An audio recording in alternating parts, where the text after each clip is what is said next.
It's like, oh, well, first-person shooter, eh? Very accurate and on point.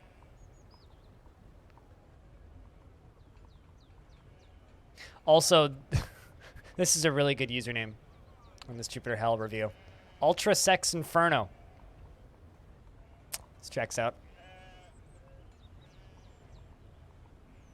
Someone called it a roguelite, which I think is funny.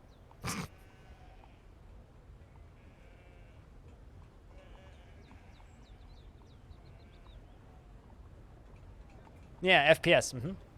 FPS. What do you think of the video? What do you think of the UI? Be like, curious. Yeah, Death Trash is also in that sale. Yeah, it seems to just be like first-person shooters and then the two gritty indie games that released recently. That's what it seems to be. It's like first-person shooters and then the two gritty indie games.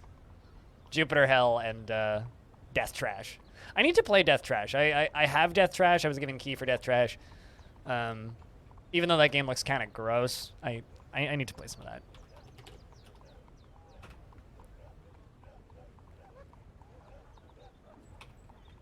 But it's time to continue Longdeath in this place. The Absolute Realm.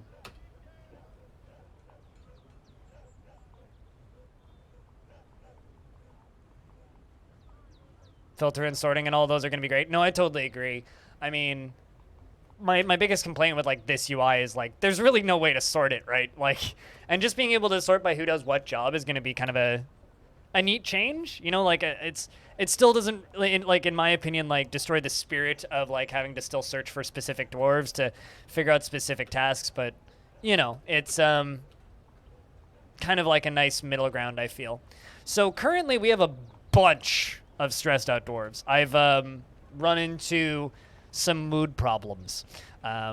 This is like happened before in Longdeath where we'd have like a generation or two where a bunch of dwarves just get really depressed and it takes a while to fix that. And we're currently in the middle of trying to fix that again. So it's going to be a period of time of trying to rehabilitate some dwarves. The problem is I got several dwarves, one of them being this one, who I thought about just killing by starving her to death. Killed a dwarf recently. Beat their head in. And this is a child who is 10 years old, meaning there's still 2 years before they are old enough to be put in prison for their crimes. So the issue with this is that this dwarf could continue running rampant. Now, they're asleep right now, so I could just lock their door and starve them to death, but I feel really bad doing that, and I hate doing that. So I don't really know what to do with this child.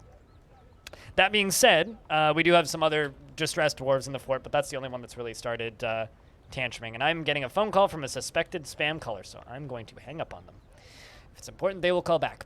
The currently living dwarves in the fort who are making a bunch of rock pots are Pilot, the Scoid, Abe, Stone, Jack Nerick, LaFonda, Whitcode, Massive, Max, Evil Trick, Quavanair, Windatar, who's depressed, Vimamel, Free, who's also really depressed, Bastet, Orange, Clay, and Alien Slayer, Sethados, Patchwork, Corvius Suede, Defcom, Aquafunkilistic, Bootywap, Trees, Tiny Goliath, Kade, Taurus, Ghost, Seeker, Cyrolac, Knowles, Blue Water, Peter, Voidlock, Animal, Prismatic Flux, Murphist, Hexwrench, Caveman Crafting, Costlord, Nimesees, Ducky, who's really depressed and is the one that killed a dwarf, Jess, Wave Depletion, Lumpy, Arch, Lake Bear, and of course, Spitalier.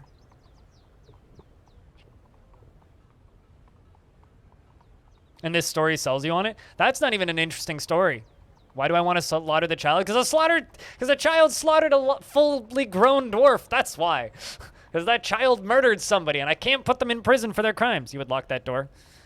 Yeah, I'm gonna agree with you. Sorry, child. You're gonna starve to death in there.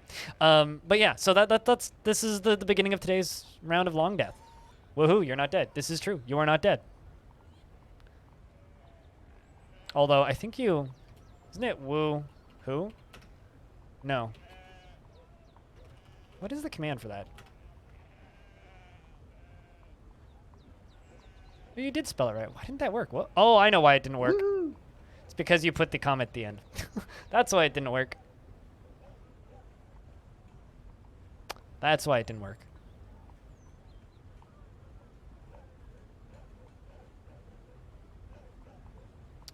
No, the child's Ducky the second after Commander Rainbow Ducky, and this is the second Commander Rainbow Ducky.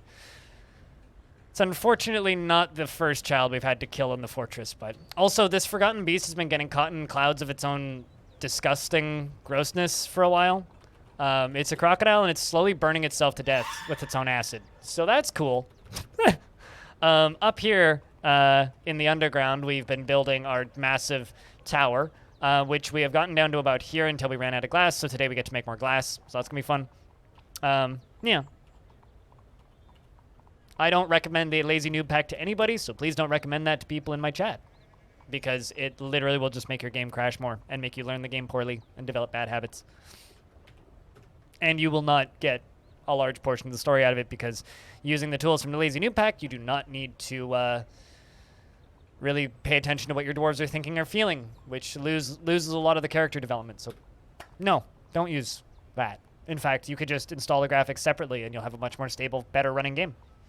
That's pretty great, in fact. The only people who don't have names in the fort is there's a few merchants in the fort who could use names if people would like them, but like they are not permanent residents and they're just merchants, so keep that in mind. What do you want? Aren't you practicing a craft right now?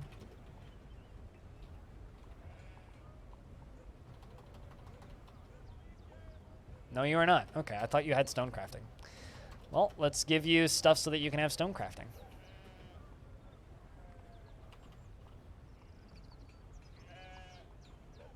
Which is why I don't recommend it to people, and I ask the people in my chat don't recommend it to people. I, however, do point people towards tutorials on how to simply install graphics packs or simple tile sets, because it's very easy to do. Stone, she's been quite well behaved, frankly. She hasn't really been doing the gets depressed every so often thing anymore. Has been feeling a lot of self-pity after being away from family, which is, albeit understandable, as both her parents have passed away of old age and her grandparents have passed away of old age. Most of her siblings are still around, but like even then, a lot of them have passed away. It's basically just Tiny Goliath who's still around, and Goffer. Quevenir passed away relatively recently, so it's like a lot of her family has died, so we're kind of running into the old problem of wants to be around family, but literally doesn't have any to be around. I need to sneeze.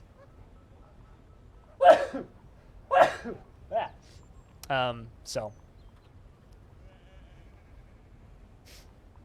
Sure, but I will just maintain, please don't recommend people use Lazy Noob Pack in my chat. Also, it's not even called Lazy Noob Pack anymore, it's now called Starter Pack, which is still, like, not accurate in my opinion. Cyrolac is also one of the really stressed out dwarves who I've been trying to fix. I've been trying to do everything in my power to fix these dwarves, but it's actually like surprisingly difficult to fix some of these dwarves. So, but you know, that kind of happens. You'll occasionally run into dwarves that are just really difficult to fix in this version of the game.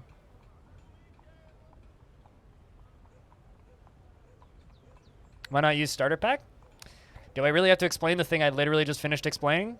It makes your game less stable, makes your game crash more, and it installs a bunch of external pieces of software that, in my opinion, do nothing to benefit the game aside from make the game less stable and make you develop poor habits and learn the game in such a way so that you don't actually use a lot of the in-game controls, removing you from some of the more enjoyable aspects of the game, being the character development of the game. No, it's fine. I'm just being bitchy. That's the short version. But that's why you shouldn't use the Starter Pack. It's because it gives you Therapist and DF Hack, which completely negate any reason to look at a dwarf's mind, which is the game's character development. And as a game that describes itself as a story generator, wouldn't it be ideal to know what the characters are thinking instead of just simply degrading that down to stats and numbers, which is what Therapist and Hack do. And so if you don't need to look at a dwarf's thoughts and go, you're frustrated after being unable to fight for too long. Well, I mean, I could actually put you into a squad. Or you're already in a squad. All right, well, let's just get these guys training for a little bit. Let your squad go train. Done. You know?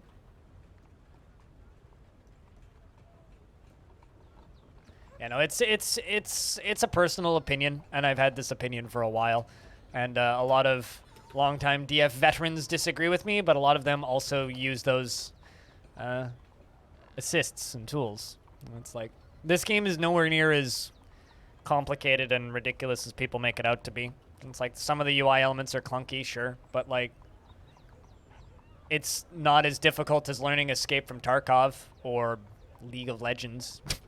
And those are extremely popular, highly played games that the communities claim are actually very easy once you get into the basics of it. And I look at that and I'm like, well, that kind of goes for everything.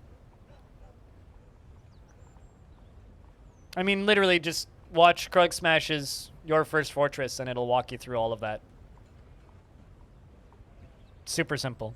Installing a graphical tile set's a little bit more complicated, but most of them have instructions on the forums. Like if you're installing Space Fox, for example, there's instructions on the forums. Certain tile sets won't work, like some of them do require DF hack, but generally the simpler graphical tile sets and the simpler tile sets just work. And one thing that a friend of mine, Picture Point, noticed pretty recently when he started just using a ASCII tile set instead of a graphical tile set is the game runs a lot faster. If like there is a noticeable difference between playing Dwarf Fortress with a graphical tile set and playing with an ASCII tile set, like of 10 to 15 frames a second off the bat, in my experience. Like when the first time I installed Space Fox, I was like, well, why the heck does anybody use this? Because it runs like ass. Like literally, like it's so slow. Individual menus take longer to jump from one screen to another.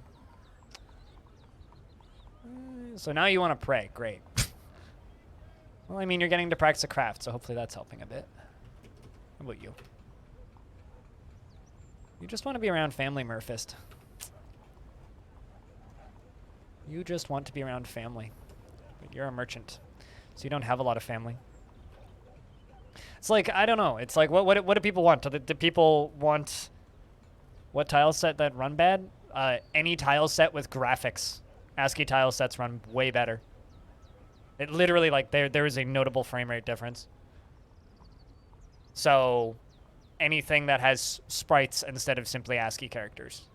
Anything that you need to turn graphics on for.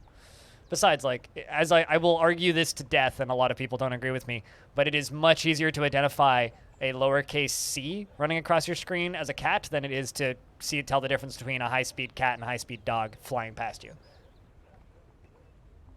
I will maintain that. What was it? The one that I was running that was bad? Space Fox. Vinsati, it's good to see you as well. Hey, hi, hello. And Ha says, I hope things are good. How'd you like Spaceman Shooting Gun? I didn't get to watch your stream, unfortunately, because your streams are in the middle of the goddamn night for me when I'm asleep. But I hope you liked the Spaceman Shooting Gun game. Or I'm doing Dwarf Fortress Mental Health and starving a child to death. Both of those things. Because I'm a good person. I swear. I'm not a bad person.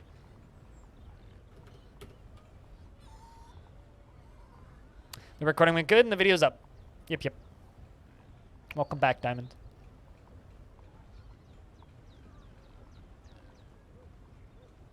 More like Spaceman Shooty Crack, so you like it. Unless you're talking about Shooty Bad Guy in the butt.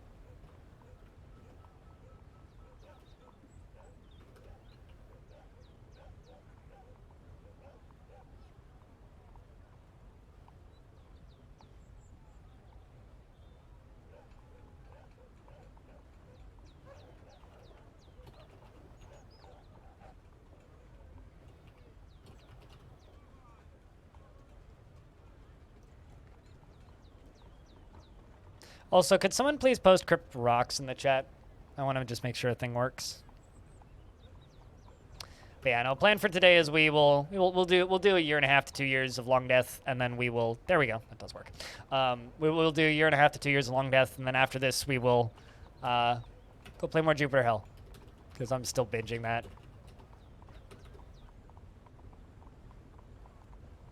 Do you love the fact that you get to pump the shotgun yourself? Oh, and it doesn't automatically reload.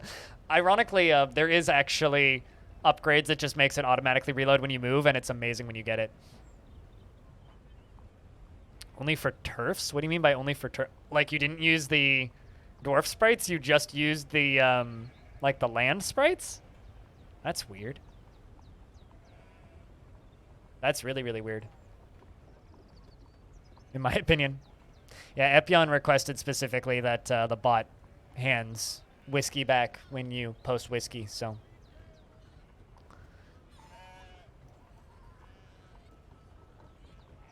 So now it do that.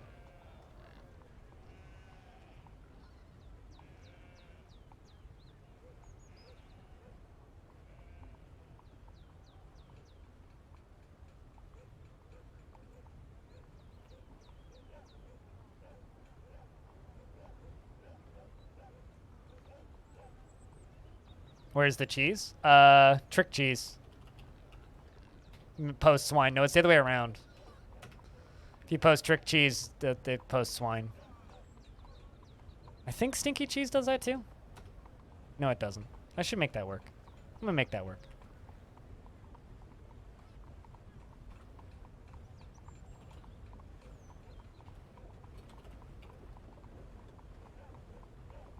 There you go. Stinky cheese now works too. You post cheese and my bot gives you wine. My bot has class, okay? My bot understands the beauty of having class.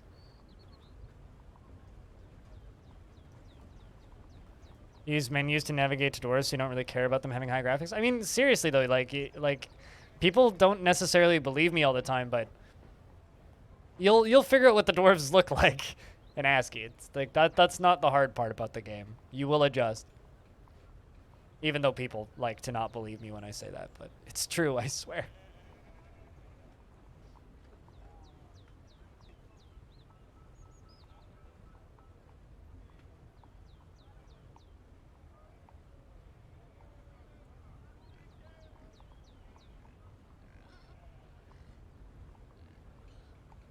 It's not stinky. You just have a good sense of smell, is what you're saying.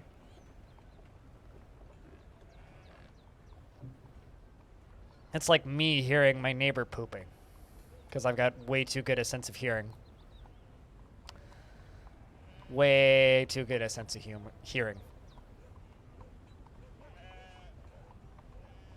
It's a curse, sometimes. Frequently, even. Where is Cyrolac in this mess? Don't see him. I'm not, so it's just kind of annoying. No, I've never done that. I think that's because the ventilation in my building is pretty good, but I was taking a shower one morning, and I finished showering and got out of the shower, and I could very loudly hear that coming from upstairs, and I was like... Fortunately, it's only happened once my entire time living in the building, and it was last week. So hopefully that never happens again. Hopefully. Hopefully that never happens again.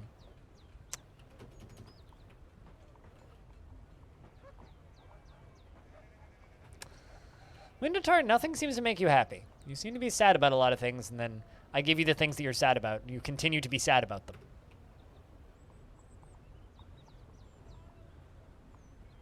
It's rough, frankly.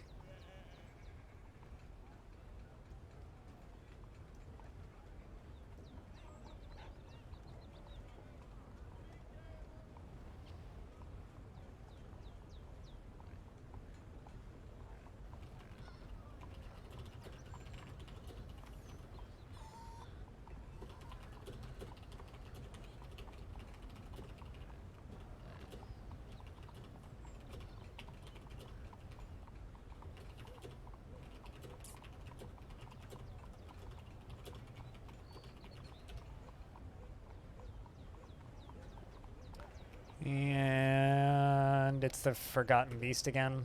Is something Tantrum? Doesn't look like it. We're good.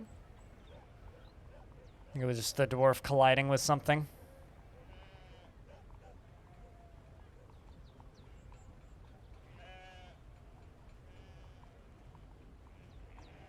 Whenever I see my military fighting amongst each other, I'm always worried for like half a second, and then I always realize, oh, they just collided with a wall.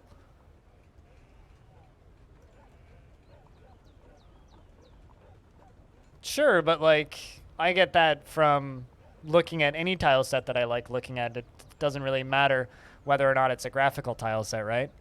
But, you know, I mean, heck, some of the most beautiful things I've ever seen made in Dwarf Fortress are just in Curses Vanilla, made by Cupo. In fact, all of the most beautiful stuff I've ever seen made in DF is made by Cupo in Curses Vanilla. That stuff's gorgeous. Absolutely gorgeous abstract art. That's what we need. I need you to feel relieved and whatnot. Be happy. Come on, Dwarf. You can do it. Just don't tantrum, whatever you do, because you tantrum, you instantly die, probably. I mean, I don't think it's hard to look at, but then again, I also have the contrast on my monitor set super, super, super, super, super goddamn low. So...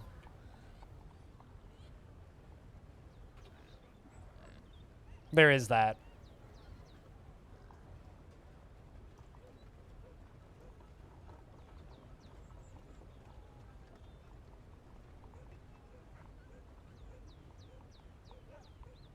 Thought the message said make rock pet. I mean, pet rocks were a thing at one point, weren't they? Dwarves theoretically would like pet rocks.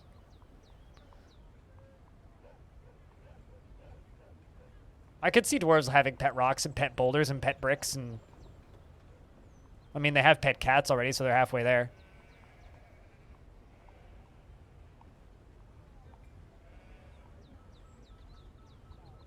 So they're already halfway there.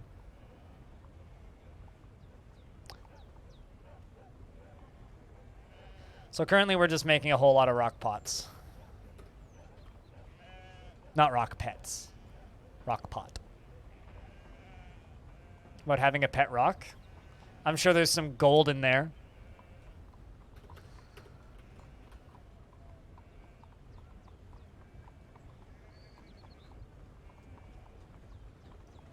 Yes, they are indeed the pets of cats. Cats do indeed adopt the dwarves as their pets. It'd be even funnier if they, instead of adopted them as pets, they adopted them as indentured servants, which is way more accurate. Like, honestly, like, when you get adopted by a cat, it's not like, oh, the cat's your pet now. It's, you're the indentured servant for the cat. Yeah, exactly. The cats, yeah, thank you for correcting me. The cats do indeed get adopted. The dwarves do indeed do that in that direction. I'm confused, apparently. My brain no worky properly. Yeah, that.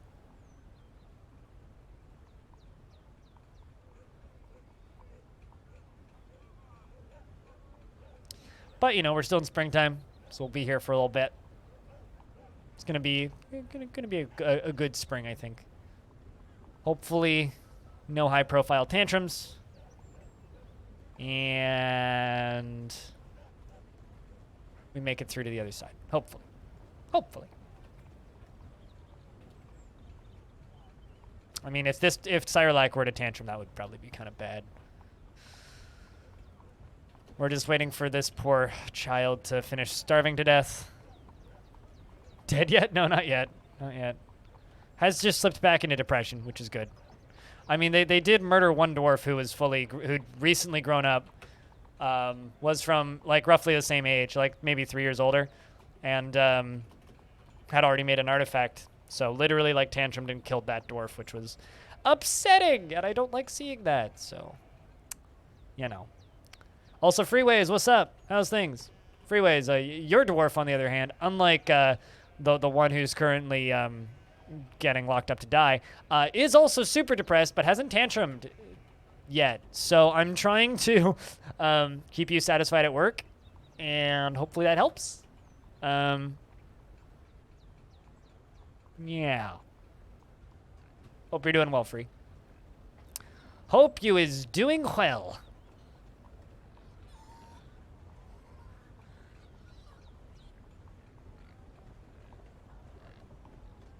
And, oh, okay. I guess Evil Trick ended his stream. Evil Trick, thank you very much for the raid. Hello, Raiders. What's up, everybody? How we all doing? Okay, so, give me the dirty details, Trick. What do you think of Jupiter Hell, now that you've tried it? after like my year and a half of pestering. Noobish, what's up? Infinity, it's good to see you. Flame of Loon, what's up? If you post cheese in my chat, my bot will give you wine. That trick cheese or stinky cheese both work.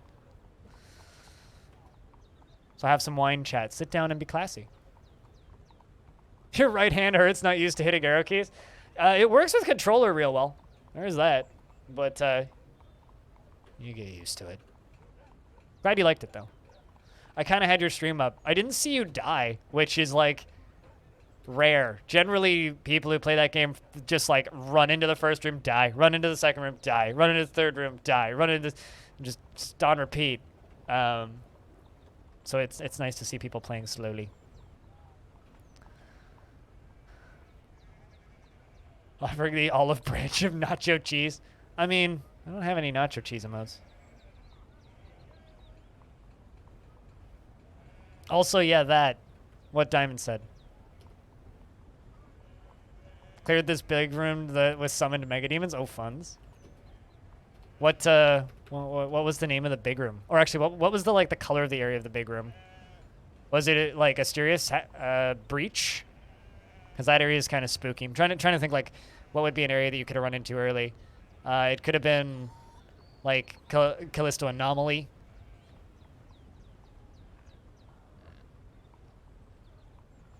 But yeah. Regardless.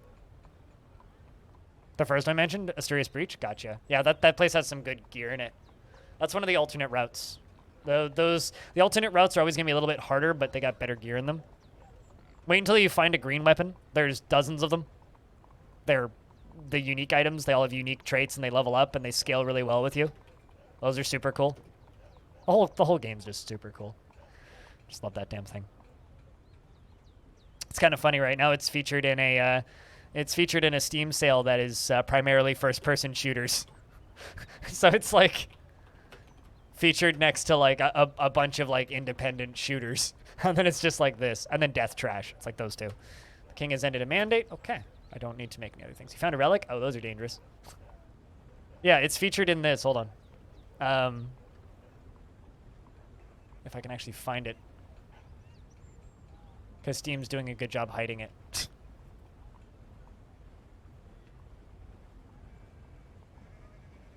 This thing. Realms Deep 2021. Which is like a bunch of shooters and then just like weird things that like don't fit at all. It's like shooter, shooter, shooter, shooter, shooter, like shooter, shooter, shooter, shooter, shooter, and then just Jupiter Hell and Death Trash and Untold Stories apparently. But yeah, it's the 3D Realms thing. So of course it's gonna be shooter heavy. Are those rotting? On helmets. Ah, there we go. Rotten goat cheese. Blaming Evil Trick on that. BRB 5 minutes. Good shit.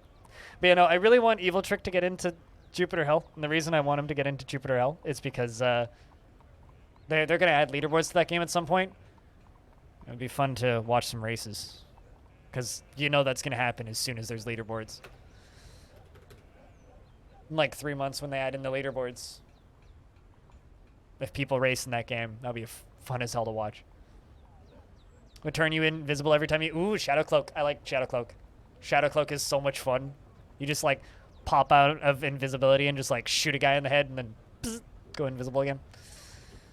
It's also great if you're on the class that also has stealth, so you can stealth into stealth and stealth and kill someone and then stealth again. It's great. You can just always be invisible. I feel like... So, you were saying that, right? I was watching Evil Trick's stream earlier, and that was happening to somebody in Evil Trick's stream. What delivery service are you using? I'm curious now, because I wonder if there's like a global shortage on delivery services or something. Because you've been talking about this for a little bit now, and I feel like you're definitely not the first person I've seen talking about that today. Your takeaway was faster than you expected? Huh. Interesting. Last time I ordered takeaway a couple of days ago for Pokeballs, and they arrived like almost immediately. It was like 20 minutes after I ordered them, but that was a couple days ago. I wonder. Be kind of funny if like servers were down or something and breaking things. I just got a notification from Twitch that my that a gifted sub to a channel I've never heard of before just expired, and I'm like, I don't recall getting gifted a sub to this person.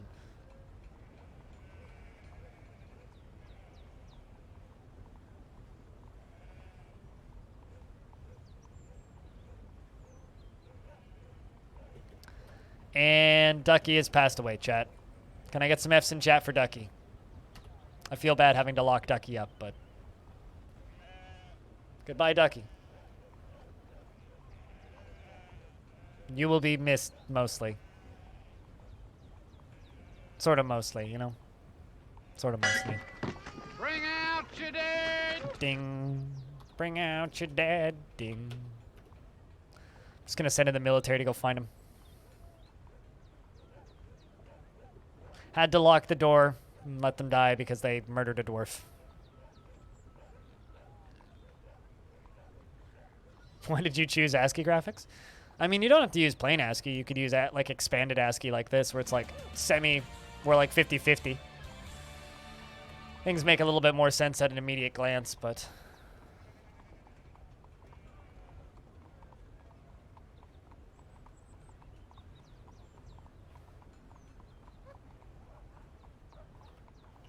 They're all just picking up equipment. Guys, come on. I need you guys to go station. We have a body to go find. There you go. And we found the body.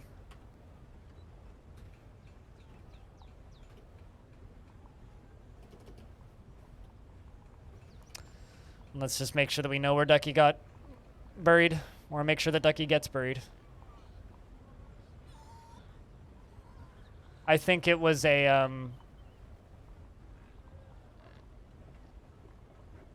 What dost thou mean, H, horse, you, human? I mean, if you're playing in ASCII, I would recommend starting in Fortress mode, just because it's easier to look at things and learn what they are. Because Adventure mode is a little clunky still. Like, honestly, that's the Steam features that I'm looking forward to the most, is improvements to Adventure mode. If Adventure mode is like 30% more playable, Adventure mode's going to be 100% cooler.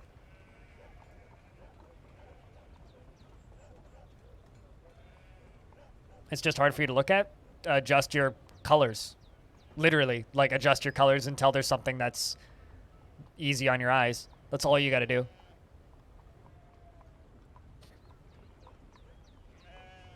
Ours, elite wrestlers for most of them, couple recruits.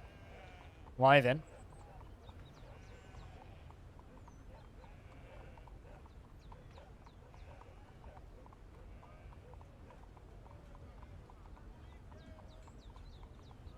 I mean, that comes with time.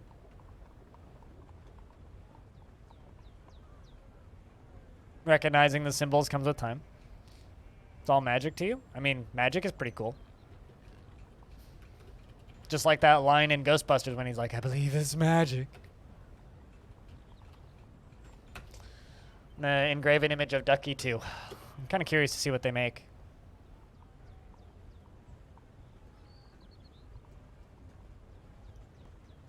But I don't know. I would recommend learning the game on Fortress mode because you can just hit K and just select anything and it'll tell you what it is. So it's like cavern floor, it's a diorite wall, it's a door, it's a coffin. But if you're doing that in ASCII, it's a lot easier to do that in Fortress mode than it is in Adventure. Engraved on this wall is an image of Ducky, the dwarf, by Evil Trick. Ducky the Second is contemplating. The artwork relates to the possession of the dwarf Ducky. Rings scorching, in Longdeath, in the midsummer of 281. Rest in peace, poor Ducky. You were a good little dwarf. I think that's probably my favorite song in Ghostbusters. Like, for a lot of people, I think it's just the theme song, right? But I really like the I Believe It's Magic song. It's just so weirdly haunting, you know? It's so good.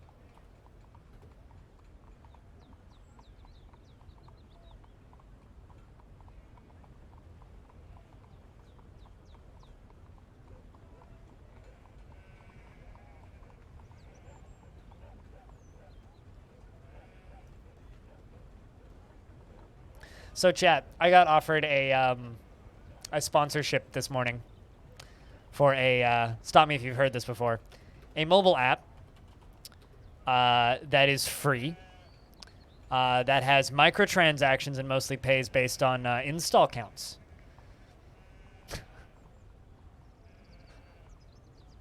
Actually, shockingly enough, not Raid Shadow Legends.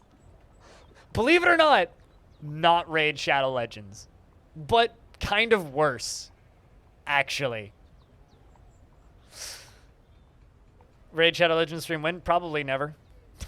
Probably never, because they'll never pay me enough to do that shit. It's actually worse. No, this thing is, you know claw games? When you, like, pick things up? Imagine that, but an app. And they will literally mail you the prize. It's that, except it's pay per play, right? And you get a couple of free plays per day.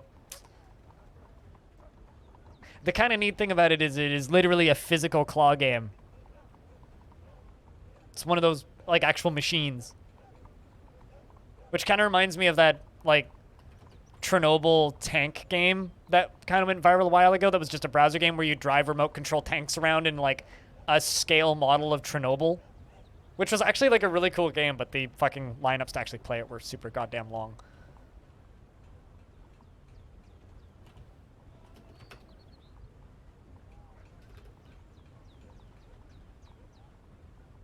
You'd rather go there? Yeah, it's the same. But it's like, things we can offer you. Free shipping for your chat's winners. I'm like...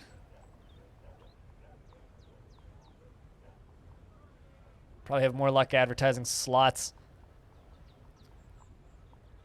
Play some skee ball? Fuck yeah, man. I'd like to play some skee ball. Skee ball's fun. A friend of mine almost bought a skee ball machine, actually. I was talking to him when we were at the pub a little while ago, and he's just like, yo, so, like, I found this skee ball machine for sale. I was like, uh-huh. It's only $2,000. It's in mint condition. Uh-huh. He's like, I could put it in my garage. Uh-huh. It's like, would you want to come over and play some skee ball?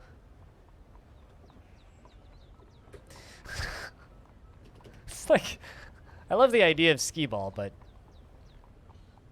maybe at a fair or in an arcade, not like in someone's garage. Sorry. Sorry. But yeah, no, got offered that this morning, so got a good chuckle out of that, deleting that email. It was from the same company who I won't shout out to, also has offered me Raid Shadow Legends stuff in the past.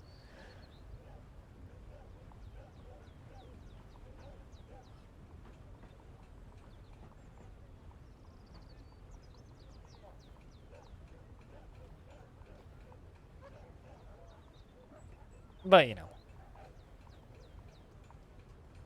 You'd put it in a pub? True. Like, the right kind of dive bar, that could work really well. I could see that. The right kind of dive bar, that could be awesome, actually. What is skee ball? Skee ball. You've seen it before. I don't know what they call it locally, but... This is skee ball. It's where you, like, roll the balls up the ramp, and then it bounces into one of the 3 holes. Like, that's the skee ball machine. You roll the ball up the ramp, and it bounces up off the netting and into one of the 3 holes, and if you get into the center, you win a prize. It's a game of skill that you often see at fairgrounds and in arcades and stuff to, like, win stuffed animals and random crap. Theoretically kind of cool. Theoretically.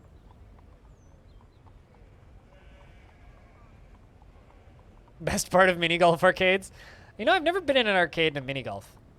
The arcades that I used to go to was in the ferries over to Vancouver Island. So the boats. I'll be back in a real quick sec. Apparently I need to take a leak, so BRB.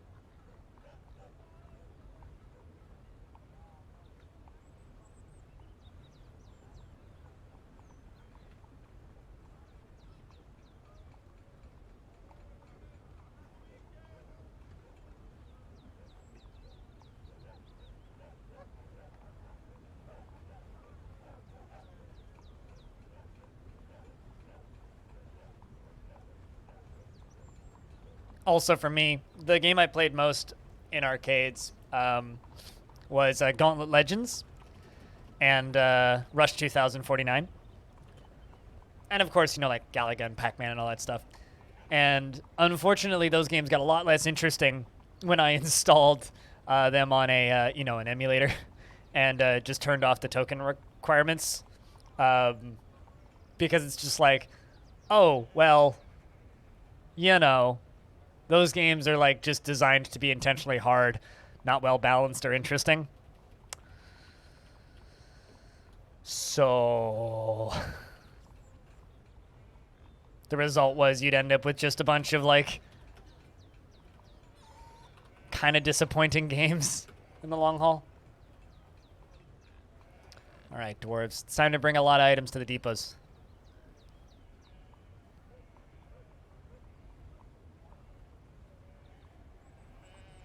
You get points to send anyone has the most points. Yeah, no, that's how skee ball works here too. You roll the ball. If you get them in the middle, you get the most points. And the idea of the whole exercise is to score points, and then you take those points, and then you cash those points in for prizes, and it's fun, theoretically.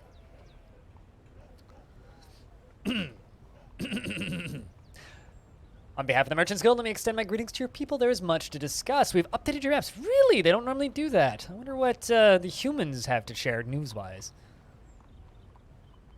There was a Battletoads arcade game? Really?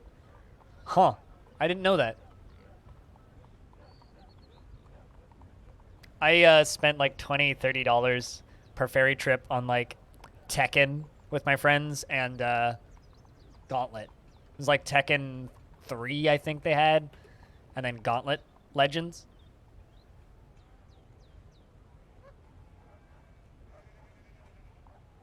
Yeah, I had no idea that they made a Battletoads arcade game. And Gon says, on behalf of the Merchants Guild, let me bid farewell to you and your stout dwarves. We would love to trade all of our used clothing to you humans. We'll also sell all of the clothing that will actually fit that you've given us because we don't need it, so might as well give it back to you. Let's check the news. Oh, shit. Kesma Kingdom Stills became the Lady of the Fellowship of Thimbles. Well, would you look at that? Replacing UCAP Kindlelast. So, the humans now have a new Lady of the Fellowship of Thimbles. And looks like my armies are marching on the goblins once again. Over in Spidery Desert. Well, they're credited to me even though I didn't give the order. My dwarf clearly did. Clearly did.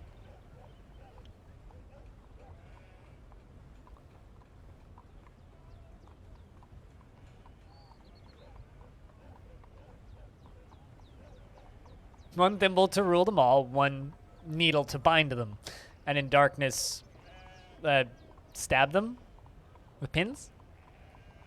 Very evil. Very, very evil.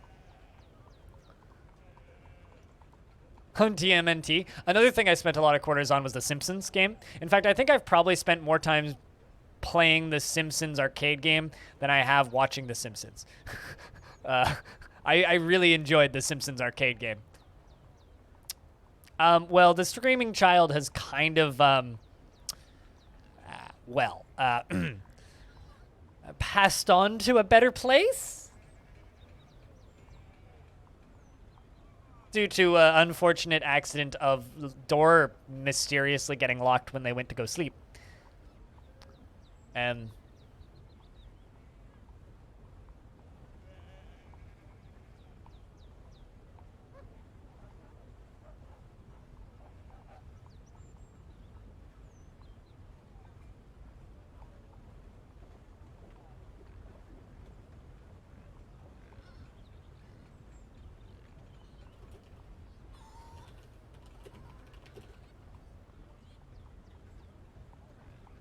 Spitalier, what's up? It's good to see you.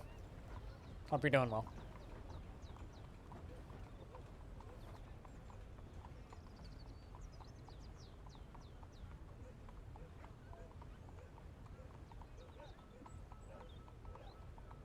Bedrooms without locks on the outside is scary. Oh yeah, definitely. I mean, but this is Dwarf Fortress.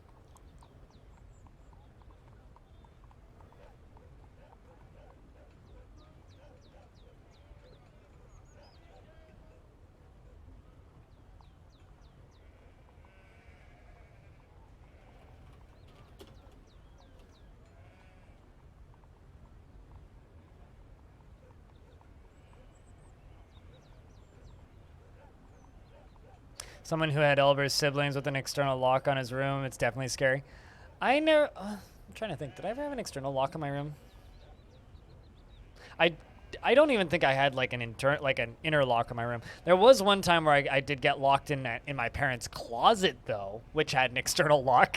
My parents had this big ass walk-in closet when I was growing up, and it had a lock on the outside of the door. Not a very good one, but it was still like, you know, enough that like someone could lock you in there and like freak a kid out. And yeah, my sister definitely locked me in there once.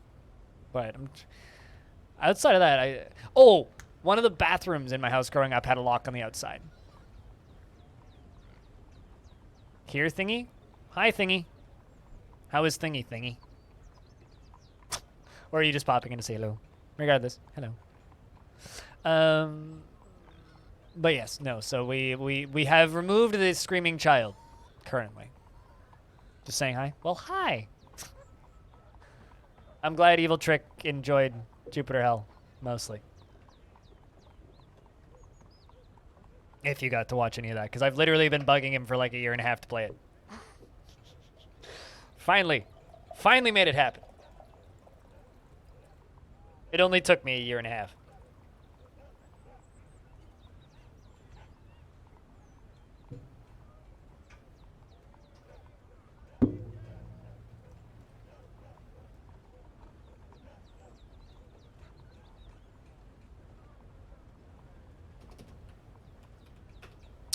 All right, let's sell a bunch of this clothing to the humans. All of my used clothing. Who doesn't want to buy a bunch of used dresses and socks from dwarves? Definitely not the humans. They love it. They buy it all. In my mind, they like repair it or like make it into cloth back at home, but I know for a fact it's just piling up. You've been locked in many places, but then again, you were a little shit back then. I got locked in a locker. That actually happened to me. Not actually in a school, though. It was in a set of sports lockers. Not for very long, admittedly. Maybe like 20 minutes, tops. Kind of just banged, and then eventually somebody came and let me out. Or banged on the door until someone came and let me out. Sports was fun. Some of the people that I was in sports with are actually in Japan at the Olympics now, which is kind of wild.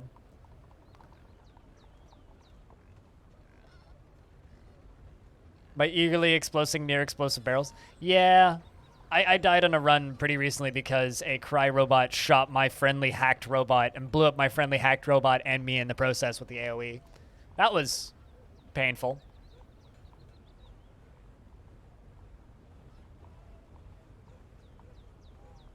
Does Pum at least have a good surname? Pum. Is that the word for pig?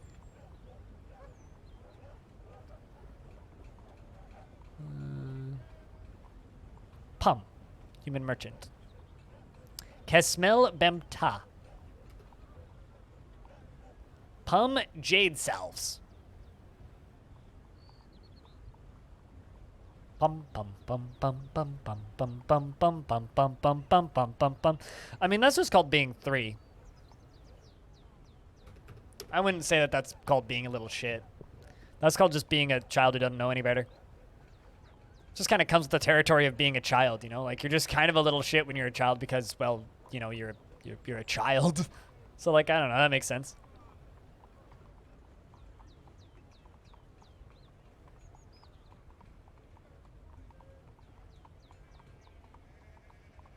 What a name. It's a name, that's for sure.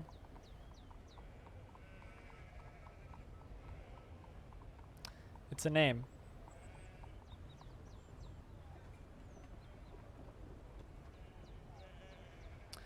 You're going to have to ask somebody who's knowledgeable about adventure mode. It's like, I can figure that stuff out, but I need to actually have, like, the UI in front of me. Any adventure mode players in chat that want to help pick Dakota, which I can never say your name without, like, stumbling. You were attacked by your first wandering thingy and locked up completely. Oh.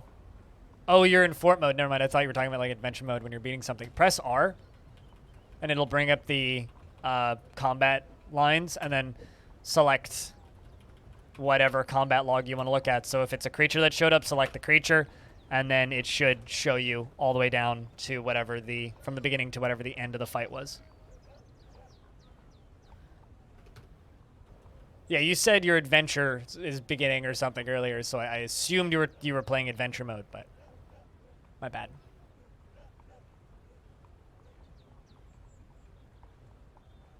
Hello, Faulted. How have you been? It's been a minute. Hope you're doing well. Things are good.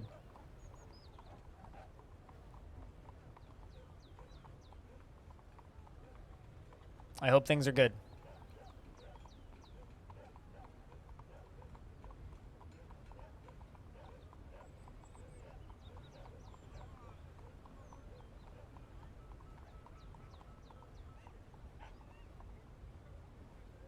Got speared by a random speared dwarf? What creature was it? Was it a were creature, or was it a giant? Was it a minotaur? A cyclops? Didn't even lose a single dwarf? You might not know yet. What was it? If it was a were creature, make sure it didn't bite anybody. Gotta give that guy a promotion. Hell yeah, maybe a nickname.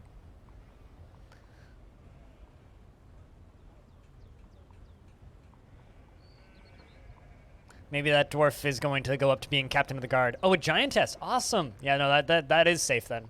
If you killed it, it's dead, and you're good. We got, like, a few giants in my collection. A few. By a few, I mean 1, 2, 3, 4 right here in this pile. 2 minotaurs and a cyclops all here in this pile. Just hanging out. They're comfy. Did the giantess have any gear on her? Hit K and cover over the corpse and see if they brought anything in, because sometimes they can bring in artifacts and various other fun toys. Why do I collect them? I don't know, because they keep showing up and I catch them in cages. So I'll do something with them at some point.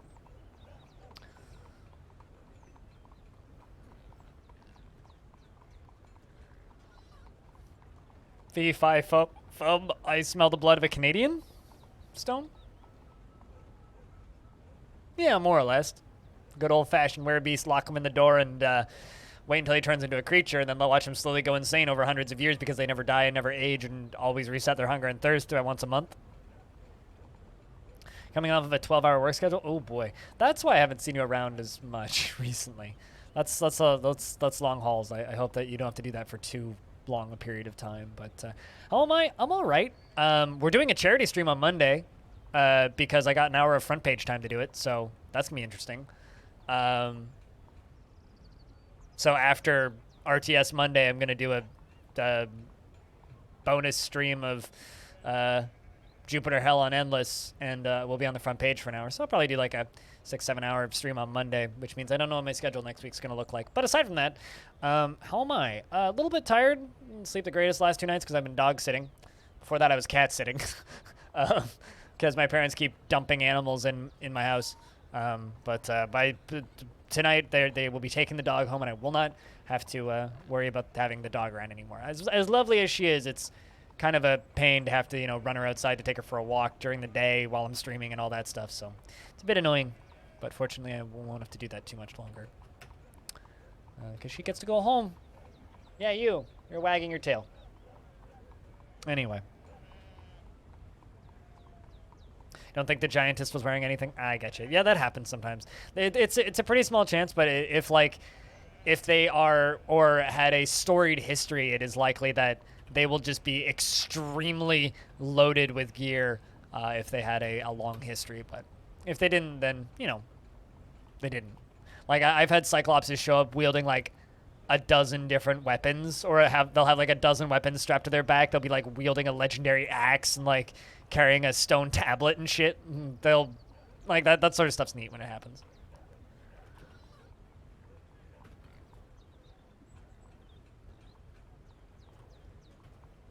My mayor would like me to make 3 traction benches. Let's just do table, iron, rock, 5. I should have the mechanisms. Sure, I mean, gotta catch them all so I can make them fight, just like Pokemon, right?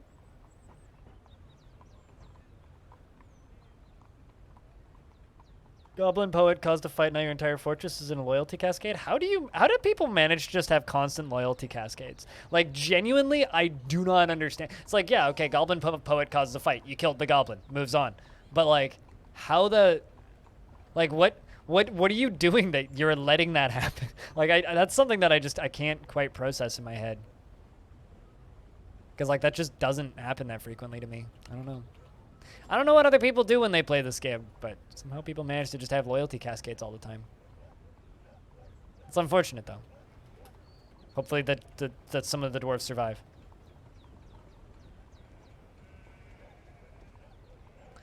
Dwarf bone rings, elf hair crowns. I've seen, like, elf hair necklaces and bracelets and stuff, yeah. I mean, there's been miasma appearing up here constantly, and we haven't had any problems. Yeah, true. One bloody dwarf died. That's not a loyalty cascade. Loyalty cascade is like you go from 250 dwarves down to like 3 dwarves in 3 minutes. That's a loyalty cascade. Loyalty cascade is like game's over. But if one dwarf died, that's not a riot. Maybe yes, some dwarves tantruming, but that's not a loyalty cascade. Loyalty cascade is like everybody's dead. Like, game over. But, like, if everybody's rioting and you have a lot of tantruming dwarves, just expel the ones that are tantruming. You'll get new dwarves to replace them, hopefully. Just get rid of the problems before they kill you.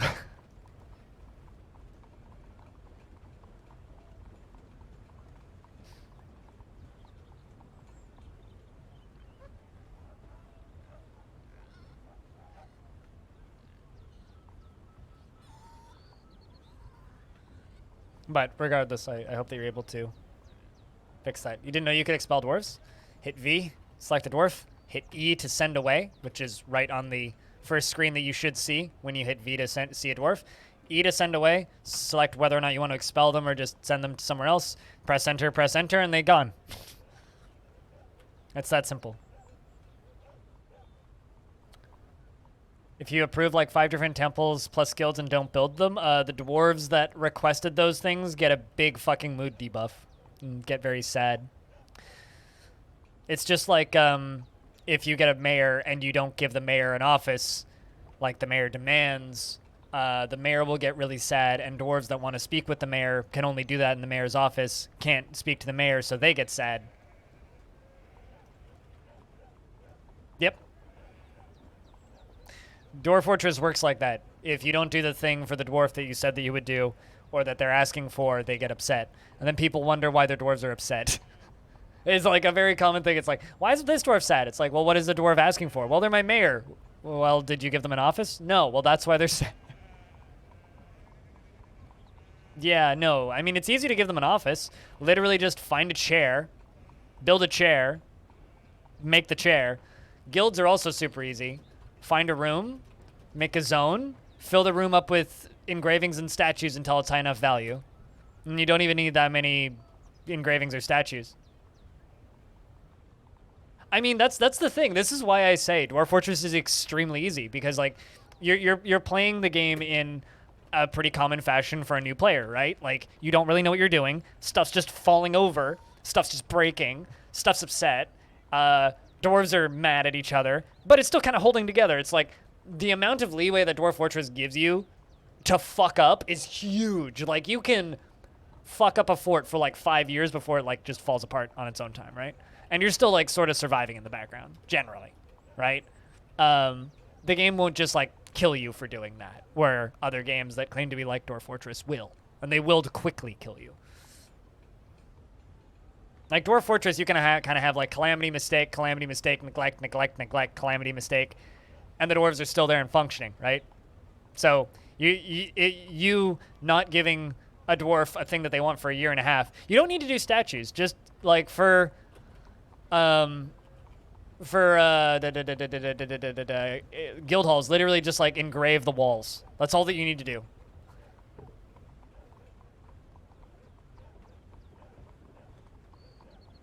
It's hard to remember to regularly read pages of a character for each dwarf. You don't need to do that. I mean, you only need, like, if a dwarf is upset, read their thoughts. You don't need to do all of them. Like, just glance at them occasionally. It's like literally just VZ enter. Just have a glance. Like, if you want to check in on how a particular dwarf is doing. But, like, the Steam version is going to make that a lot easier, right? Like, in the Steam version, you'll be able to hit this and then sort by mood, right? How big a room? Maybe like a 6x6 or a 10x10. Welcome back, Dark Sora. And it doesn't need to be a perfect square or anything. Then just hit I, and then if you want to make your life easier, hit E to make it flow, press enter in the middle of the room, and then plus on the numpad until it's the full size of the room, press enter, and then just engrave all the walls, and it'll hit value enough. And just make sure that you assign it as a guild hall. There's a video on my YouTube channel about how to do that, actually. I have a playlist on my YouTube channel, which I can link if you'd like.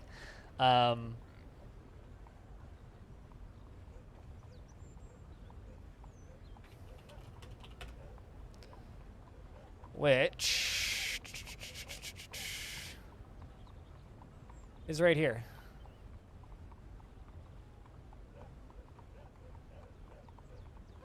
Those are all, they're not like really tutorials, it's just like quick tips on how to do things, because those are like my most frequently asked questions, so. Of your archer tower, you're trying to build one of the most complex things in DHEF right off the bat, which is an archer tower. So if you're struggling a little bit with that, that's kind of to be expected in my opinion. Archers are also super finicky and tricky to get right the first time, so I wouldn't be surprised if when soldiers arrive, or when baddies arrive to kill you, your dwarves just run and beat them with their crossbows instead of actually loading them filled with ammo. It's the final part of the roof. Yeah, that's something I kind of like about DF though, is actually having to like worry about making scaffolding to build a large building. Like, in order to build something large, you straight up need to make scaffolding, which I actually really enjoy that part of it. I think like having to put up scaffolding and shit is fun, but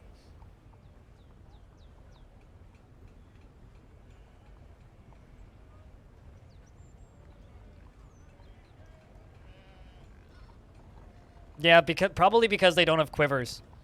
Usually what ends up happening is people just don't have enough quivers, and all your hunters will take the quivers because they equip the quivers by default.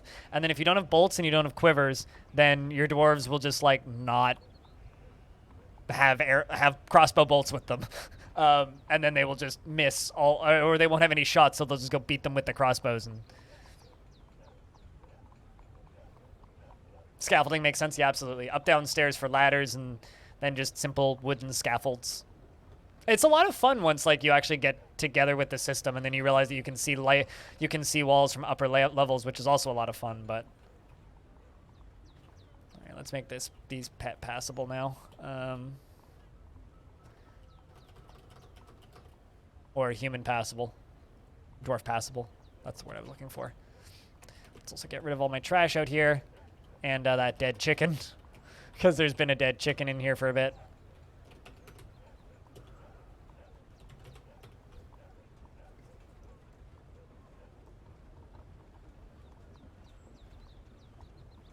I spent making multiple zone rectangles for oddly shaped meeting rooms. You could have...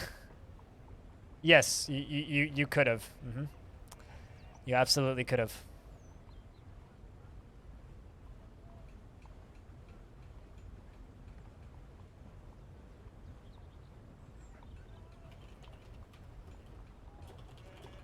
Hey, woe is me. Long time. How you been?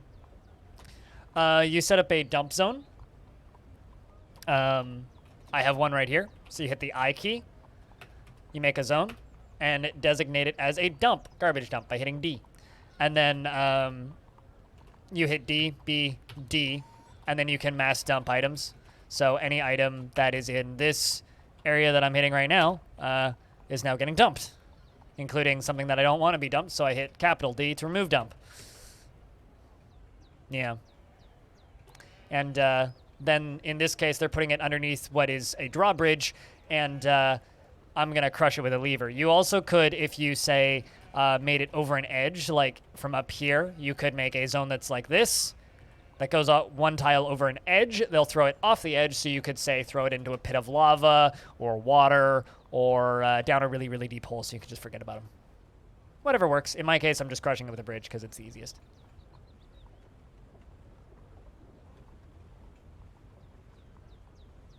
Also, Lake Bear, I know that like it's horrible having a fort fall over and get wrecked and horribly die, but that is such a beautiful fort you got there. I love looking at cavern forts. Like all of the like the corpses in the horror story aside on the inside, like that's awful. I'm so sorry for your loss.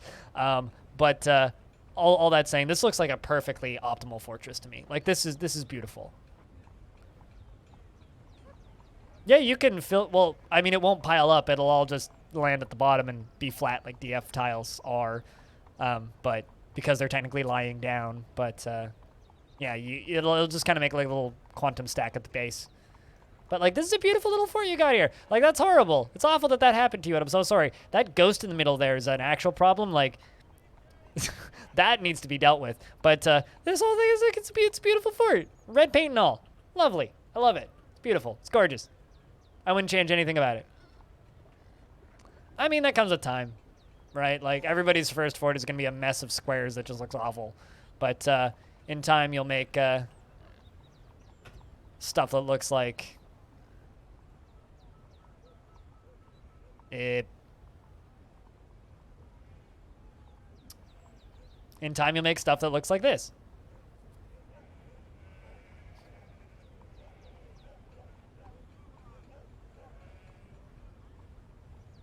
Be totally honest, I actually have no idea how the fuck he did this. No idea. Wish I did.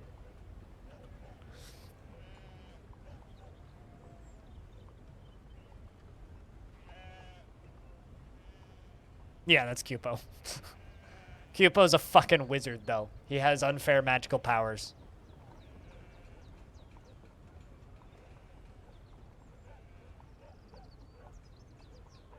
About storage mods in RimWorld, and someone mentioned DF and something they referred to as quantum storage exploit. It's not really an exploit. And how, in their opinion, most DF players thought this exploit was essential. It's not. It's not essential. What is this exploit, and how do you store stuff? I don't use it because I think it's cheesy and like kind of annoying to manage items. But it's basically where you pile up an infinite number of items in one tile instead of actually using stockpiles. It's not really an exploit. It's more like a acknowledged mechanic. Calling it an exploit is like saying that kiting in a door in RimWorld is an exploit. It's like, sure, I guess you could call it an exploit, but yeah, I use it for miscellaneous stones, and technically I'm using them right now for bones, but I'm going to crush them, right? Like this, what you're watching currently is sort of a quantum stockpile, or one way of doing them. There's like 3 ways off the top of my head I can think of to do stockpiles. One is with ramps, one is with minecarts, and one is with just dumping zones. Minecarts are probably the easiest one to actually manage, but I don't like using them because I think they're cheesy. Jobs are on so they can sort it out themselves. I mean, just maybe sort out the slabs and engravements needed for the ghosts anyway. But at that point, then yeah, just move on, let it run. I, and then at the bottom you'll see X for remove zones, Enter for place, Escape for done, V for next, and then E says rectangle. If you hit E, flow.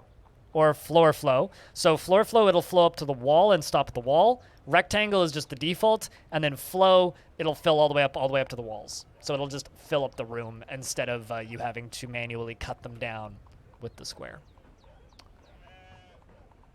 Stocks for stone, wood, and getting things all nice and clean. I'll sometimes use them for stone, yeah, and I'll sometimes use them for wood as well. Not usually for wood because I like to have an idea of how much wood I have at a glance, which is why I use wood stockpiles generally. But I'll use them for dumping stuff, and I'll sometimes use them for stone, yeah. But that's about it. But again, I don't consider it, it's not really an exploit. Calling it an exploit is kind of silly at this point.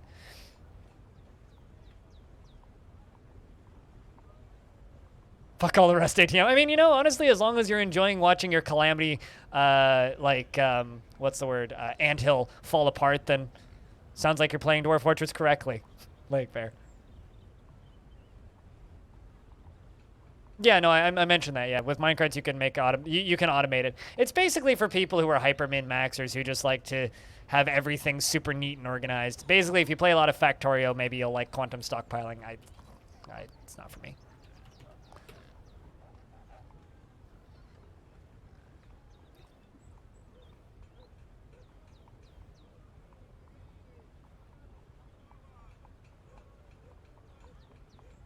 It's not for me personally.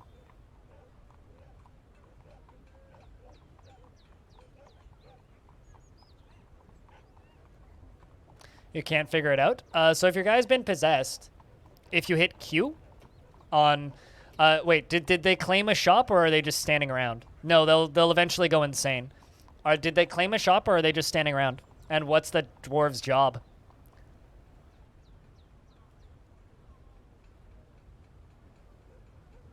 You just like clean floors? You know there's a hide button, right? DBH, you can hide items on the ground and it just despawns them.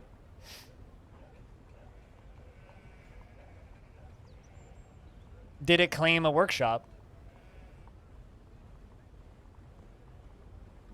Because it probably wants a specific material. Wait, hold on. Go click, hit A. Does it say that they have begun a mysterious construction? Because if it says that they have begun a mysterious construction, it's already done. Crafts Dwarf? Okay. Hit A. Tell me if they've begun a mysterious construction. Because if it says that they've begun a mysterious construction, then they already have everything they need. Which is the ideal outcome. And you'll get an artifact.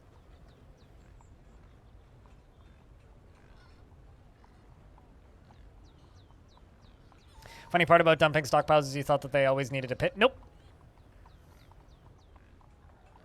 Crushed by chicken bones. Yeah. Getting Adam smashed by a sock is a sad day. No, but like... but if he's just saying amalgamoids, then he should already have everything he needs. Yeah, but like... If they're just sitting at the workshop and they are muttering a word that is non-readable, then they should already have what they need. If they're still searching, then if they're running around collecting stuff, just let them do their thing.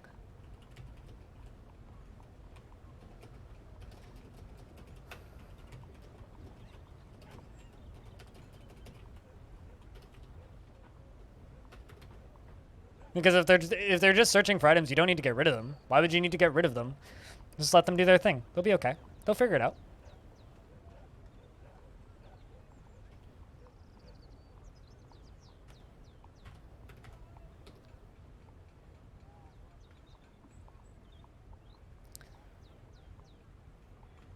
Yeah. Okay, so if they're muttering words that are readable, usually they'll give you hints as to what they need. So they'll say that they're drawing pictures of stones or boulders or a quarry, right? So that would mean they need a boulder of some kind. They could be drawing a picture of a forest, which would mean they need wood. If it says that they need bones, then they need woods. If it's shining bars of metal, then they need some sort of metal bars. But if it just says a dwarven word, it means they've already gathered what they need, and they are building the item, and that's probably what they're going to name it. So if they're muttering amalgamos, it means that's probably what they're going to call it once it's done. And if they've begun a mysterious construction, then they already have all of the items that they need. If you actually hit T and select the workshop, and the items that say task next to it are the ones that they are using. So they've already gathered items that are being used for something.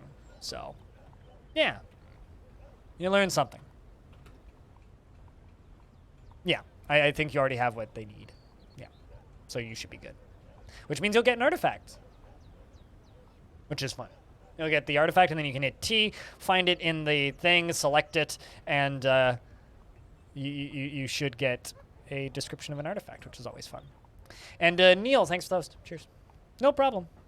Happy to help. That's part of the reason I stream DF, you know. Because some of that stuff can be like confusing and like, oh no, is there a problem? It's like, no, everything's working just fine. It's just, those are some of the things that the game like does a pretty bad job of explaining. So the first few times you run into it, it can be very frustrating. Funny story. One time I was building an underground fort in a cavern, and there was a dwarf that was making an artifact, and a troll jumped in to the fort over my little wall, because I had a little onesie, little high wall, jumped into the fort and smashed the craft store shop that dwarf was using to build an artifact. The dwarf then tantrumed because his artifact was destroyed, which is like insta-gib, the dwarf is dead, basically. But the dwarf went berserk after tantruming and killed the troll, and then the dwarves killed that dwarf. But it was kind of funny because like this troll like jumped over, broke this thing, the dwarf went berserk and killed the troll. And then the dwarves killed the dwarf that went berserk because the dwarf went berserk and it was sad. But it was kind of funny. Hopefully you got a cool artifact out of it, though.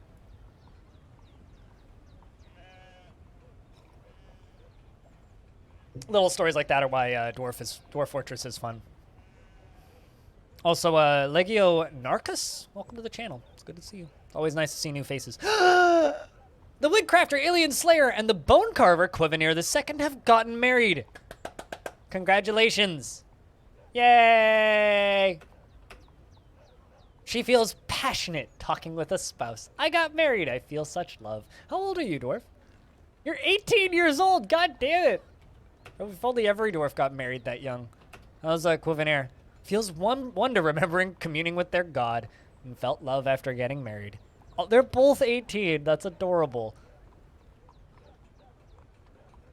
Blue Water and Tiny Goliath's kid and Nosferatu and Unib's kid. Nosferatu died because he got beaten to death by a Cyclops or a Minotaur, I think? Was it a Cyclops or a Minotaur? I can actually check. I made a statue for it. Nosferatu and the Dwarf by Iron. Slavering relates to the settling of the Dwarf Nosferatu. A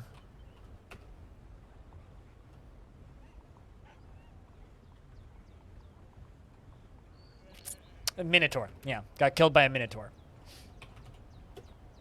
An olive wood bracelet. All craftsmanship is of the highest quality. It is decorated with tea wood, and this object is adorned with hanging rings of olivine. Ooh, pretty. On the item is an image of the labor earns the trampled cruelty. The dwarf bone vanquish in olive wood. On the item is an image of trilling cut gems in coffee wood. It's an olive wood bracelet. Sense Sunder. That sounds like Sense Sunder sounds like something from Caves of Cud. Cool. I like it.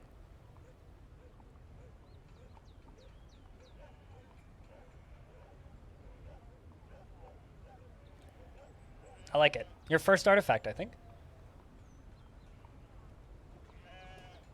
Congratulations. May they have a bunch of babies. God, I hope they have a bunch of babies. God, I hope they have a bunch of babies.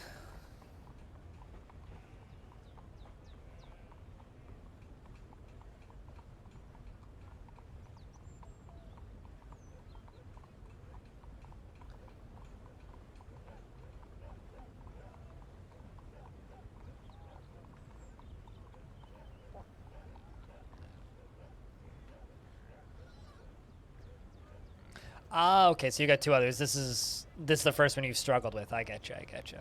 Yeah, no. That's good to hear that you didn't struggle with the first two. I always make a point when I make a new fortress to make sure I have some leather and some silk, because those are often two things that trip it up, as well as like 1 or 2 bars of metal. As long as you have like a couple bars of metal, some leather, and some silk, you generally are okay off the bat.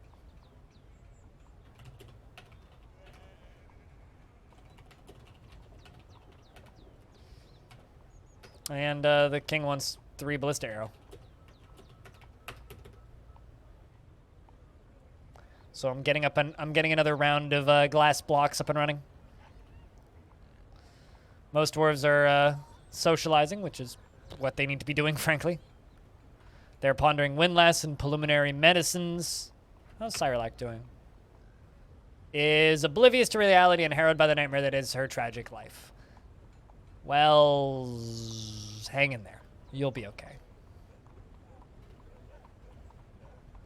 Soap you still need? Soap is, once you can make soap, you've mastered Dwarf Fortress.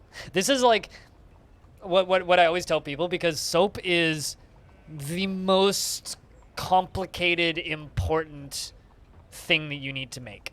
It's like kind of weird to make it. It's hard to tell if you actually have the materials, and sometimes it just breaks for no reason. And so once you can make soap, you've figured out how to play Dwarf Fortress. You're basically an expert if you can make soap.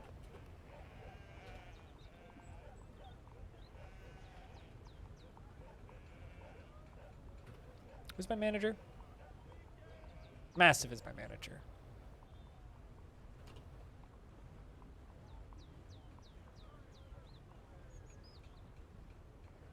Soap is the last one.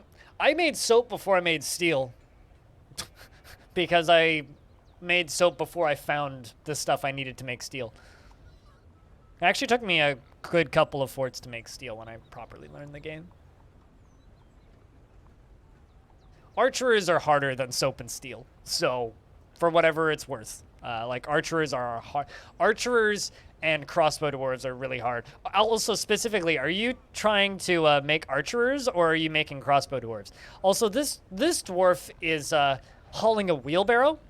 By that I mean he's carrying the wheelbarrow. So A+ for this dwarf's intelligence. Instead of like wheeling it, he's carrying it. Yeah. Well, badly explained and almost impossible to figure out why they're not working when they're not working. So, not really broken, but their behavior's a little fucky. I wouldn't say they're necessarily broken. Like, they do work, but like they're just more finicky than broken. They were broken for a while, but crossbows gotcha. I think they're listed as archers even though they're actually crossbows. Yeah, no, they're just fucky. They're just a mess.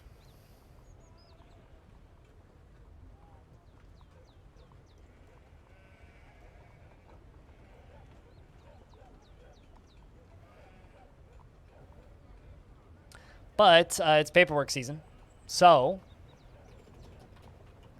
humans have arrived with their annual tributes. Hi, fine now. Geesh. I mean, that's good. Dark Sora. What were you trying to figure out?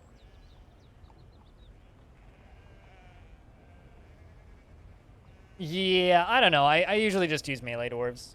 Melee dwarves and Rube Goldberg machines. Combination of the two. You know. What more do you really need?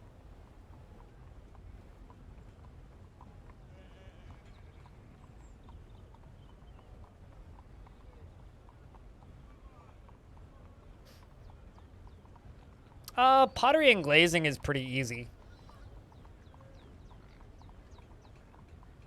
Pottery is just like a matter of like having the materials. Ceramics is kind of difficult. Glass is kind of, certain types of glass are really difficult, especially like clear and crystal glass. Anything that's like really material dependent. Where are you going? Human? The trading depot's behind my camera, not up in that room. Did you see a scary bird or something? Certainly possible they saw a scary bird. Come on. Just a little bit to the left. You've almost beat the human and horse.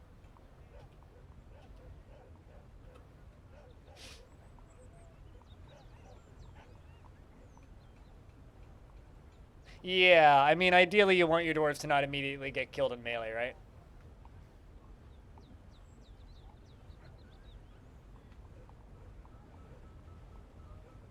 Machine Gun Kelly is on your roof with a nail gun. Holy moly, the guy's going quick. I'm just imagining like the rapper Machine Gun Kelly like on your roof with a nail gun, just like rapping like a rap god. But I'm assuming you mean like, you know, not that. 5 artichoke hearts. Yeah, big tribute. Yeah, massive tribute. It's the big one that's coming next. The one that spells in the middle of the screen. It's a human and a horse, obviously. That's the big one.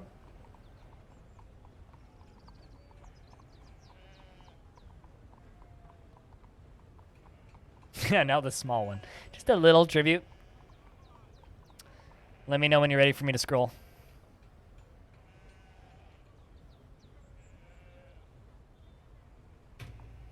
A donkey and a dog. Somebody type an exclamation point donkey if you have access to that.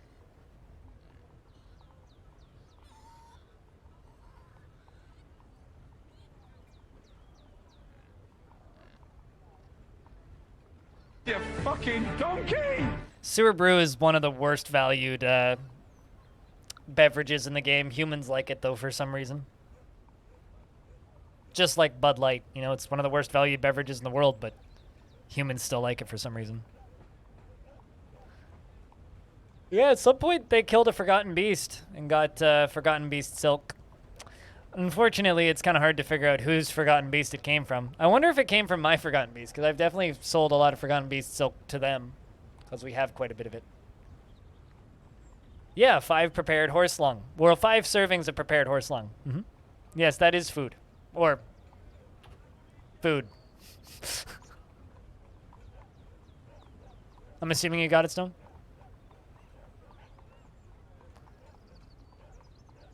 I mean, I could show you what our dwarves are currently consuming in prepared food. Here, I'll show you what our dwarves' popular foodstuffs is currently.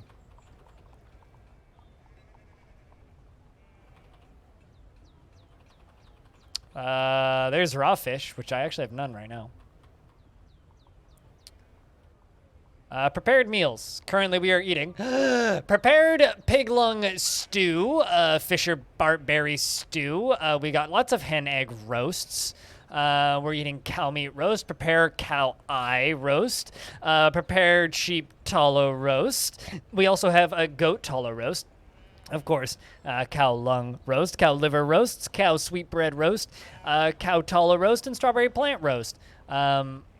We are also eating goat tripe roast, pig sweetbread, unicorn sweetbread, emu tallow, sheep tallow, wolverine tallow, and unicorn tallow. Yeah, not strawberry fruit roast, strawberry plant roast. The strawberry plant roast is, of course, masterfully prepared strawberry plant roast created by Stone. Shoutouts to Stone.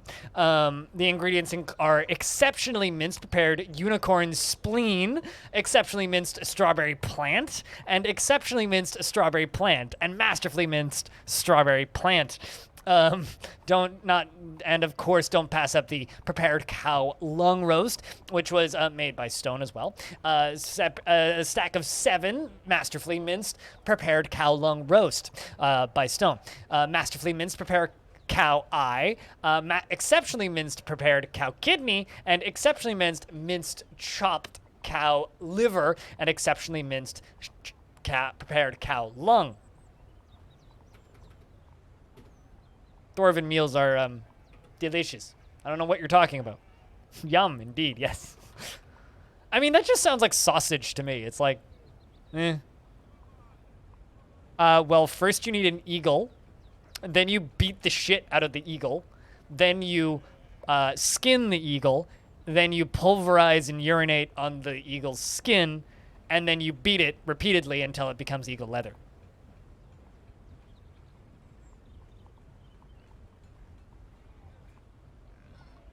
I think that's how you make leather. I don't know. I've never actually made leather myself, so I can't exactly speak to that process.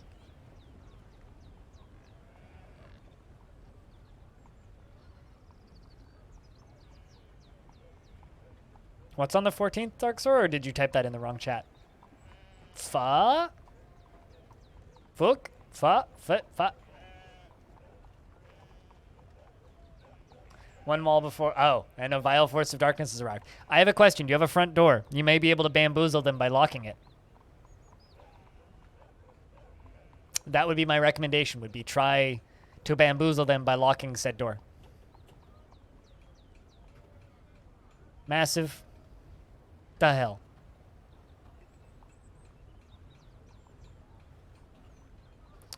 You are extremely slow. You a bridge? Close the front door. Lock it. Maybe. I don't pay attention to when holidays are.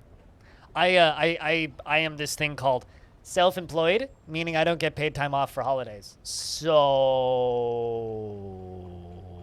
I actually couldn't tell you if there's a holiday on Monday. There might be. There might be. Mm-hmm. This is true. You can use brains in a in place of urine? Yeah. Well, I mean, I learned more in about 3 seconds about making leather when I was talking to Tarn Adams this past month, than I think I've ever needed to know about making leather. And you know what? I don't want leather anymore. I don't like leather. Leather got a lot grosser. I mean, I knew it was stinky, but I didn't really think about why. Which is like maybe leather making jobs will get way more complicated as soon as we get cow manure. I do like that Tarn Adams is on Team Cow Manure, though. Team Poop. Dwarf Fortress has entered Team Poop, which means we will get poop at some point. Who's excited for poop in Dwarf Fortress?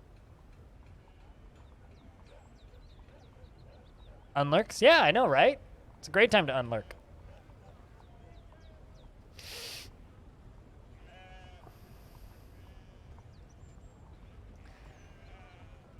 Celebrate on the 15th of August. I mean, it's just like Christians think that Christ was born on December 25th, when in reality it was actually just the Catholic Church kind of being like, well, the pagans celebrate a thing on the 25th, so how about we tell them that our God was born on that day so that we can get them more Christianish. Yes. Animal. Speaking of poop catapults raining poop aplenty, how's that Minecraft rendition of my beautiful fortress Longdeath coming along? If I can ask.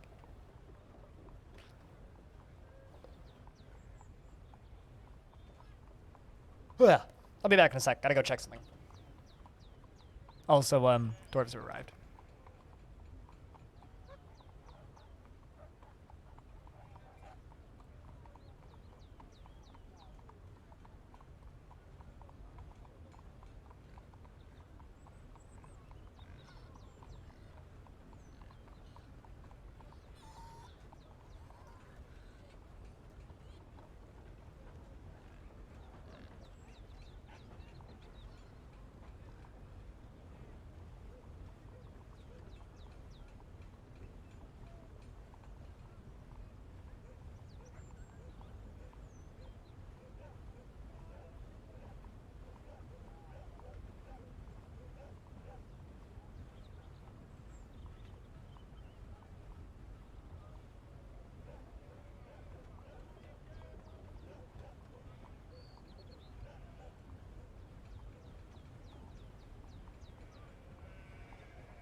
I return, also because the dog is sitting in a convenient space.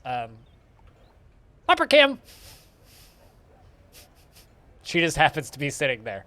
She hasn't moved in a while, so I figured I could, yeah, am I talking about you? If I say your name, will you wag your tail? Holly. Holly. Holly. Yeah, what's up? Do you hear your name? I'll stop torturing you now.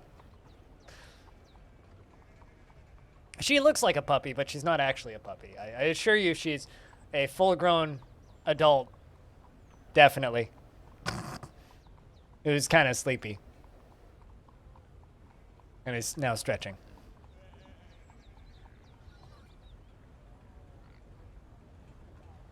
Try to get something out of the dog while I can. Is the cat there too? No, the cat went back last week. My parents just went to my grandma's house for a day, and didn't really want to take the dog with them and to stay in a hot car, and doesn't get along well with my older sister's dog, which lives with my grandma and all that. So the cat will be fine. They stay at home for a day. When they went on vacation, they took the dog with them and left me with the cat. But also faulted. We'll see you when we see you. Do what you gotta do. Go get ready for work. Have a good day at work. Hopefully it's good and not too long and drawn out. Best of luck. Kavish says, I am your liaison from the Mountain Homes. Let's discuss your situation. Dog has left, so dog cam is now very empty. Sorry. We've added information to your to your maps. And what request do you have of our merchants? I think the dog might be almost ready for lunch, as am I, which is what I will go do in a couple minutes. Okay. What request do you ever what we're willing to offer you for your craft store ship? They want thread. Really? Quivers, cheese, drinks, handwear, cut gems, figurines, and meat. All right. Got lots of stuff. Look forward to our meeting next year. Our fortunes rise and fall together. Good to know. All right. Well, you want thread, eh?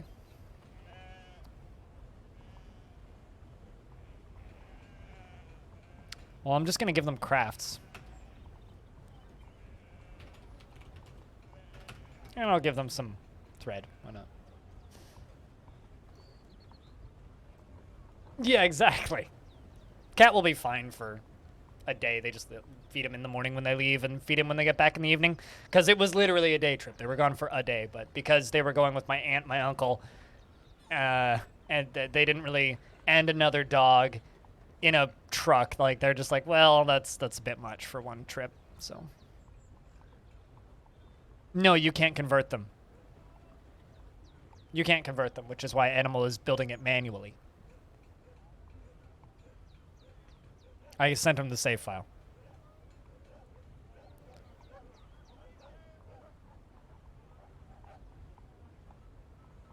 More than a giant slab of stone. So you've got your carving set up. That's good to know.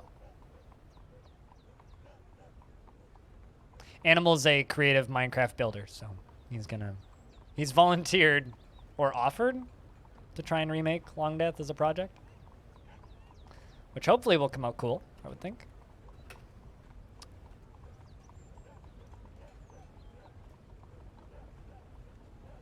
Yep, we know that.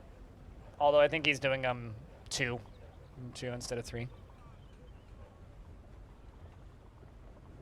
Also, the app still works for converting worlds. I didn't know that.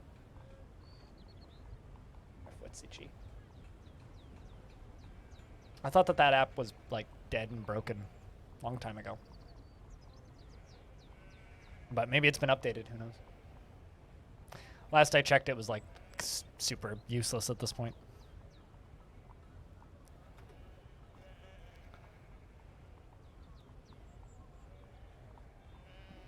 Fortunately, I can export. You're doing 6 by 6 per DF tile. Oh geez. That's big. That's big. I thought the world wasn't deep enough.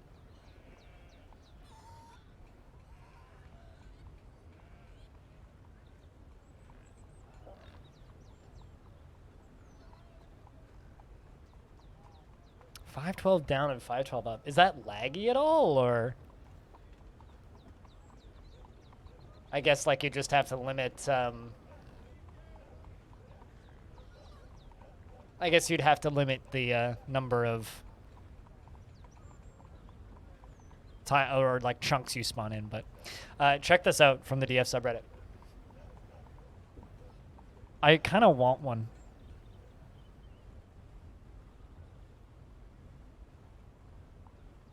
Oh, that's fine. I mean, as long as it's just invisible and still there, that's fine, right? That's just letting you peer into the underworld a little bit, right?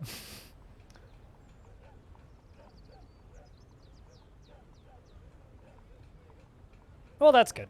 I'm glad that part works just fine. I don't know too much about Minecraft chunks, frankly.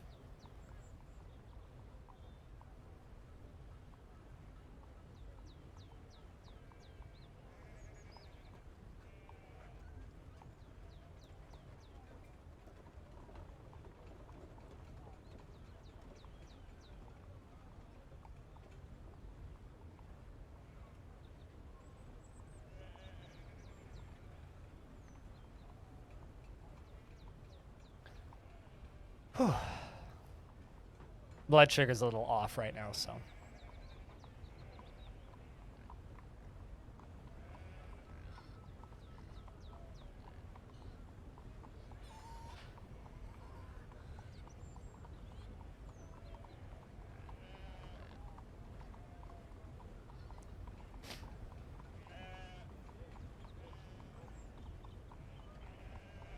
King altered a mandate?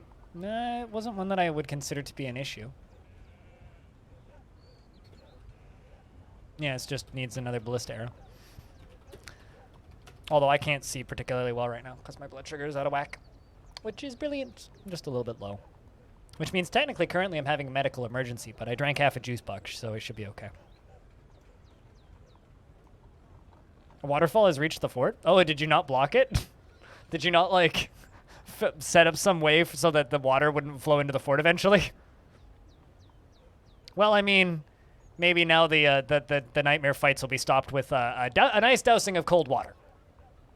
Or a nice drowning of cold water. Maybe you can retire the fort and just tell everybody that it was a lake. No one will ever know. Maybe archaeologists will find the corpses in 1,000 years.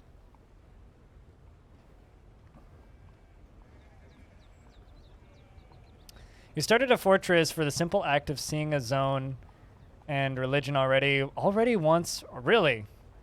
And a religion already wants a temple and a priest. Well, that's convenient. 14 dwarves is enough. What's the religion? Must be a powerful religion.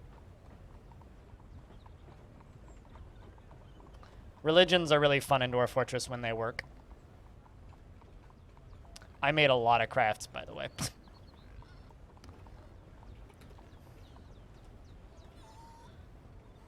Yeah, no, I check these periodically, so I'm not generally too worried about them.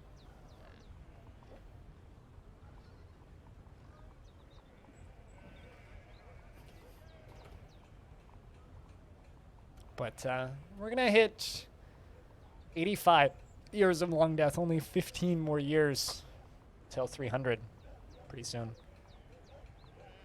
Which means only like another week of streams-ish.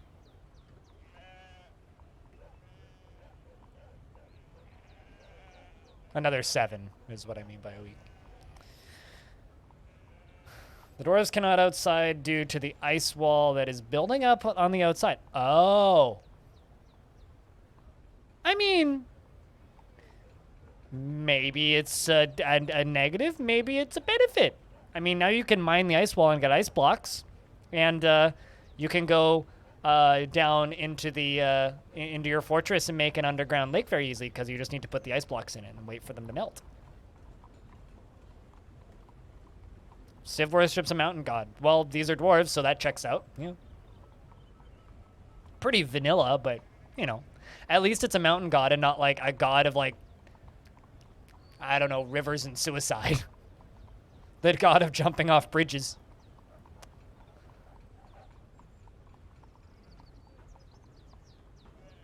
That would be an odd god, though.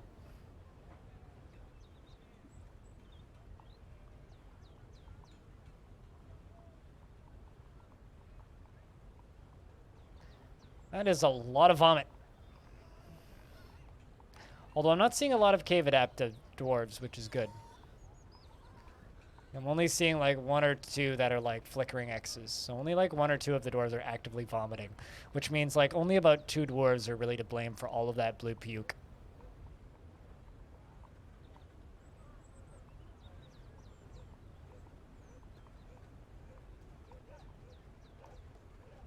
It's like a new paint job.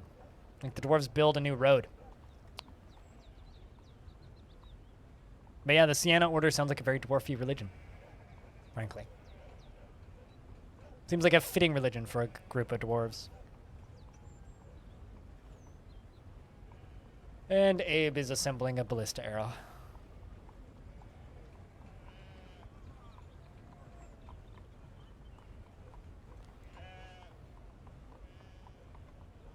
I'm going to feel bad when Commander Rainbow Ducky tunes in again and goes, "How's my dwarf doing?" And I'm like, "Dead." And they'll be like, "Why?" And I'll be like, "'Cause I locked them in a room until they suffocated. Yay."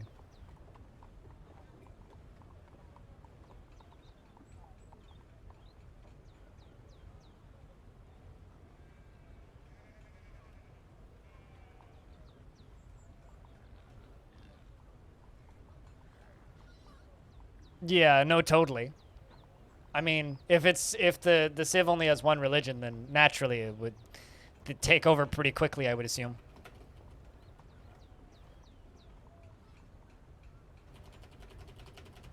We would probably dedicate quite a bit of time to worshiping said god.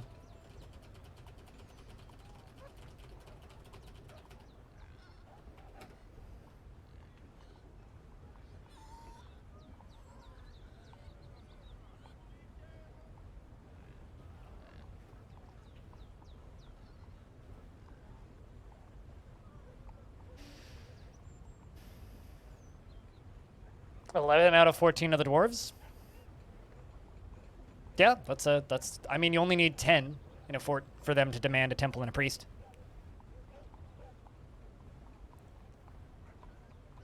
And then if they go off to war and come back, they'll have fun religious titles.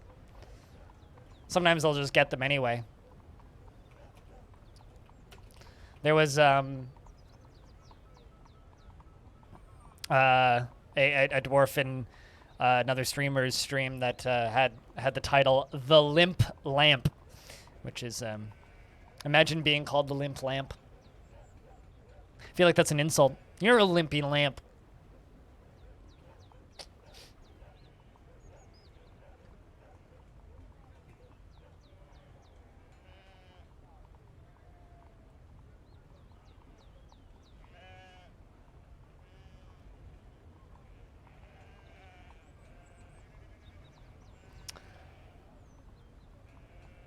So someone in the YouTube comments here just had like a mind-blown moment. Okay, so this is somebody who commented on my news video from today. I just realized miners mine and get stone. Woodcutters get wood. But stonecutters process stone that's already been gotten. But the ones processing the available wood are called carpenters. But cars were not invented when the term was, and I don't know what penting is. English is weird.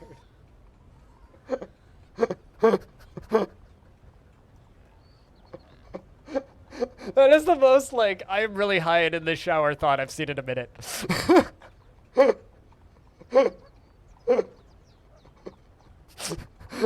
I just realized, miners mine and they get stone. Woodcutters get wood. Stonecutters process the stone that's already been gotten, but the ones processing the available wood are called carpenters. Cars weren't invented yet, and yeah. That's funny.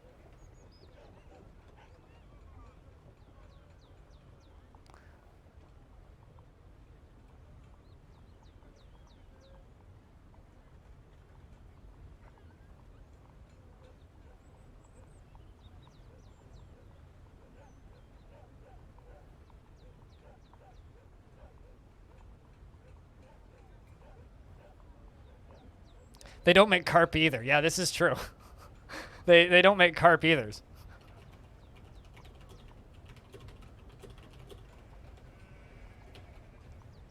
Thanks. I'm going to add that to the comment. They also don't make carp.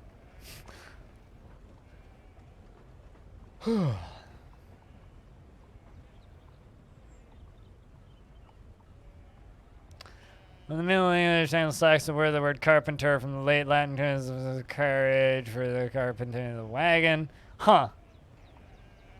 That word is related to car. So, like, that is actually, like, historically grammatically accurate, then. Fascinating.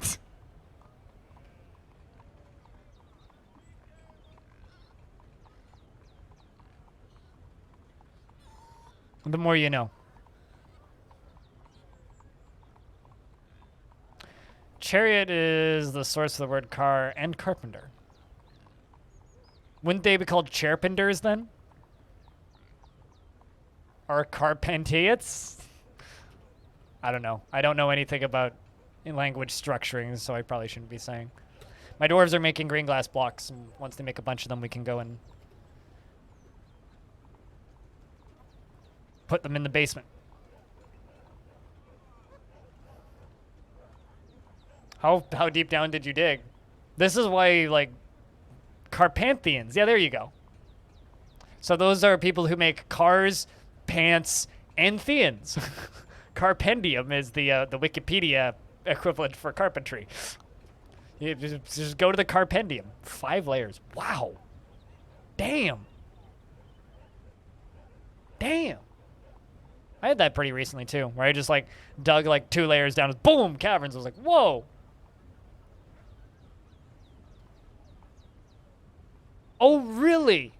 Wait, hold on a second. Your dwarves landed on a mushroom. Does that mean that they dug down to a mushroom, or does that mean that your wagon is on a mushroom? Car path IANS. That's called a road maker. Mm-hmm.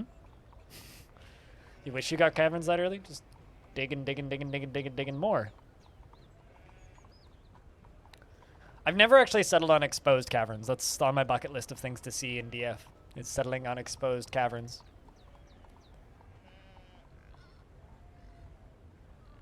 All I know is that the Carpenters are a band. Yeah, this is true.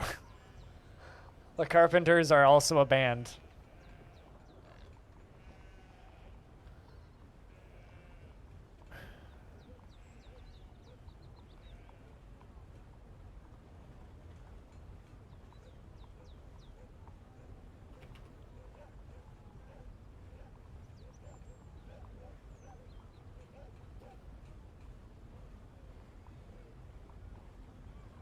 Why is Jump King suddenly in the top sellers in Steam? Games like that genuinely make me upset. It's like, the game is terrible. Like, it's just abjectly terrible. Like that Alt F4 game that did really well. It's like, it's just a kind of bad game that had very little effort put into it that's just streamer bait, and all the streamers buy into it. They always do. It frustrates the ever-living hell out of me.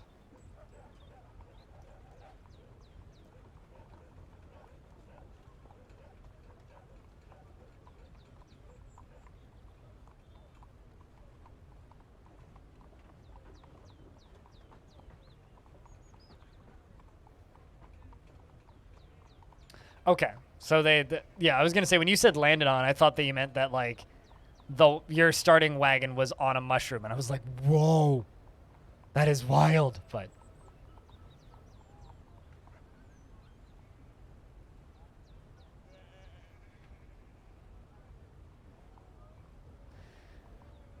Manthian Mountains and people are phonetically similar, but ultimately unrelated to chariots. Well, look at you, ruining my fun with facts.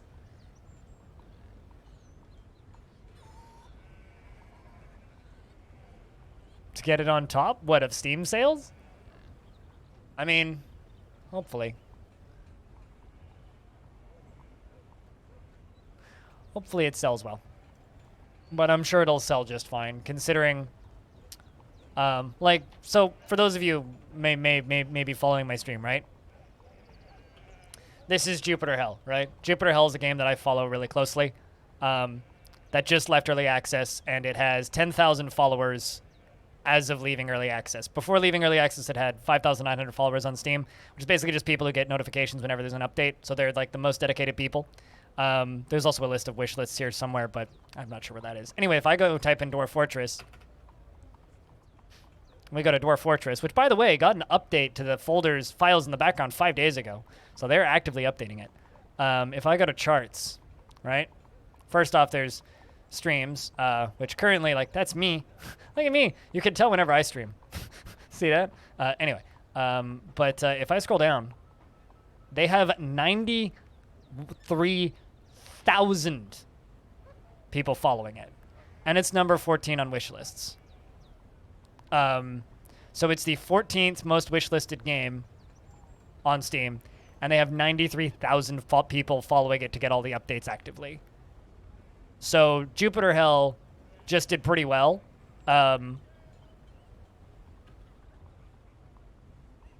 But that's where Dwarf Fortress is at. Like, let's go select like a new let's go look up a new release, right? Like a game that just came out. I'm just gonna go open up Steam. What's a game that just came out that isn't Jupiter Hell? Let's go with Boyfriend Dungeon. So let's just go look up Boyfriend Dungeon here. Not Hatoful Boyfriend. Boyfriend Dungeon. There we go. Boyfriend Dungeon currently has 737 people in game. How many people are following that?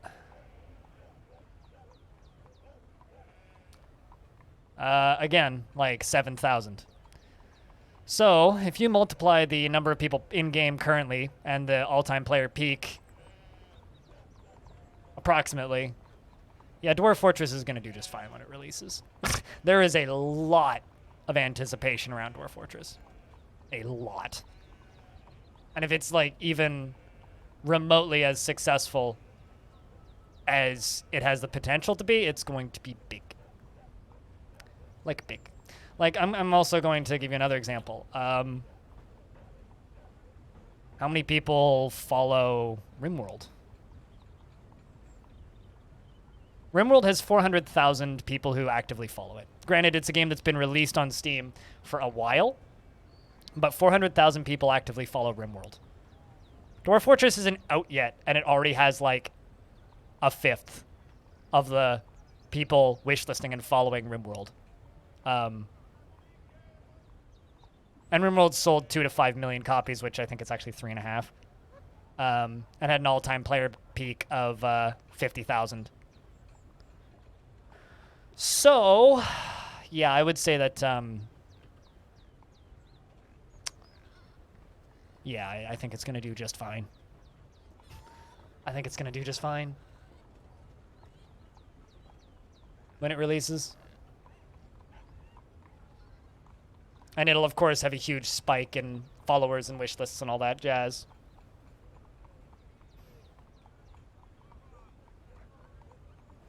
Show followers by week? On which one? I mean, you could do that yourself, but on which one? Dwarf Fortress or RimWorld?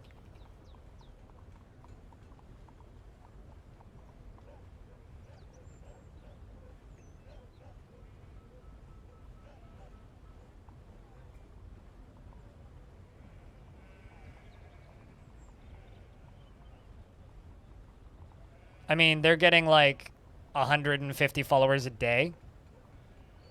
Like in the last month, Dwarf Fortress has gone from 91,465 to 93,301.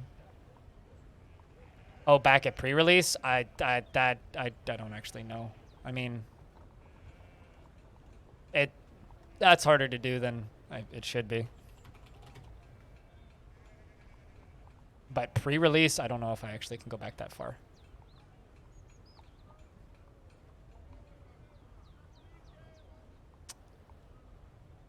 A couple thousand.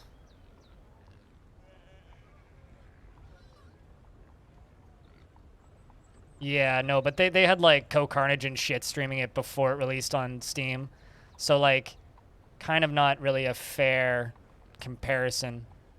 Because Dwarf Fortress doesn't have the same level of, like, streamers, but,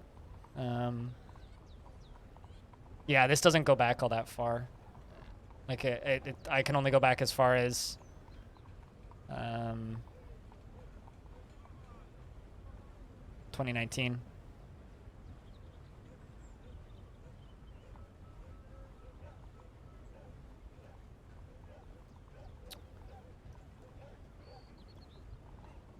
Oh, here we go. Yeah, it's player counts. I don't think that game, like, you couldn't follow games when this game released. Like, following only has existed since, like, 2017 or something, 18. So, like, game followers wasn't really a thing for a really long time. But yeah, they had 14,000 players their first month.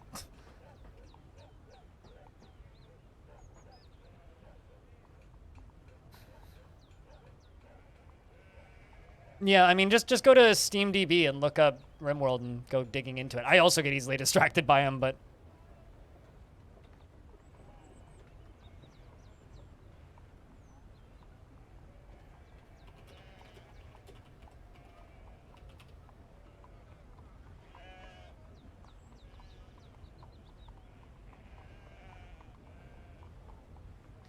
You think it was an accessibility thing? No, it's a mindset thing. It's not an accessibility thing. And the reason I say that is I'm disabled. People just don't go through the effort to set the game up so that they can play it. It's literally all it is.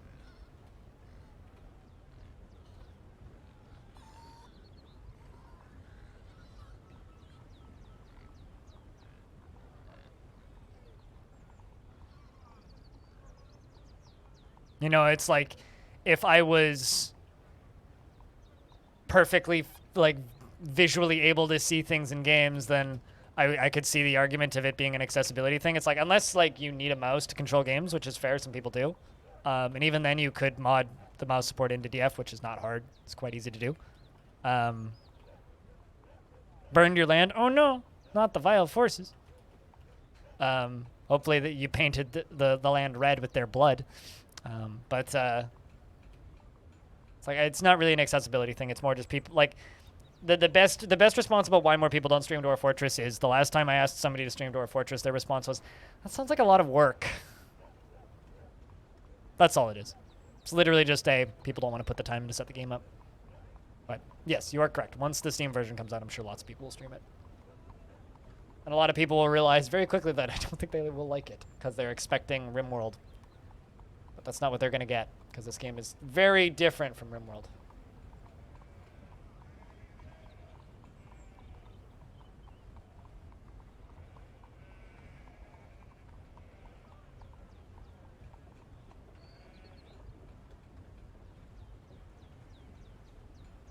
Cool, not cool. Discord's having a big old partner event, which is like a lot of online meetings that I'm not going to attend and forget about. Accessibility does not equal approachability. This I agree with, yeah. Animal, you have a good night's sleep. Thanks for hanging out as always. We'll see you when we see you, man. You have a good night's sleep. Was not made of stone. Oh, and did they burn it? What burned it? They don't usually just set things on fire. Unless there was, like, a necromancer with weird powers. Ta-ta, Animal. Cheers, man. Thanks for hanging out. How far through all that glass are we? Past halfway.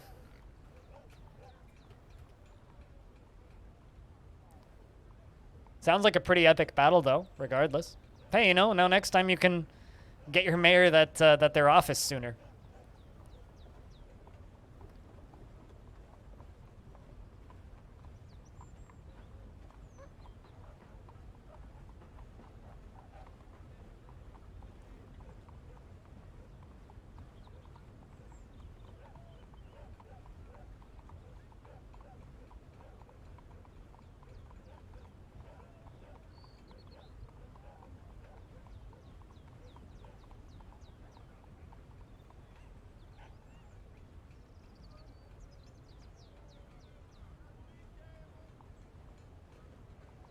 No idea, but you're not going down without a fight. Hell yeah.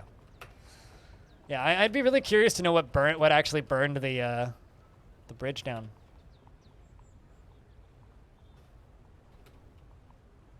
Blue Water's thirsty. Well, go get a drink then. But yeah, no, Dwarf Fortress is extremely hard to approach. And I think that the reason a lot of people are turned off by it is a very simple reason. Where the fuck the download button at? You know? A lot of people have forgotten how to use websites like this. I know that might seem ridiculous, but like, genuinely, a lot of people have forgotten how to use websites like this.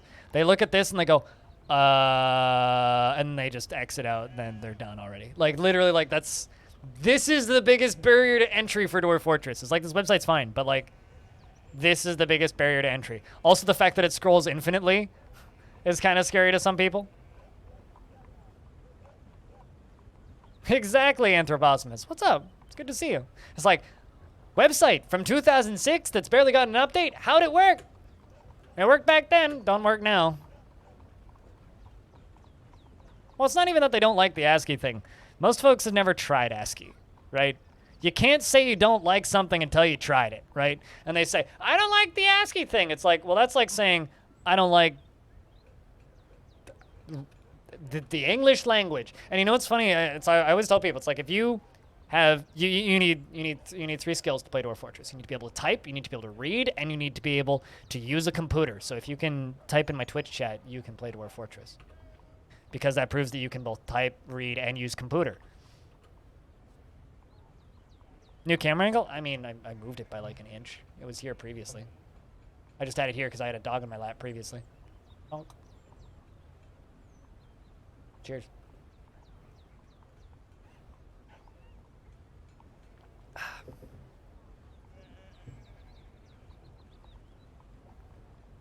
Game saving, so you're not really missing much.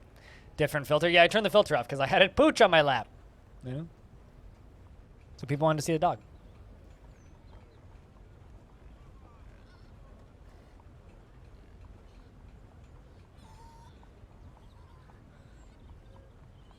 Yeah, I think that like ASCII is one of those things where if you just, read the getting started guide on the wiki and actually play it, you'll realize it's not that bad in like an hour. But nobody lasts that long because people have very short attention spans and people are programmed to give up quickly in the modern era. It's unfortunate, but it is what it is. Yeah, exactly. I mean, if you want the shitcam filter back, I mean, I can just go to shitcam filters and boom. Bah. Shitcam is now back at full fucking power. I don't even know what that looked like. Shout outs to the Statue of Liberty and the Great Wall of China.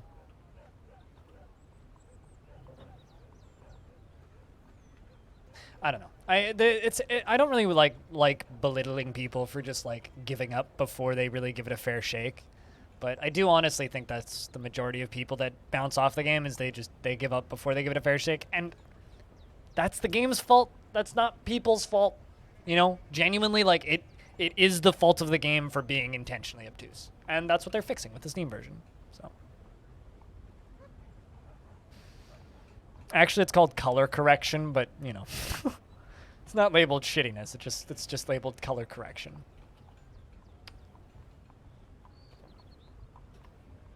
Need a ballista arrow, and I need 2 animal traps. So wood, any trap. 2. I'll ass 1.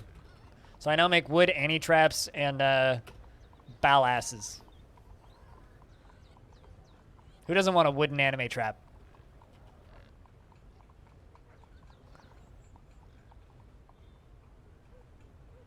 Everybody loves their wooden anime traps. Also glad, Alex. It's good to see you. Thanks for hanging out today. Swinging by. Chilling with the stream.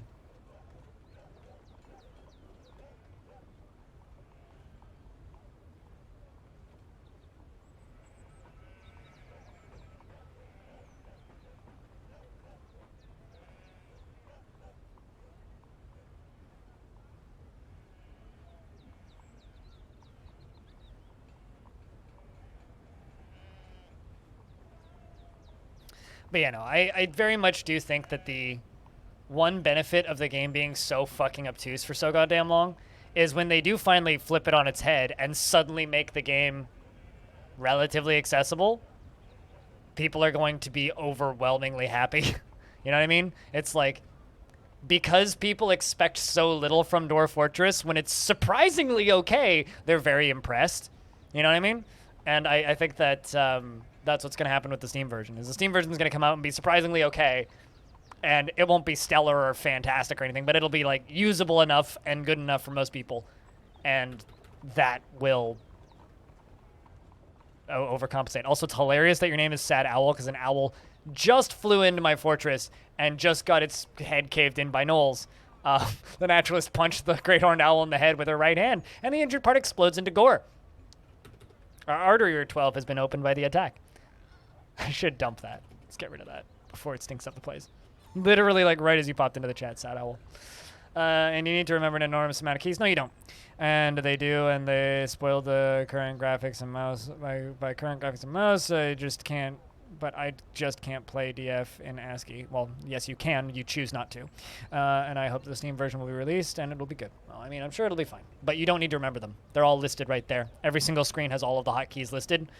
So if you can read and you have eyes that function, then you're fine. Right? So you don't need to remember the hotkeys, because all you need to do is just, like, hit tab a couple of times, find the menu you need. Building. Okay. What do I want to build? I want to build a wall. All right, let's scroll down.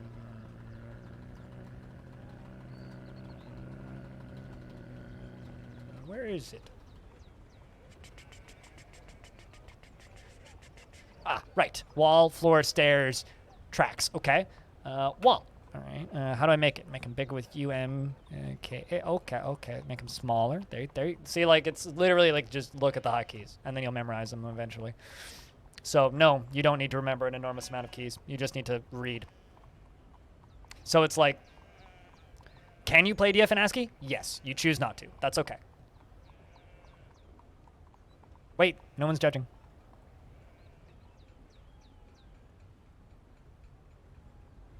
Use a pretty tile set and constant with the wiki when you're stuck. No, totally. Like, it's just look at the wiki when you can't figure out what you need to do, and use a tile set that you like looking at, and read the hotkeys when you need to know what's going on.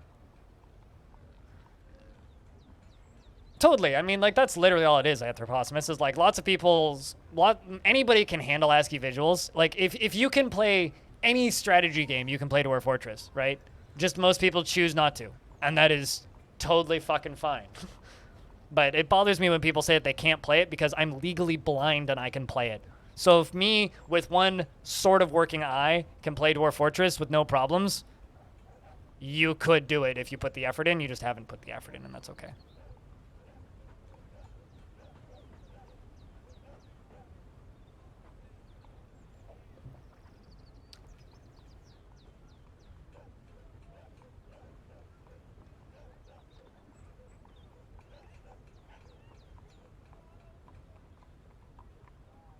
And that's okay.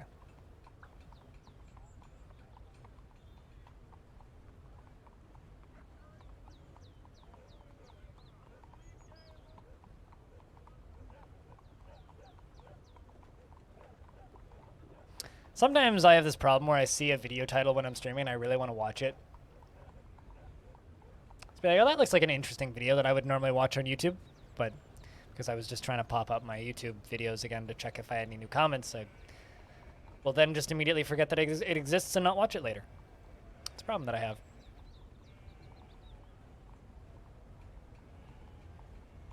Yeah, I mean, Dwarf Fortress actually has a really satisfying learning curve if you get into it, because it's like, the way you learn Dwarf Fortress is you play until you run into something you've never seen before, which is weird and strange. You either overcome it just barely by the skin of your teeth, or it utterly obliterates you, and then you start a new fortress in the same world. Some of the same dwarves show up, some of them won't.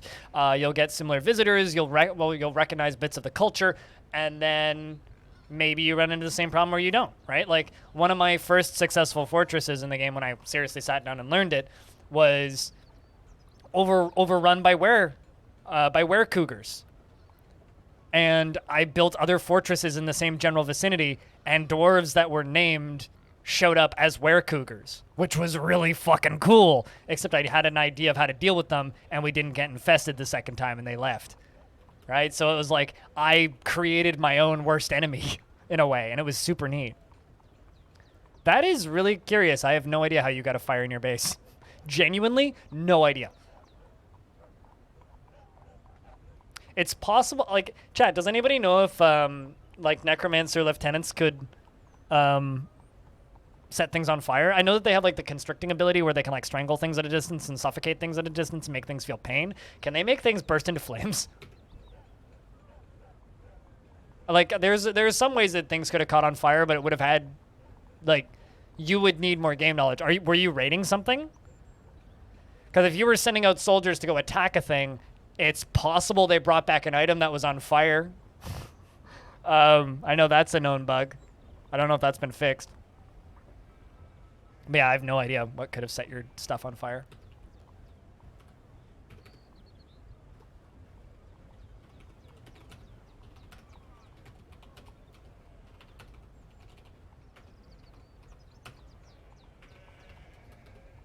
We're gonna make a bunch of drinks and food.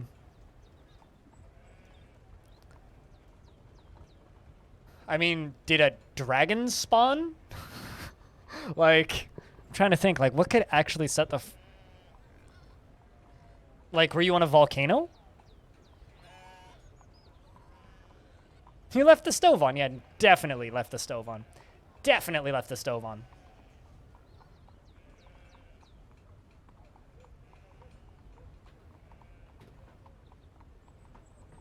Or maybe the baddies left the stove on, and then the fire came from their home, wherever they raided you from, and it burned them down. Oh, man. This is a... This is a rough time for this poor fortress. This poor fortress. It's just like... You're just getting a little wet over here, aren't you? Oh, no. Oh, also, if there's alcohol in your stockpile and your fortress is on fire, the alcohol is going to explode. As far as you're aware, not? Yeah, that would be weird. Like, was there any forgotten beasts, maybe? I remember I once I got attacked by a land titan, which was just a really shitty dragon. It was a giant chicken, and the giant chicken could breathe fire and it had one eye, one large eye, and it set an elf on fire and the elf exploded into boiling gore, and the boiling gore got caught in the giant chicken's eye and it melted its brain and it died.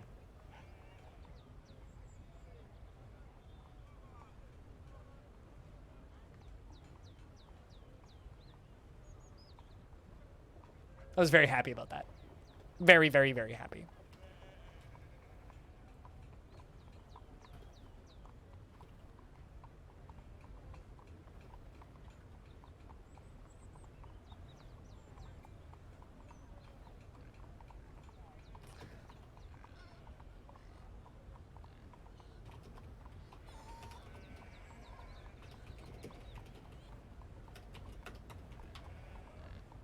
All right, so we're brewing drinks from plants. We're preparing 200 lavish meals.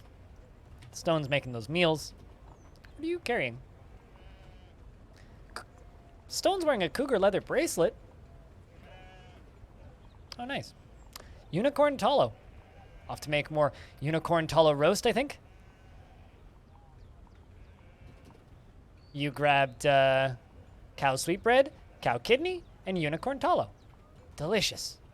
And of course, prepared cow kidney and cow meat. It's basically you're making burger patties. Like beef sausage, basically, I would assume. It's like, I would assume that the dwarven roasts are like a large sausage. That's kind of how I imagine them. Unicorn meat roast, which is being removed.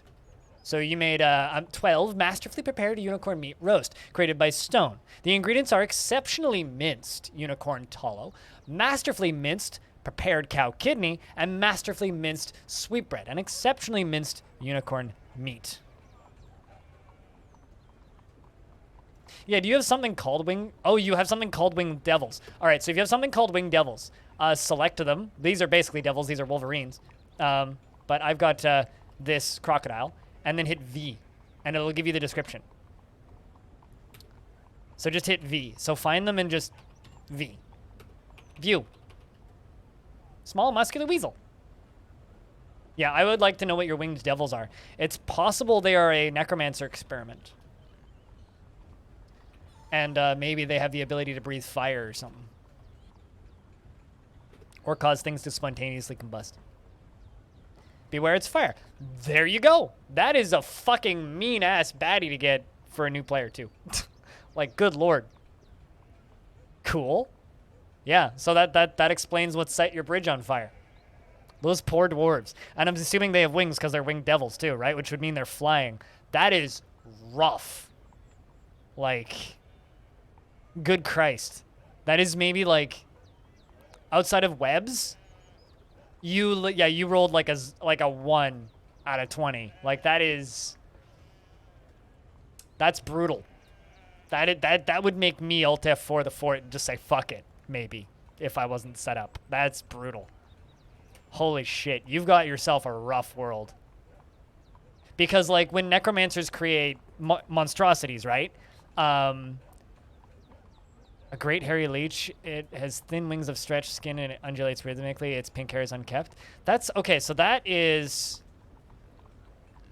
horror. That's like a Forgotten Beast level of critter. That is distressing. What were they originally made out of? Does it say? Does it say that they came from like the creation of something or? Welcome to your first day of DF. You know what happened to my first day of DF? A giant crocodile climbed out of the water and insta-killed a dwarf, and then a large snapping turtle killed 2 more, and then a dwarf chopped down a tree, and a fourth one was killed by a falling log. That was my first fort. So, you know, I think you're doing pretty good. And they're both fire breathers. Yeah, so if there's 2 of them, they have to be a necromancer experiment. That's like the worst possible necromancer experiment I've ever seen. Or maybe they're like even like a fucking devil. Is it possible that you're actually getting like invaded by demons? What is it composed of? It's a great hairy leech. It has thin wings of stretched skin, and it undulates rhythmically. Its pink hair is unkept. Beware its fire. Damn, that sounds way worse. No, what you've got is way worse. Call a trial by fire. Yeah, literally. That's brutal. God. Fire-breathing necro experiments. Man. What letter are they represented by, if I can ask? Or, like, what do they represent? What sprite are they represented by?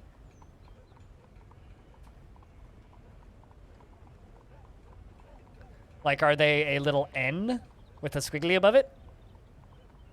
So it was goblins? Huh. Cool.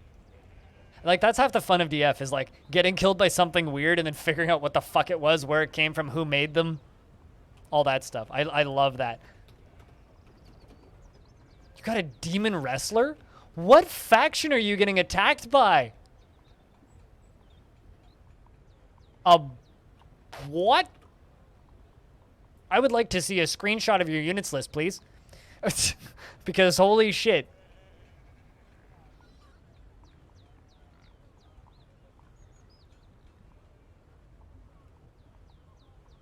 Holy shit. Lake Bear withdraws from society. Go, child. You were carrying a big cup. But now you're gonna go and make something.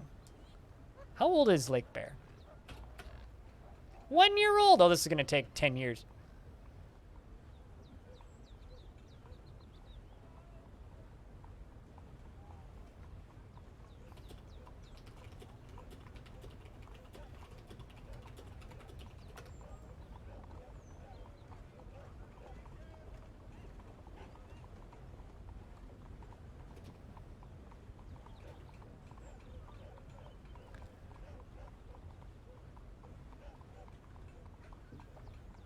How can you toss a screenshot? If you're in my Discord,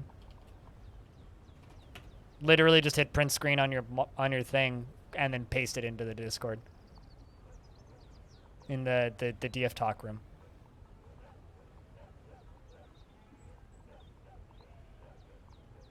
Yeah, it's called depression. I may be a slice of pie. It's called a sense of loss and separation anxiety. Child dwarf grabbing bones. What are you reading? Or what were you reading, rather? But yes, I get that feeling.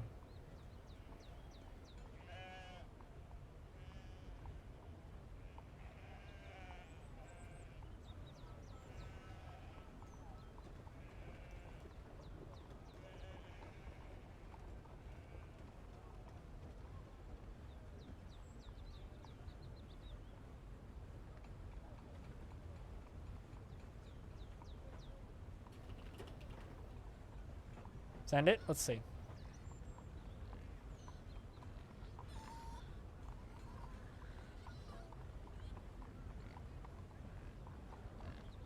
Okay, so winged devils probably necromancer experiments, and the demons are probably another necromancer experiment, would be my assumption. Because actual demons in Dwarf Fortress are usually called brutes. But the fact that you have these Weevil demon wrestlers is wild. Those are cool. That's a brutal invasion, though. Holy shit.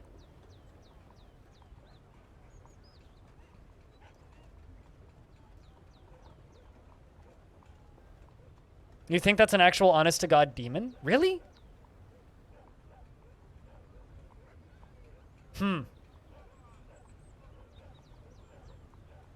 You've got a fucked up world, though, I'll say that.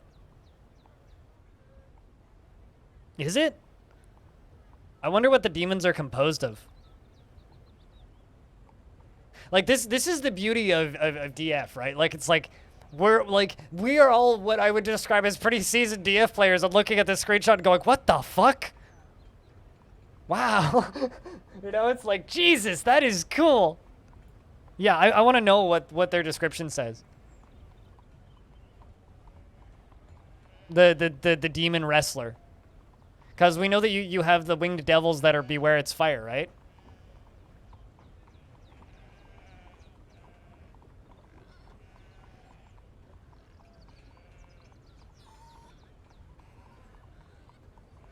Meanwhile, this child is just gathering leather. That plus one Forgotten Beast. Yeah, that's crazy. I've never seen demons like just invading. Like, someone breached hell and didn't seal it, which is wild, if that's the case. Yeah, the fact that the profession is singled out is crazy.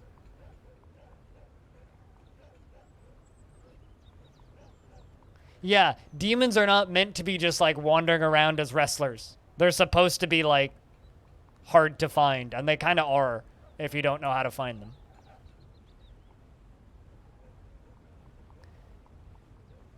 It has a twisting, jointed trunk and a bloated body. Its black exoskeleton is leathery. Beware, its deadly spittily is short and incredibly skimming. Yeah, that's a demon.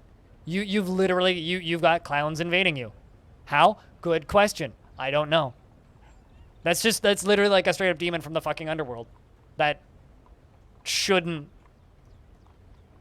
be doing that. Although, well, I mean, I guess they are, but you're just piecing out. I mean, like, I would just open the doors and say, fucking come kill me. Although, I would like to point out, I love the fact that retired demons, after they're done enslaving entire goblin civilizations, usually just go traveling from fortress to fortress, participating in wrestling competitions in Legends mode, and just literally become, like, fucking WWE superstars and go hoorah at everybody, and I kind of love that. It's a siege. That's amazing. You've got a really fucking cool siege. Like, I wouldn't even be mad if that siege was attacking me. I'd just be, like, nerding out over their descriptions. Because that's really cool. He will prevail. Well, I keep the door locked and wait for them to leave. Like, if you have dwarves still alive, they will eventually leave. But that is, like, possibly the meanest possible siege you could theoretically get. All right, chat. It is lunchtime for me and my dog here. So as soon as this dwarf has begun a mysterious construction, I'm going to get up and go get myself some food. And then in about 30 minutes, I'm going to take the dog out so she can take a leak and a poop. Archery tower is up. Good luck. They might just, like, fly in the archery tower. So I will let the stream keep running, but obviously the stream will pause once the dwarf finishes their artifact. And then when I get back, we will continue Z-dwarfing, if that works for you guys.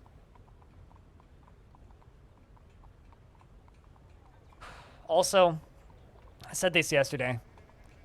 If you ever get the option of living a life without chronic pain and chronic fatigue, do that. Don't fucking live a life like mine. It sucks. Sitting in this chair is difficult right now. Literally, the only thing I want to do currently is go lie down and not ever get up.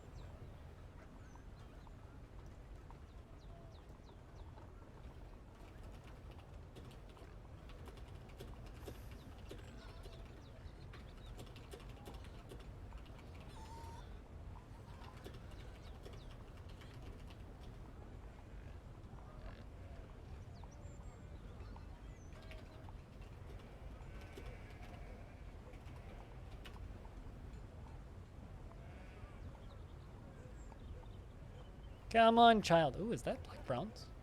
That's black bronze. That's going to be a valuable artifact.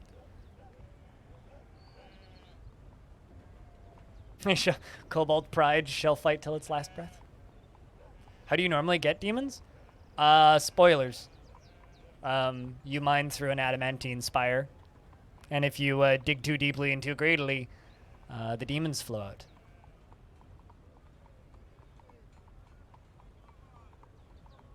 And spoilers.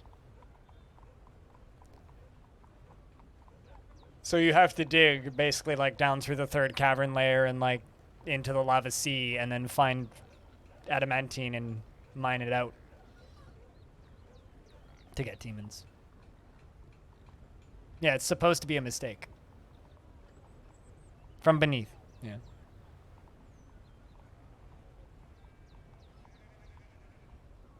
They don't come from fights normally. Chicken intestine roast, delicious.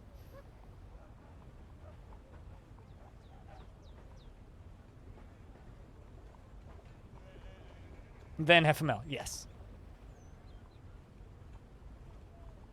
Then you are dead.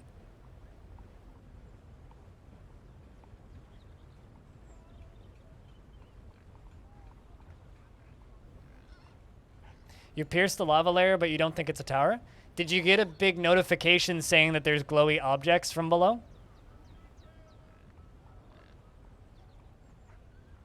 Because you saw a vile force of darkness arrive, right? Like, you can find the magma sea, but if you didn't see the glowy screams, or screams come from below and glowy lights and all that shit, if you didn't see that, then yeah, you didn't pierce hell.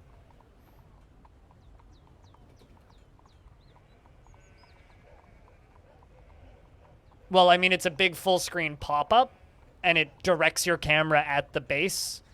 And if you go all the way to the bottom, there should be a weird area with glowy lights and demons flying around. If you haven't seen any of that, it's a full screen pop-up, like the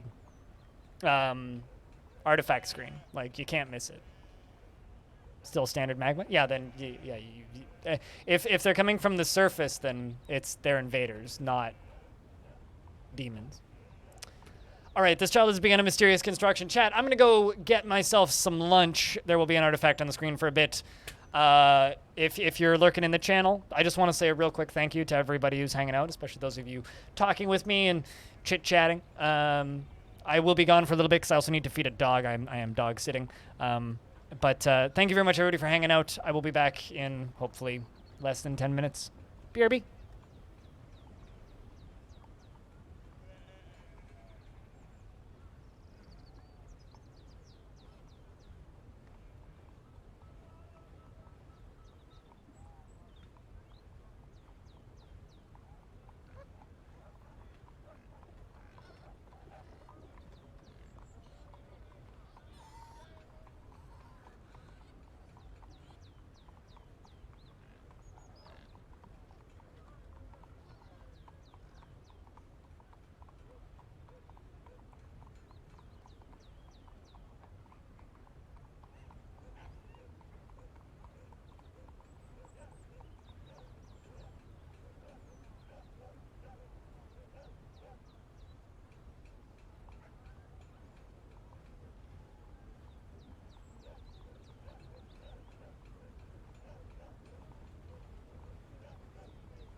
Sandwich!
Oh, you guys are streaming it on Discord? Hey, I'm back. I may need to take the dog out for a tinkle in a minute, though.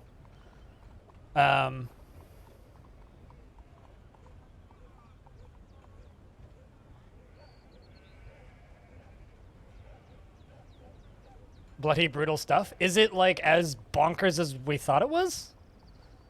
Hold on, let's see if I can. It's. I'm not sure even why I would look. I'm just having a witness of this because I need to see this. They Wow. matched reach. Oh no. Just gonna mute him. Or rather, deafen myself. That is kind of crazy. You're going down pretty hard. I mean, that seems like the end of a fortress. It's always an epic ordeal, frankly.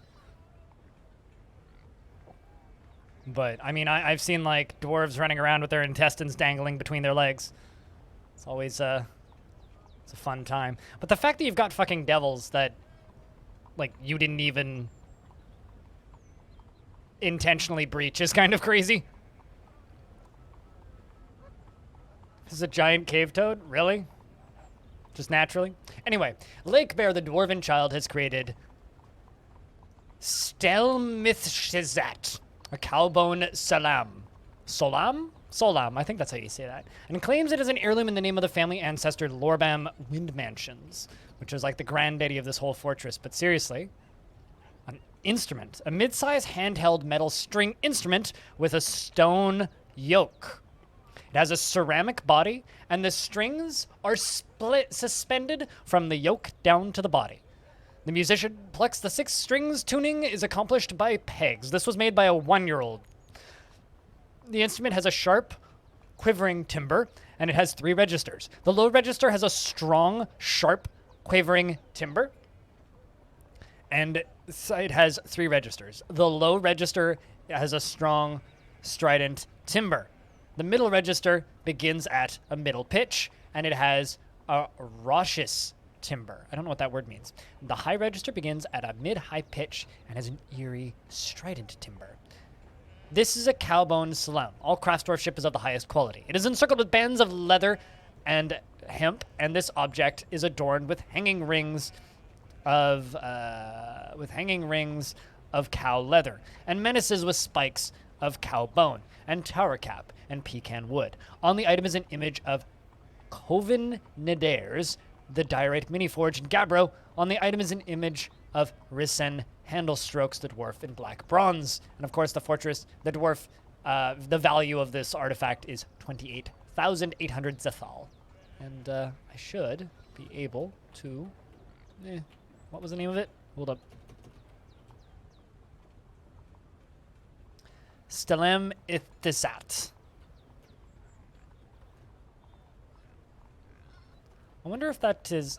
I don't think it's a... Yeah, that needs to go in the tavern, I think.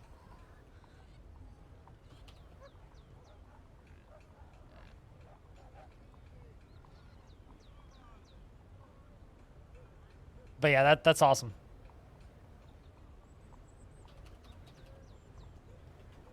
That some people were able to witness the fortress crashing and burning. And because that honestly is like the most notable moment in most of those most fortresses situation. You know, it's like that is the way it all ends.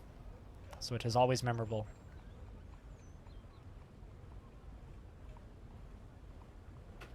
And there we go.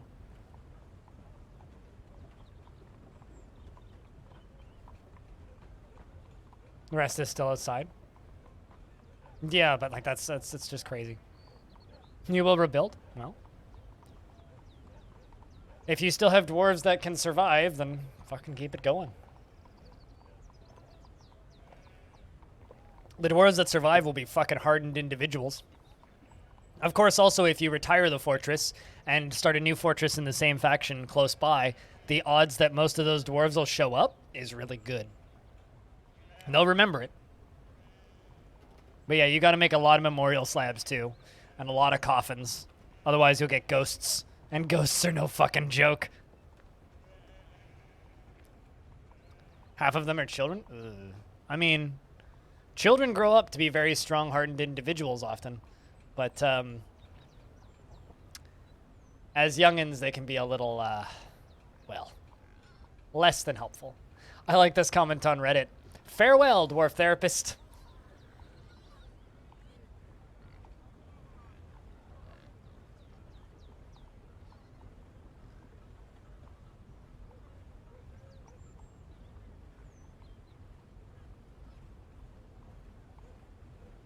It's good.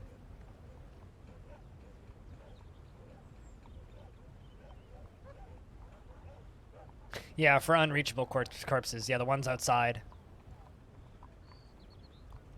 Memorial slabs? I think I have a video about it on YouTube, but you make a slab, construct rock slabs, or you can make them at mason shops.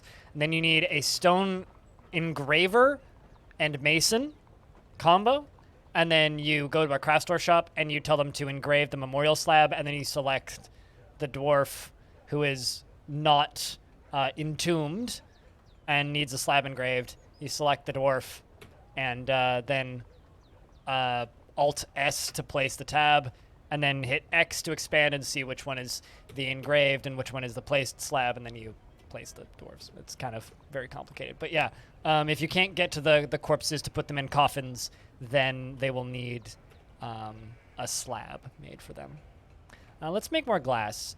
Charcoal, 200. Sand, 200. Glass, block.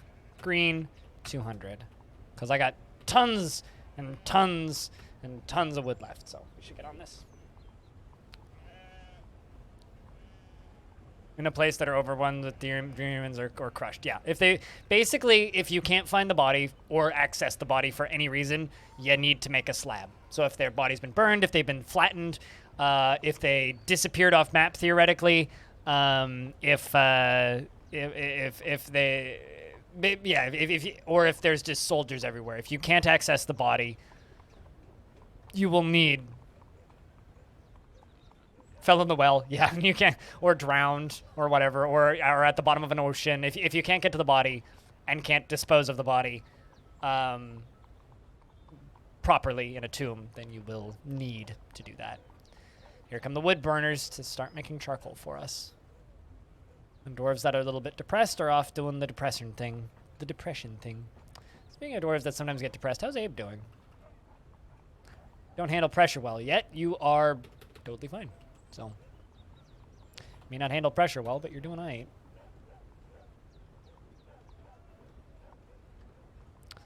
Dwarves are making more glass. They're grabbing the bags.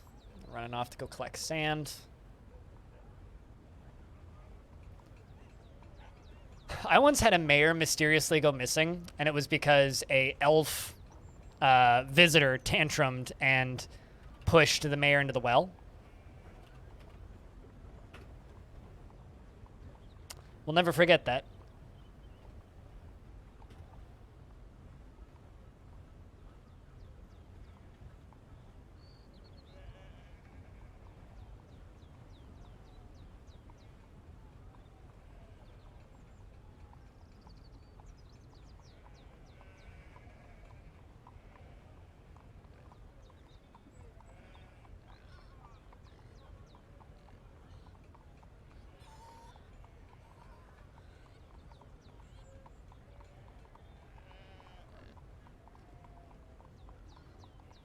But, you know, there's all sorts of reasons why a dwarf can go missing.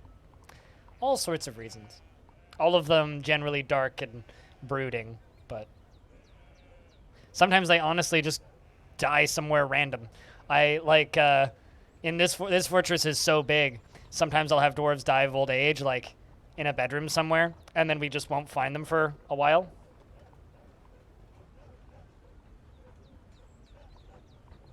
So I'll just have dwarves genuinely go missing because it's like we just didn't find the body. I once had a dwarf die in a random like cavern that we mined out.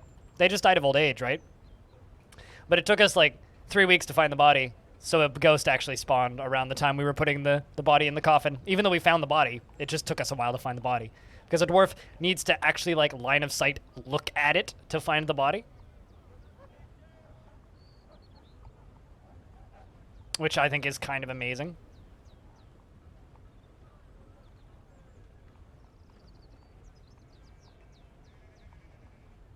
But, you know, it's part of the fun of DF. Is finding bodies sometimes. King wants 2 ballista arrows, which I'll get to in a sec. I'm just punching in what I ate for lunch, so I don't forget.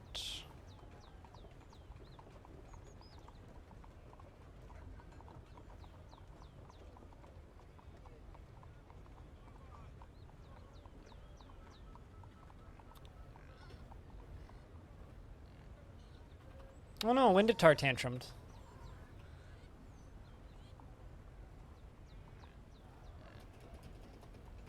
Where's Winditar? And are you still tantruming? Yes, you are.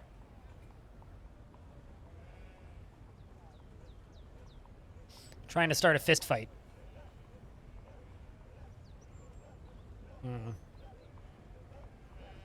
Question is, did anybody see it? I don't see anybody reporting a crime, but if you punch somebody, that'll be a reportable crime.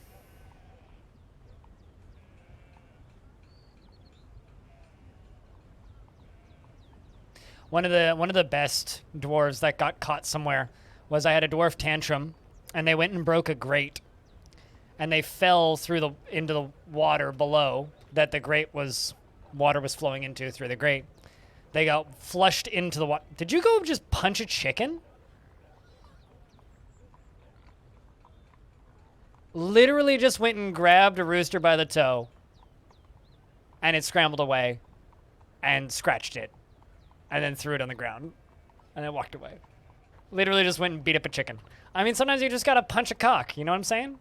Anyway, the thing that I was looking for. Anyway, so then the dwarf fell into the drainage pipe, and that drainage pipe went through a pump system and then flowed down into my well and my tavern. It was like a fountain. Anyway, the corpse sat in there for a bit and then eventually got caught in the current and floated down and went splat in the middle of my tavern. So literally all of my dwarves were just like partying and partying and partying and dancing and doing the things, and then suddenly a corpse just falls out of the shower in the ceiling and into the middle of the tavern and just goes splat, and bits went everywhere. It was kind of great because it fell 3 stories down. So, you know, you could have some pretty gruesome ends to stories of like, oh, a dwarf got lost and disappeared and we couldn't find the body. Yeah, it was kind of a good one. I kind of hope this dwarf tantrums again.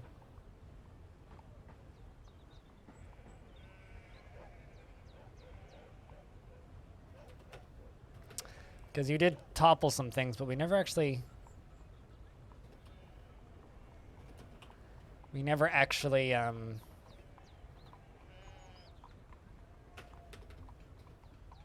saw you commit the crimes, so we didn't see him commit the crime. There's nothing that can be done.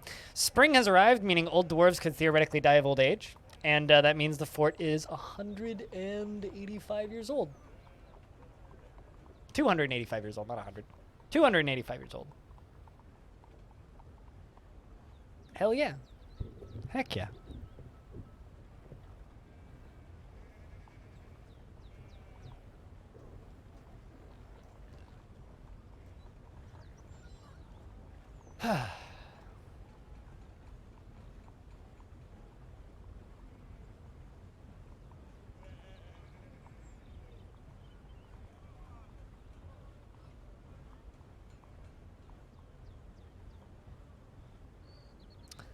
Luck is coming your way.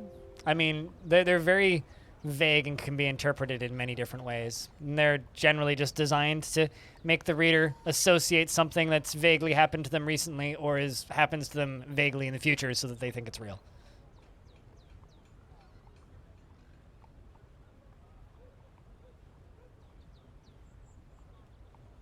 Now is not the time for Fey moods. It's the perfect time for a Fey mood. Okay? It's always the perfect time for a Fey mood. I tell you.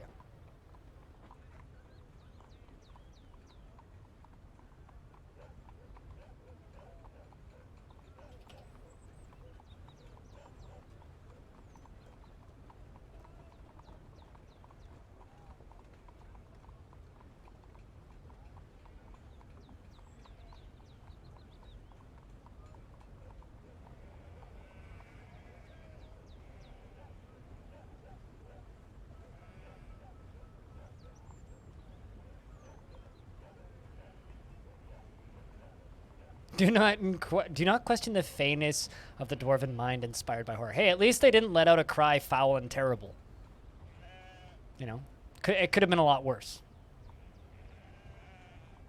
Bones and cloth? Why is it not possible?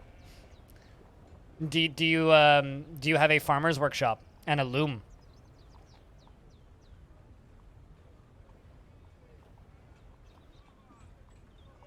Springtime tribute?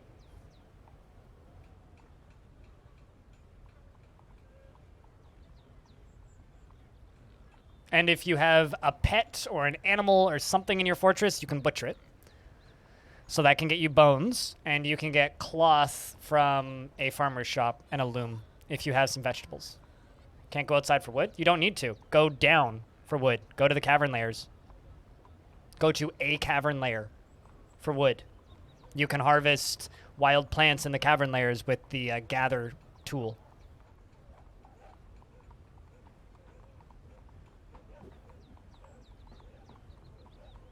So if you can't go outside, so that's fine. So go down. So child? So what you're saying is you don't care. I mean, fair. I mean, oh no, how sad. But no, seriously, like if you dig, you could probably acquire everything that you need. Because you said that you already dug down to lava, right? So you could probably acquire everything that you need.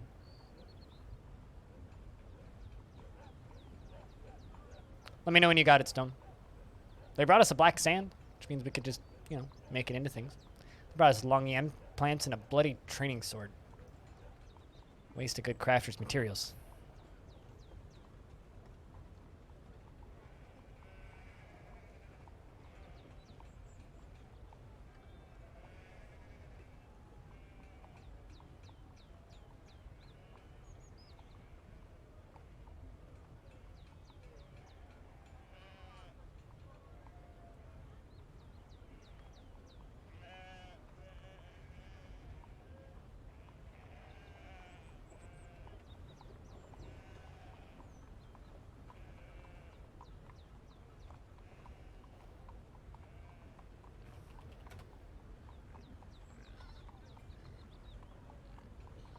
Oh, Stone has it. Okay. I totally missed the line where Stone said that Stone had it. All right. Phasing back into existence here. Sorry, I've had kind of lowish blood sugar all day, so my brain's like mostly functioning. Mostly functioning. Partially not functioning.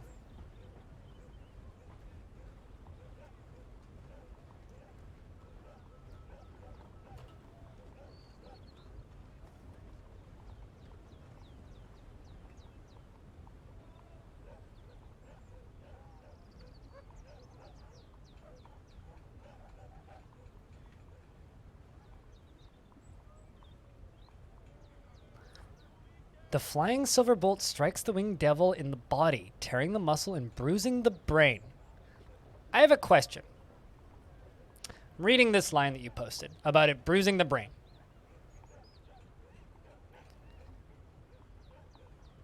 How the heck do you hit it in the head to bruise the brain when you shoot it in the body? It's like getting stabbed in the foot and going, oh no, my hand. How the heck does that happen?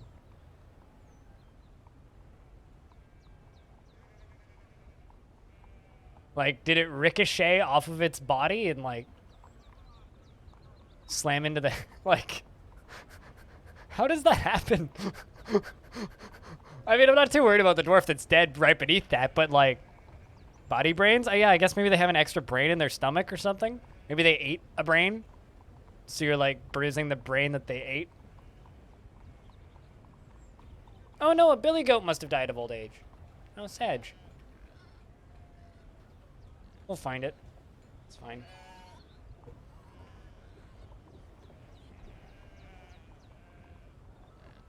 All right, well, it's time to start digging. Elves are going to arrive for trading soon, so I got to get this going while I can.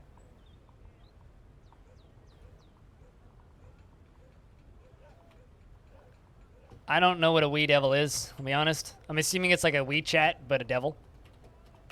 Or it's like a devil made by a Nintendo Wii. So truly evil with terrible motion controls.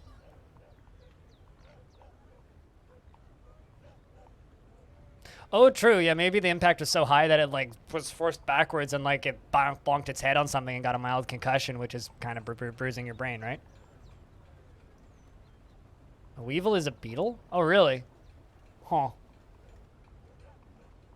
Beetles don't have brains in their body, though.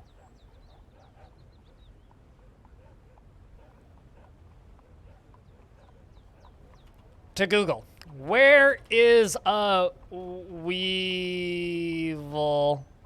brain?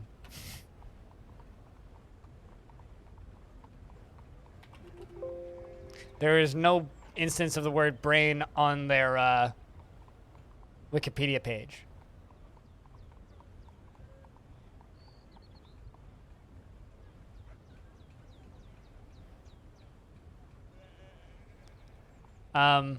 It's a card in Magic the Gathering, the Brain Weevil.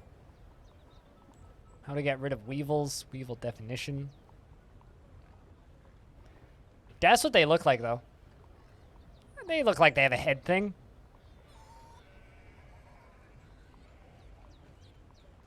Also looks like the elves have arrived. Welcome, elfies.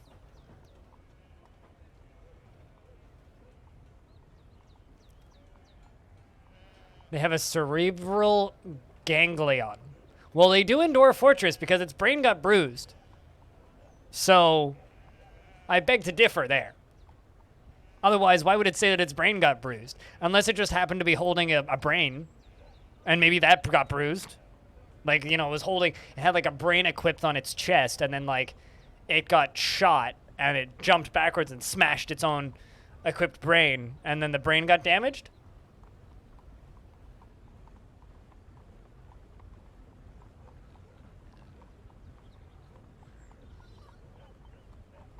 I know I'm just like getting way too specific about things that aren't real, but still, like, trying to justify how something that doesn't have a brain could have a brain that could also receive a bruise. Somehow. I mean, I would assume that they would look visually similar, but maybe maybe their physical properties are a little bit different in refinement. You know what I'm saying?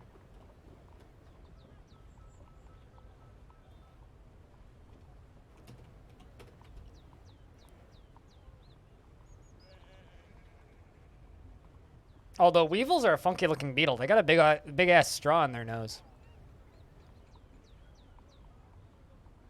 I've never seen a picture of a weevil before, so it's kind of like, can make me go, huh? It's like, I've never seen one of these before.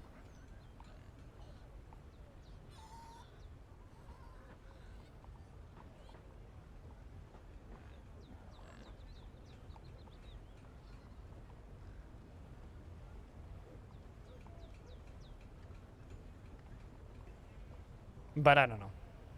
Found a diagram where they do seem to have one patch of cerebral ganglion or two in their body area. Oh my god!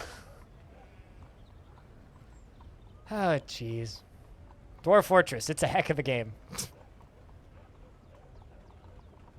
I've also learned that cerebral ganglion is a word. Because, you know, this is definitely my most studied subject, the anatomy of weevil beetles. Definitely. Mm-hmm. Absolutely. This is fact. Fact.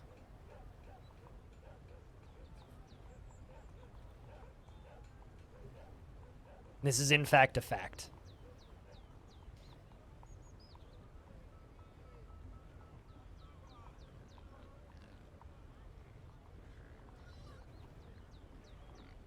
Rooster's fighting with what?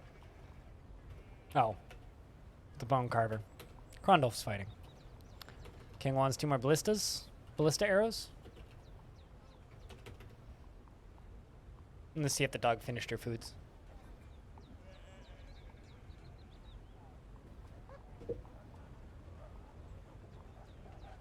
Didn't even touch your food. You big idiot, eat your food.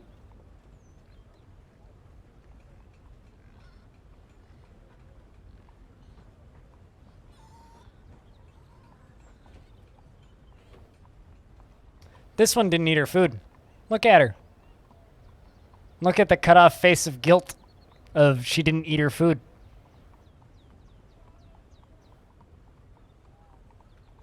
Dude, go eat your food. Or don't. I mean, you do you, dog. Windatar is throwing a tantrum. I don't know. She just kind of looked at it and left it.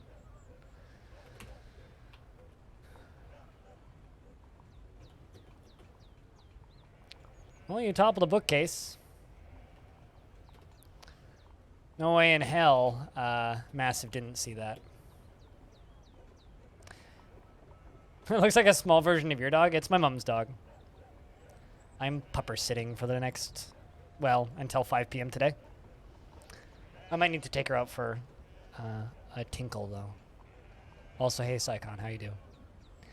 Yeah, it's my mom's dog. She's like 10 years old. 9, 10 years old. I don't actually know how old she is. I'm guessing. It's around that. Yep, she lay down. Yeah. She's not super interested in her foodstuffs, apparently.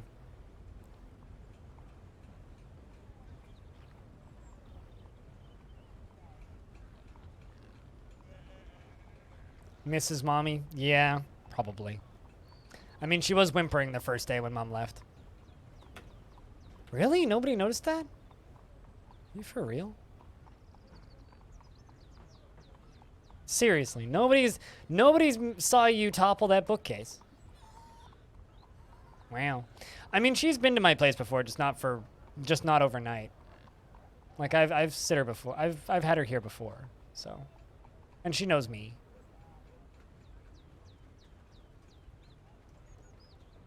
To be fair, she did eat yesterday. She ate her full bowl of food very quickly yesterday, but not so much today.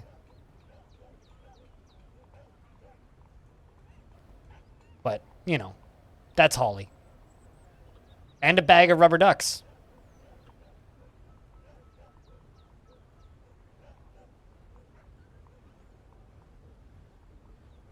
Okay. It would be a network of cells forming a nerve center in the nervous system of an invertebrate.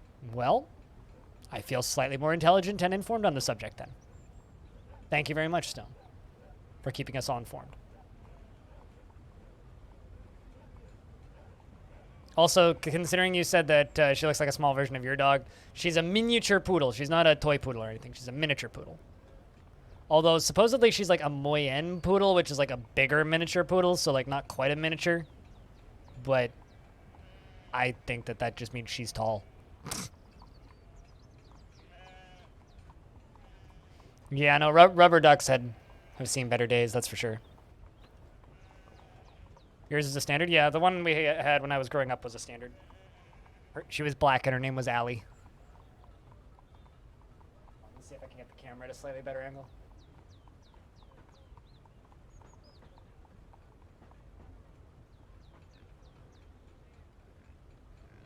She super doesn't trust the camera. She's like looking at it like, what the fuck's that? Yeah. Yeah, you.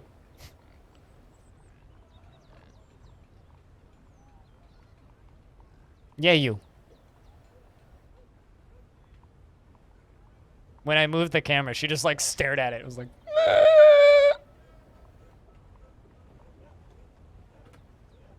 I'm good at multitasking, Mr. Progressor.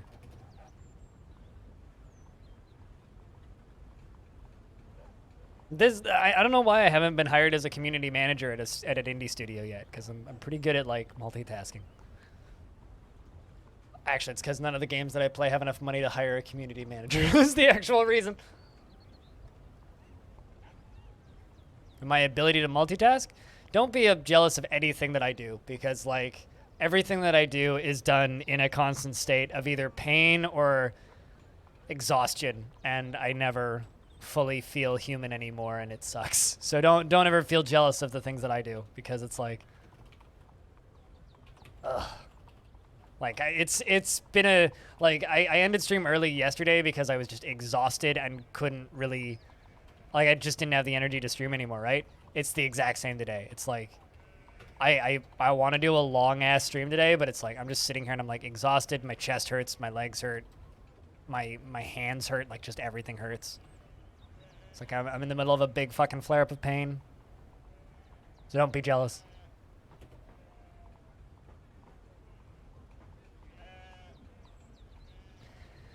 It is, what's the temperature outside right now? I'm really happy the dog doesn't really want to go out because I didn't want to go outside. It is 35 degrees Celsius outside. Feels like 38 degrees Celsius.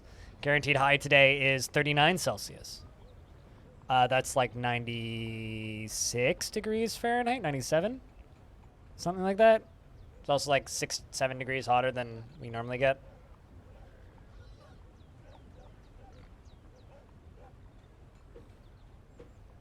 Oh, I also have back pain. That's mostly from when I got hit by a car, and from having a crappy kayaking coach when I was younger, who threw my back out of alignment with bad exercises. Same with my knees. My knees are bad because of that too. The rest is just unrelated to getting hit by a car. All right, we're done trading with the elves. Go back to building.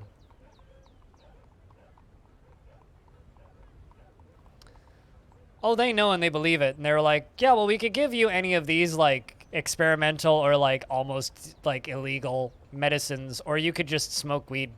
I was like, I'll just keep smoking weed because those side effects look scary. Yeah, I mean, I get that, too. I think anybody who works at a desk gets that a little bit. We both got hit by a car. Cooler ones us both up by getting hit by a train, though, so, you know. Don't get hit by a car. It hurts. It's not recommended. Can confirm, not recommended. Feels like 41. Fuck that shit. Fuck that. Fuck that. That's awful. So sorry, Frog.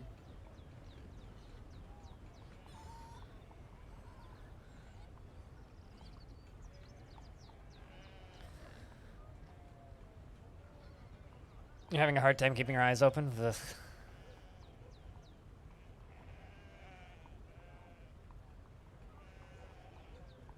Or just get blazed, bruh. I mean, it's like, well, I mean, none of those medications should be addictive. Like, it's not like morphine or it's not like opiates or anything. But it's like, because I have full body neuropathy, right, which is nerve damage. Because I was hyperglycemic for really long periods of time. And generally these days it's okay. It's a lot better than it was when I just got out of hospital. When I got out of hospital last year, like, I couldn't move. Like, breathing hurt, like standing hurt, like moving, touching anything, getting wind on me hurt. But I'm at the point now where it's like generally I'm fine, but I'll have like flare-ups where I'll have like a couple of really bad days in a row where it just everything hurts for a couple of days and it just doesn't go away. And I'm in a point like that. So like the last 5 days have been really tough. So I've just been in a lot of pain. And there's literally nothing I can do. Aside from just be high all the time. Also, to anybody who caught the late night stream last night, I was kind of high. I was rewatching the VOD this morning. I was like, I sound stoned. It was a rare blind is high on stream. 26.1 in the house. I don't know what it is in here. Evening, Epion. Evening for you, I think. Me? An amazing amount of enthusiasm? Why? I want to die right now. That's how bad I feel. It sucks, man. My chest hurts, my knees hurt, like breathing kind of hurts right now. It's fun. My eyes hurt. It's the good life. How's day one of the being featured in a shooter sale? Epion. Which I still think is hilarious, by the way.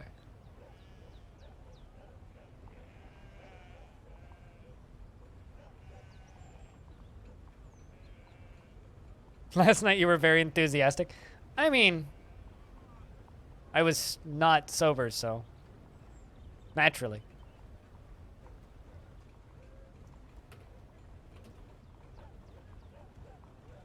Hilariously fun, but not much effect on sales. Yeah.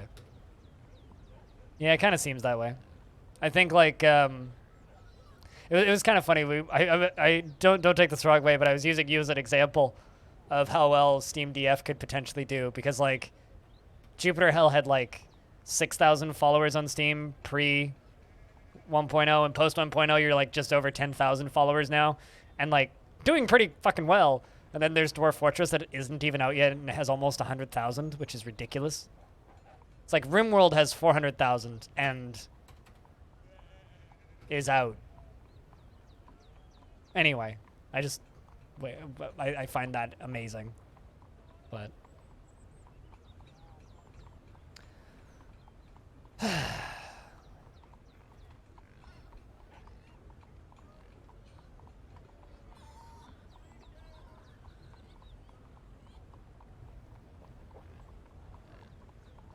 But, you know, we're just building glass tunnels underground.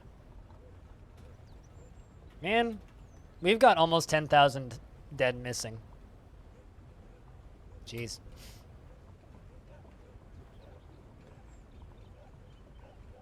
Almost 10,000.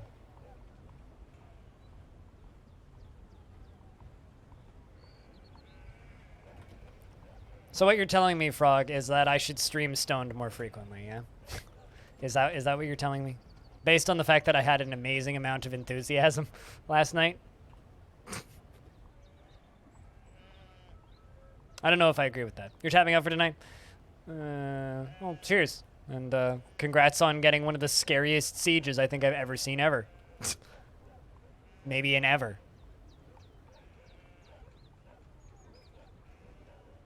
Like, you've got a world that's populated by demons. That's kind of crazy. If it's a bug, it's a fucking glorious one. May Unib, Demon Slayer, Thol Sarol be remembered. I'm sure that they will. The stories will be told about them for generations. Whatever is best for me, I should do that. I don't know. I don't know if I want my streams branding to just be one of those guys who's just stoned all the time. You know what I'm saying?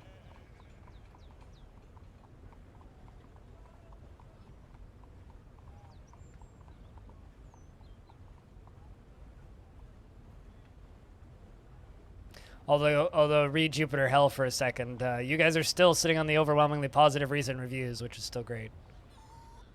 You'll hold on to those for a while, at least until they stop being recent reviews and start just being normal reviews. Although with less new reviews coming in, it means that it'll be more focused on people who are already interested in the game, meaning hopefully the average percentage will just climb and climb and climb.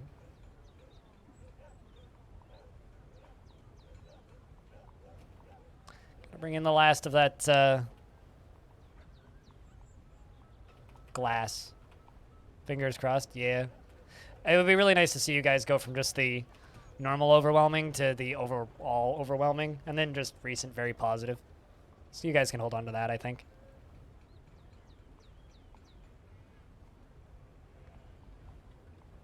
The really important thing is, like, that I'm really curious to see is how well you guys will retain players. Because, like, I was looking at this stat the other day because I think it's kind of interesting, which is just the average player count for Tales of Magial, which is like their all-time peak, 867. Not that crazy, right? But like every month, they've had roughly the same number of players. I'm really curious to see if Jupiter Hell does this, where it's just like there's always like 100, 200, 150 people playing, just always. Because that would be really cool if you guys could like maintain that player count that you guys have. And then whenever there's big updates, you spike up and do really well. Because I have a feeling that you guys could do that. There's updates galore coming. Oh, I can't wait. Are you guys gonna be able to scale up at all, or is it just gonna continue being kind of the two of you full time?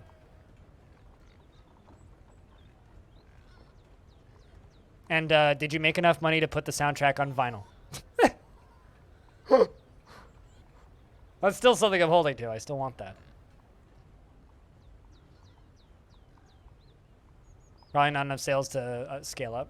But hey, at least continuing where you're at is like... I think I still stand by what I said before, which is just best possible...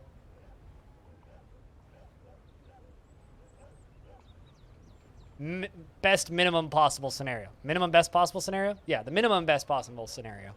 Where you just get to keep going. I can't think words. Words are hard. So what's next that we have to look forward to then?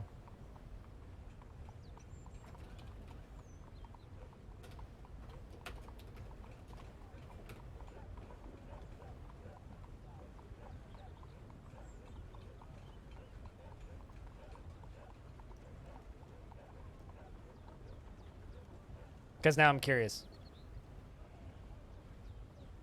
After the, you know, obvious, like, basic patching for generator improvements. Alright, let's get rid of this. I locked a dwarf in here, which is totally fine.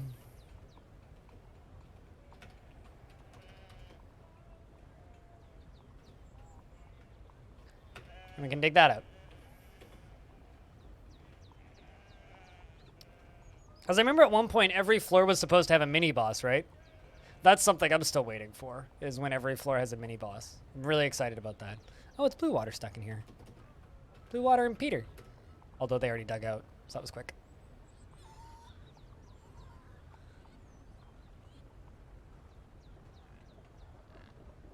You might add the Callisto boss, too. I think that would be really cool, because it would, like, separate the floors a little bit more.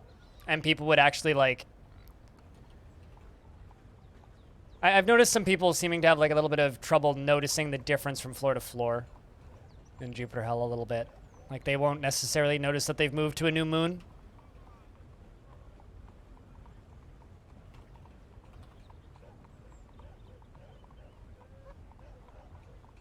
I mean, Valhalla Spaceport is just kind of boring. You know, it isn't boring though. Puppy dog! Look at her, she's so cute. Oh, really? What, just to the boss area, or to Callisto in general? I gotta milk the fact that I'm temporarily taking care of a dog for all that's worth. Don't tell my parents, though. My dad would be very upset to know that I'm streaming his dog, because... you guys are going to know that he must not be at home because his dog is here. Which means don't burgle my mom and dad's house, right, chat? We went over this with the cat.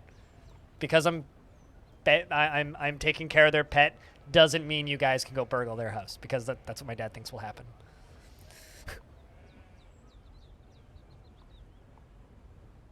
Yeah, no, I agree. It is very repetitive. It's probably the most samey area. I don't know. I feel like the thing that Callisto's missing is it feels the least lived in out of the areas. Like a lot of the areas feel very like this is a place where people go for something, right? This is a no burgling zone. Please no burgle mom and dad's house. Thanks. I'd worry people would burgle your dogs from the house. Exactly. Exactly. Yeah, don't rob my mom and dad's house. Thank you. Windatar is tantruming again. Maybe I'll actually get caught this time.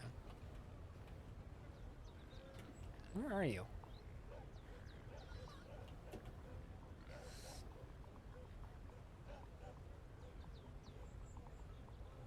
I mean, Callisto's the oldest zone in the game, right? You gotta run? Well, I'll be playing Jupiter Hell later, assuming my body doesn't fall apart, so... You're gonna go to bed, Lake Bear? Alrighty. Gonna start above ground desert fort tomorrow. Ooh, with a fuck ton of goblin pits and a tower. I mean, Godspeed to your poor dwarves. Some of them getting mad outside. Ooh, are they yelling at you? Stone, you're making some good food. You've been cooking food all year. You're doing a good work. Uh-oh. King wants ballista arrows. Did we not queue those up? We're out of wood.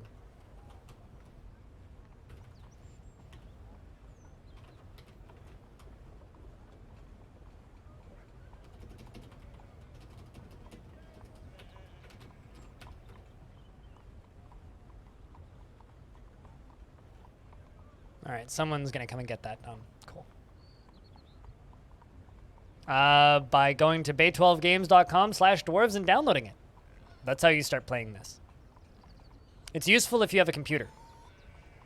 If you don't have a computer, you may have some troubles. And then simply reference the wiki or join one of the public, official, or unofficial Discords and ask questions when you need help. Pop into a Twitch stream, ask for help if you need them. If you want specific recommendations for video tutorials, we can provide. The game's not that difficult. A lot of it is assumptions based on rumors and memes, but the game's actually quite simple. The wiki's beginner guide is extremely good. Krug Smash as your first fortress is also extremely good. There's plenty of little resources for playing the game.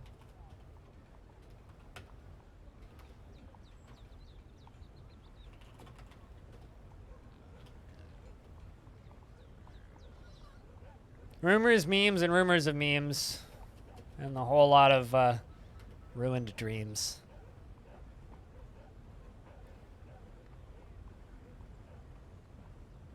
And no carp aren't dangerous, and your cats are not going to explode. And they also won't die when they walk into your tavern. That bug has been fixed.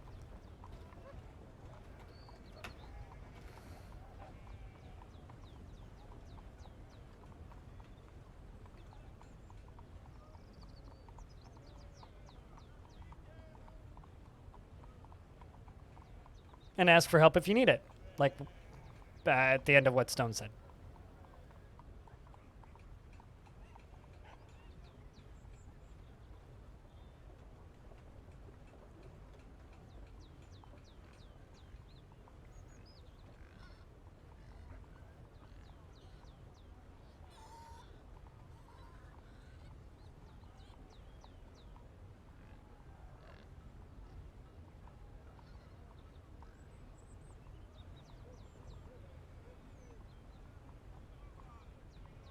Download brownie? You wouldn't download a car, so why would you download a brownie?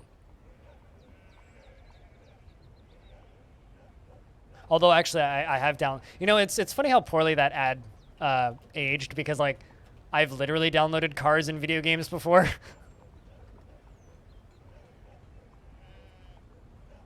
Coughs in 3D printing, yeah, right. I would download a car too. I've actually downloaded a gun that's 3D printable, which is maybe worse than downloading a car. I don't have a 3D printer though. I just wanted to look at the model because I was curious. So I downloaded it and opened it in Blender. I was just looking at it. I was like, that's a really detailed model of a weird little material. Hold on a second. Okay, so this emu, right? This emu is in a tree. Alongside of this porcupine. This dwarf chopped down the tree, the emu fell out of the tree and took damage, and the porcupine corpse landed on the ground. I wonder how long that dead porcupine's been in that tree.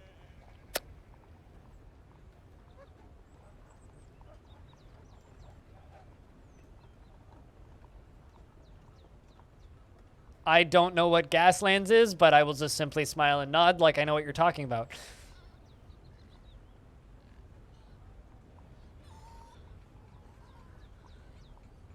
Not that I'm aware of. If I actually printed it, maybe, but I didn't. It's like publicly available.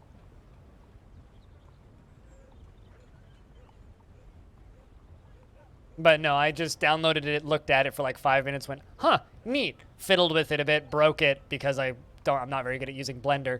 Then closed Blender and deleted it. So Bought Loop Hero? I hate Loop Hero. You'd probably like Loop Hero though.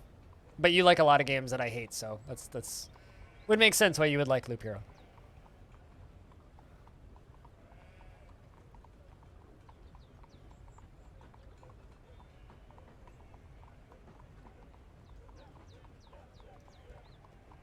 You're a video game?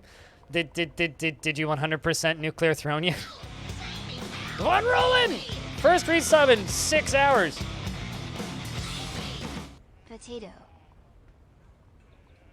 Potato. I was trying to think of a good retort. Thank you very much for the 43rd month with the Prime Gamer resub thingy. Jack, can I get a big round of beers for Von Rollin? Being awesome and sticking around after this super long period of time. Cheers.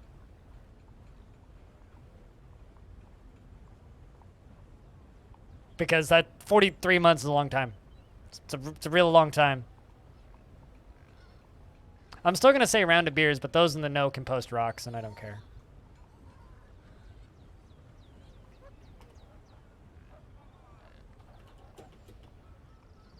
Just because with whiskey, that's a lot of whiskey. She like, geez. Ah, geez. Also, for those of you who haven't seen it yet, we got more emotes in the works, and if you guys have any feedback, I'm just gonna pop them up on the stream in a sec. Just gonna ask if you guys have any like real thoughts for any of these. First one is Baby Dwarf and Minecart. Okay, so that's the first one. Second one is a very old dwarf. Okay. Third one is a mining dwarf. And then the fifth one is a very happy dwarf.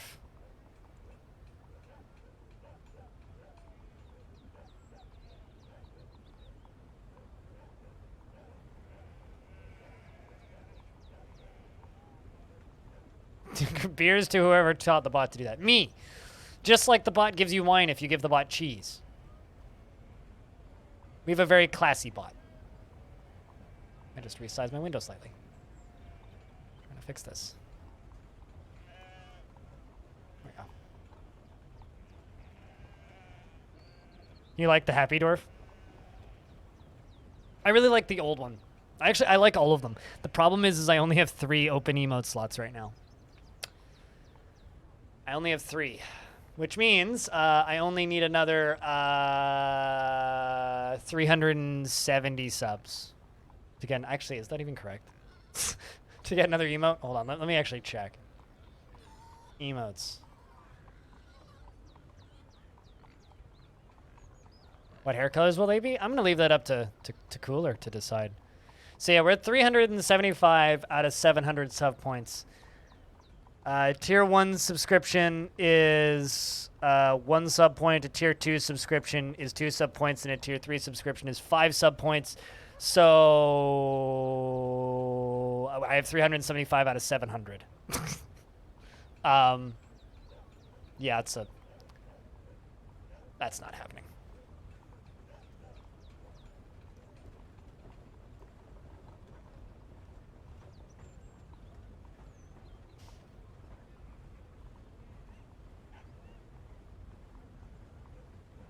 Yeah, I mean, there's lots of different hair colors. Rhubarb roast! Oh.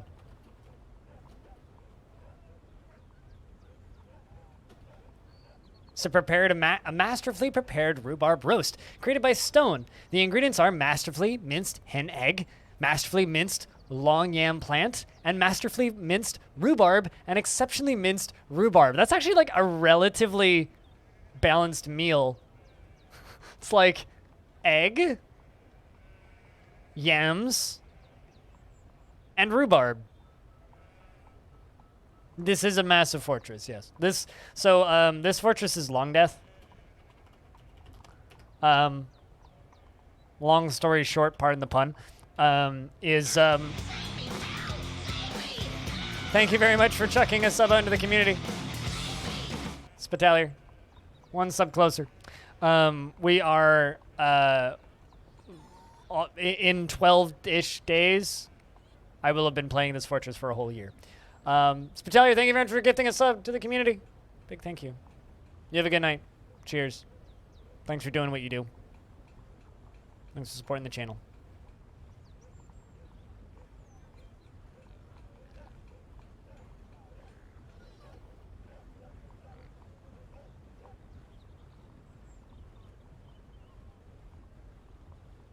Taito, enjoy the ad-free viewing for the next 30 days.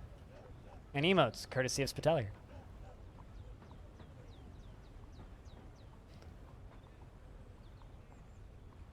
MasterChef? Yes, MasterChef is still a thing. So is Hell's Kitchen and all those cooking shows. They're very popular.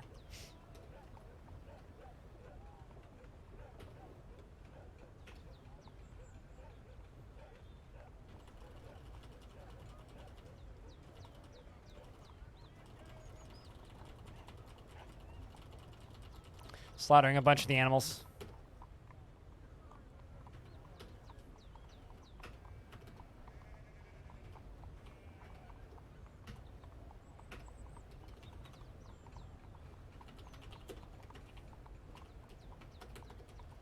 And let's go back to working on the glass tower.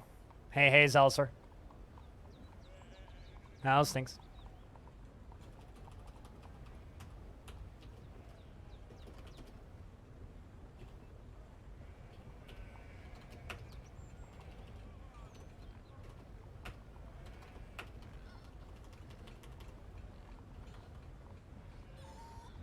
Oh, hell yeah. Yeah, I have this advantage of having my standing desk on carpet. Back when I had it on hard floor, I literally would just wear Crocs, which is funny because I'd be standing there wearing Crocs at my standing desk in my tiny-ass kind of minimalist apartment with my chat talking shit about Crocs, and I'd be like, I feel attacked, but I didn't say anything because, you know, now they're just my outdoor porch shoes. They're great for that, though. They do two things now. They squish caterpillars, and I wear them when I go outside.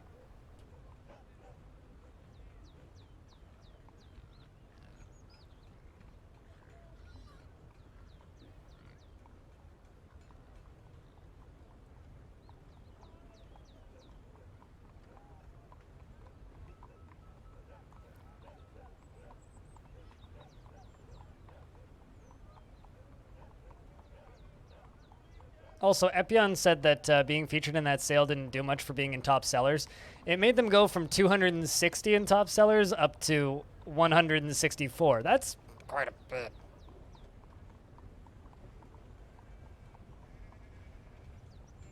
You just need better cushioning for your feet. Yeah, I really want to buy one of those super expensive like stand things, like those standing mats that you can get that are like tilted like this and like spaced apart so that you can like stand at different angles with your feet, but they're like way too expensive for what they actually are, so nah. Even though I kind of want to get one, but it's just not worth it. It's just not worth it, you know?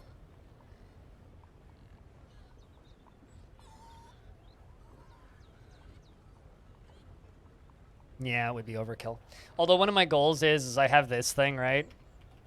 And actually, a few people have bought stuff using that link, right?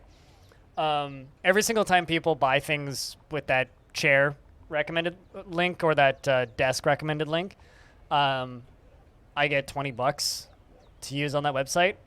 And I got this chair for like 70% off because enough people bought desks. It was like 5 or 6 people bought desks. So it's like $20 per. Like, that's quite a hefty discount pretty quickly. And I bought it on Black Friday. So it was like $90 off plus free shipping on Black Friday plus like almost $200 off. I got this chair for almost nothing.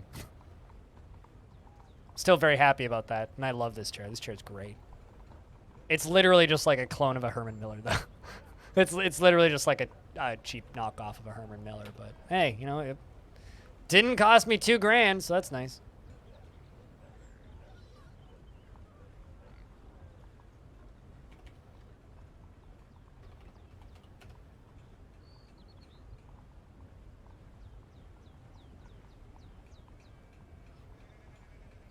Have we done investments in recent history? Because it feels like it's been a while.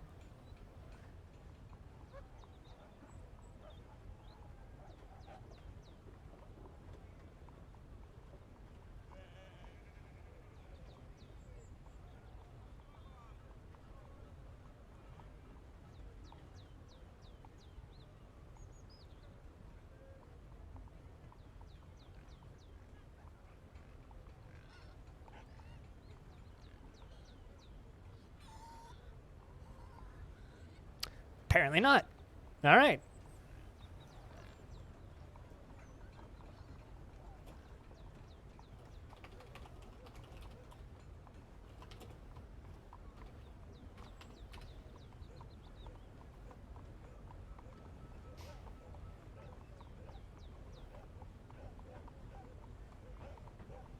There we go. We got those animal traps done. Cool. And the king stuff is done. Excellent. No crimes have been committed. Even better. The dwarves are bringing all this stuff and putting it all back. Ponder plants as surgical models still, which is very confusing to me.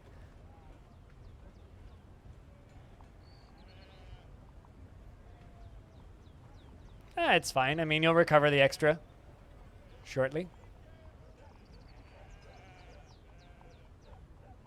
You shall recover the extra shortly.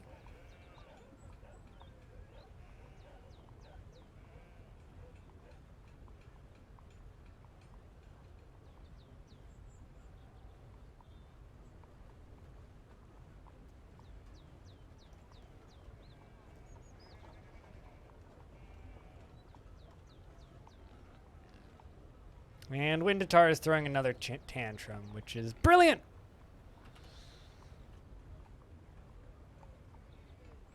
Just want this dwarf to do some time in prison.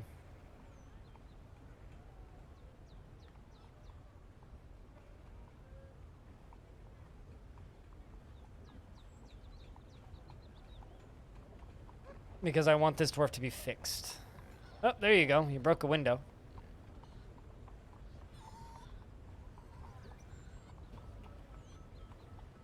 I will replace the window and the other window.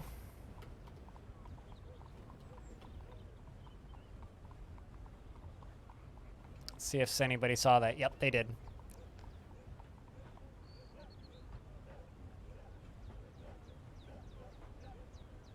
Yeah, flat pack is a word. Flat pack is a term for furniture that folds flat into a flat cardboard box. So flat packed furniture is furniture that that you build yourself that IKEA ships you. So anything that is flat pack is furniture that can be flattened down into a box. Yes, it is a worldwide term.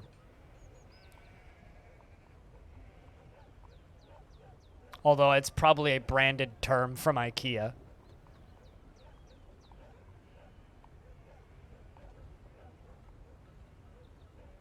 Whoa, I actually won one. What is this madness?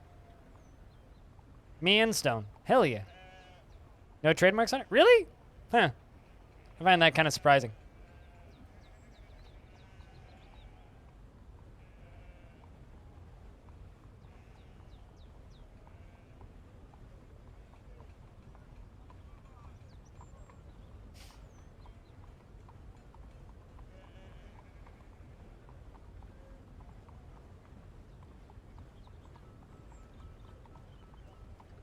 You know, I might buy Tetris Effect on Steam when it comes out on Steam. Just because I want to buy that game again. Alright, hopefully you didn't kill anybody, did you? No, you didn't. Alright, but you did get into a fight, and you did do 2 acts of vandalism.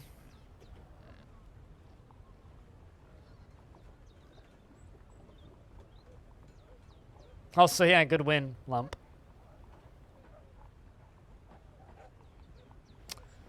Alright, what is your sentence? A beating and 29 days in prison, plus 2 more counts of disorderly conduct.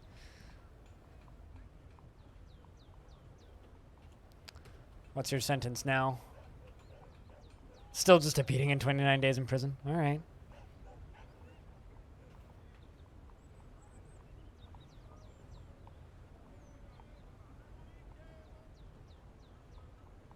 Question is, who's the captain of the guard?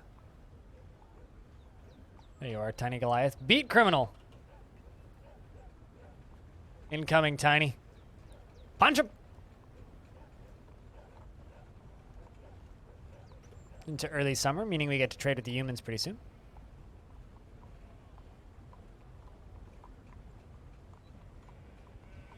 And did you kill him? No, you didn't. Okay. How badly did you beat him? Captain of the guard punches a stone carver in the head. Bruising the muscle. Okay, so you're up to bruises.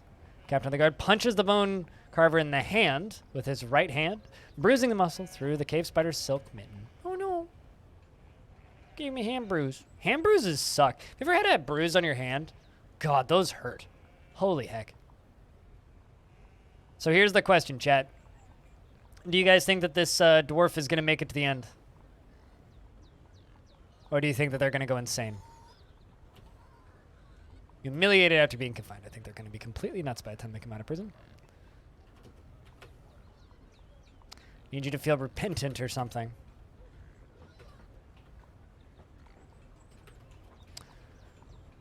Not that long a period of time in prison.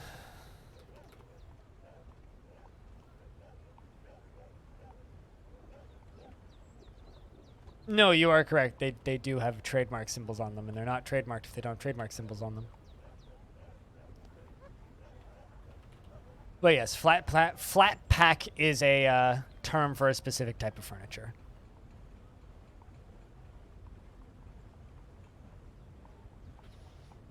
All right, let's go back down to the bottom of the glass and keep working on our tube.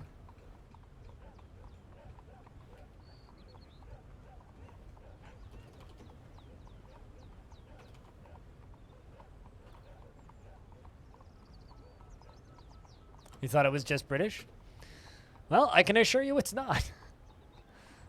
Because everything that you buy from IKEA says it's a flat pack furniture. And if someone says flat pack furniture, the first thing they think of is IKEA.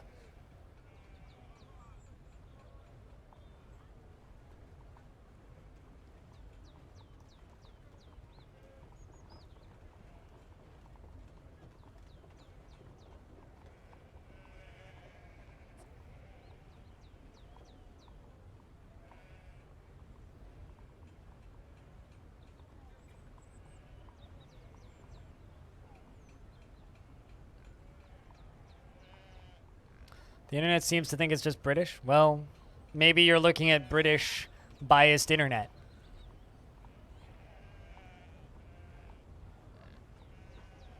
I don't know. Although you do have to remember, I live in a place called British Columbia, so who knows? Maybe it's more common in Canada too. But since it's an IKEA thing as well, like they use it very commonly in IKEA, I'd be willing to bet that I'd be willing to bet that it's pretty common in anywhere where you can find an IKEA. So maybe even if it originated in the UK,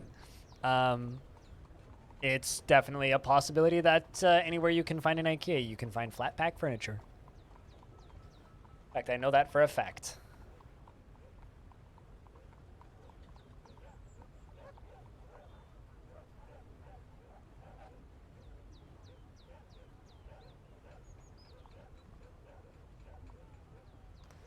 Local dialect. I mean, I don't know anybody who uses that word. I wouldn't even know how to say that. N-O-W-T, like nout. I wouldn't even know how to say that. I'd read it like newt, which is probably also wrong.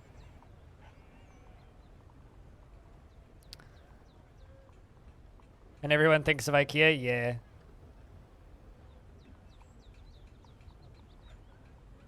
Instantly right? What, nout? I wouldn't know what it means, though, rather. Is probably the better thing for me to say, is I wouldn't know how to use it in a sentence.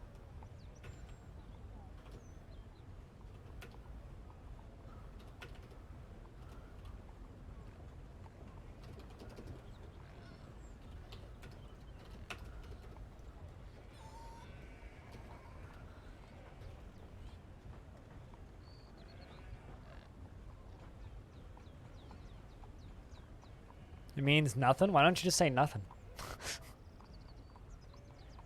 I mean, I know what not is. They don't stop for not. I know that. So you'd say they don't stop for nout? So it's just a weird pronunciation of not? Dite. Seems a wee bit redundant, but I get it, I think.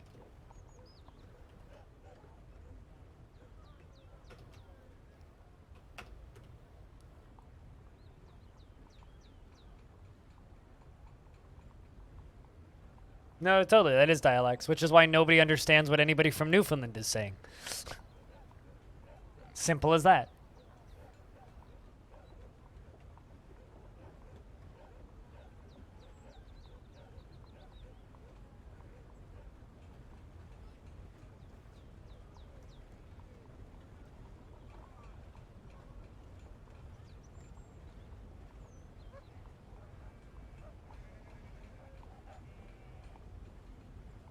Also, did anybody watch the System Shock 2 review that Mandalore Gaming put out this morning?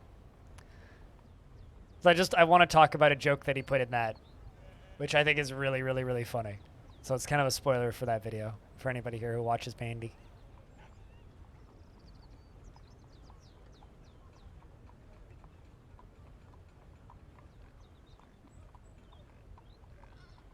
It's just because there's a line that the enemy soldiers can say where they just say, "You must silence the Discord in this place," and he put the Discord notification sound in the background. Made me spit out my coffee this morning, chuckling to myself. It was very funny. At least I thought it was very funny. Royal treasure has arrived. Puppy is still sleeping.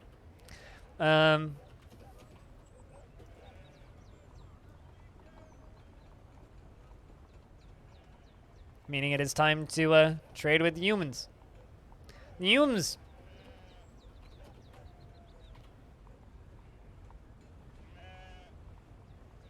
The much less picky people to trade with.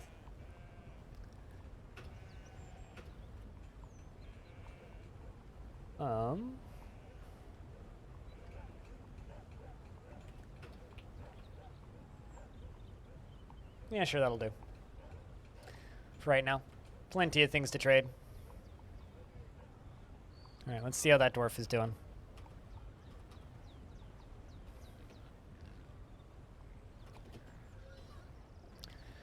Not great. Although does feel pleasure near a completely sublime restraint. Completely sublime restraint will never stop being funny to me.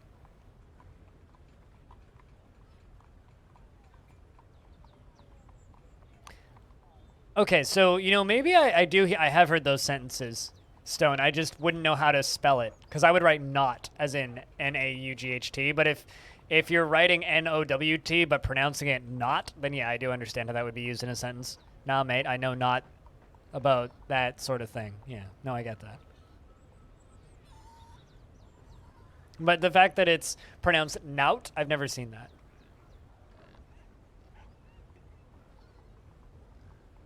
It's like a brain teaser. It's sort of like reading Old English. It's like, I'm sorry, what the fuck does that mean?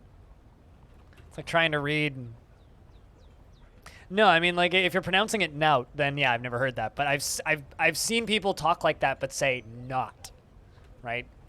It's usually people who are trying to be fancy. Also, yes, that's not Scottish. But I have a feeling that they meant that in just they also like just reading Scottish for the same reason. Idea of frog tips, but in Scottish English? That would be unreadable. Also, I didn't make frog tips, so just go submit frog tips in Scottish English. Done.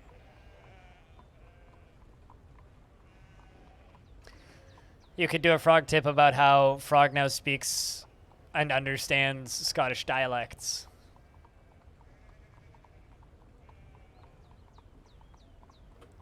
Gunn says, I'm on behalf of the Merchants Guild. Let me extend my greetings to your people. The world is the same as ever. What request do you have of our merchants? The same stuff as usual, and there's a dwarf tantruming right now, which I'm much more concerned about than what's actually going on here. Do not heat frog to temperatures reaching or exceeding 365 degrees. There is serious risk that frog will burn the house down. Yes, that is fair. I like the house down. Burning down the house. Frog is not a fan of talking heads, so this is not a good thing. Again, on behalf of the Merchants Guild, let me bid farewell to you and your stout dwarves.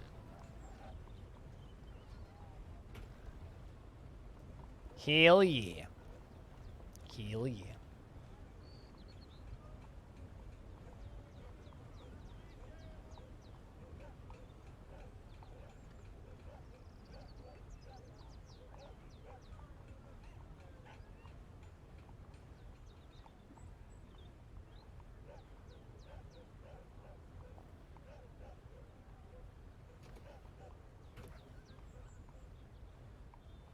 No hot takes, TM for frogs.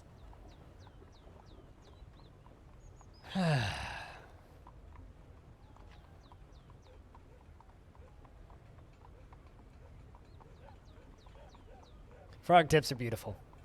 Someone owns the domain for cat tips, and it has a similar API, but there's nothing on the website. Also, audio. I hope you're doing well. How's things?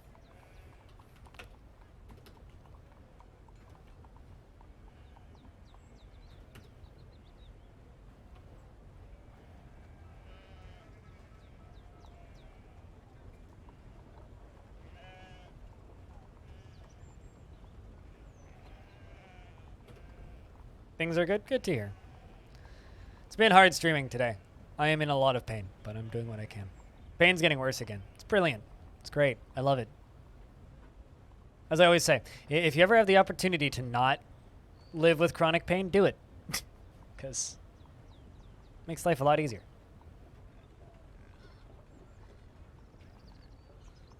Human crossbowman just shot down an owl. Rip that poor owl. Since half the owl is missing now, we'll have to draw the rest of the fucking owl.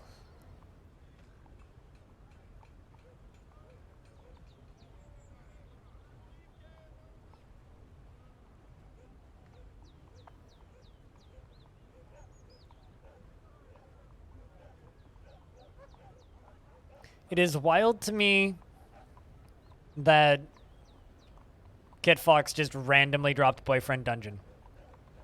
Like, I can't remember the last time I saw a studio do that. And a bunch of games just, like, got randomly dropped yesterday. Boyfriend Dungeon and Axiom Verge 2 are, I think, the two most notable ones.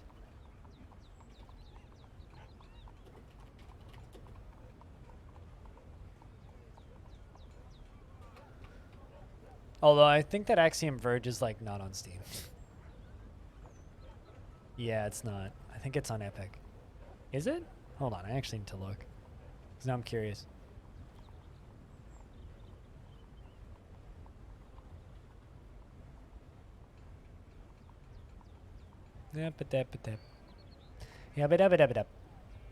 Epic Store taking forever to load. Resident Sleeper.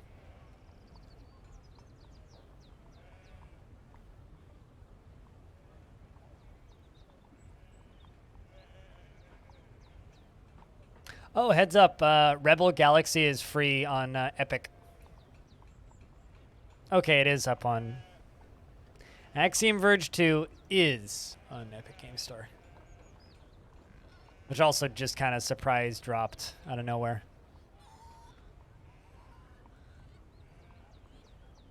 But yeah, Rebel Galaxy free on Epic. Rebel Galaxy is absolutely worth paying the price of free for. So go grab that game if you don't already have it. You know, I had the realization the other day that there are probably streamers who do nothing but stream the free games from Epic.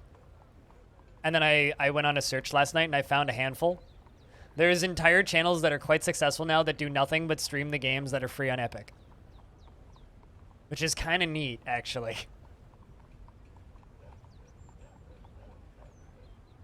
It's like, well, what did Epic put up for free this week? Well, that's what me and my audience are playing.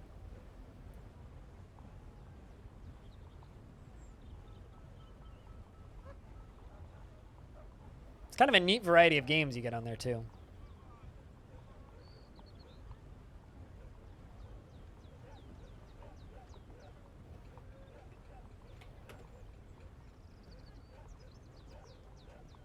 Also, audio. Check this out.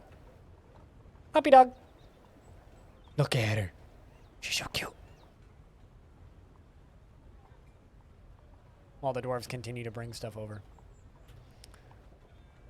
Yeah, I kind of have a temporary puppy camera.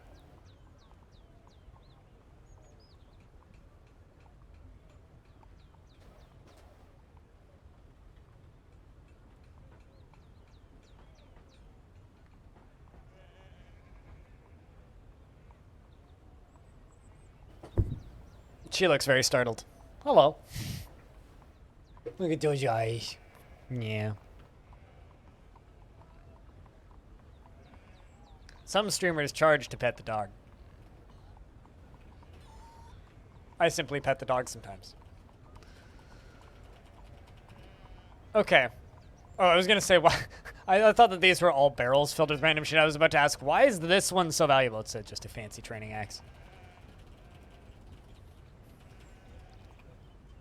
It's a cute little face.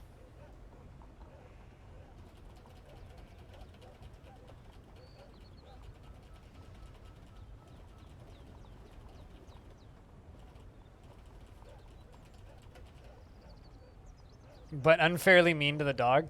Yeah, it's less paying to give the dog pets and more paying to wake up the dog.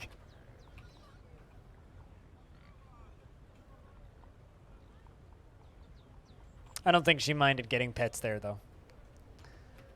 She seemed kind of okay with that.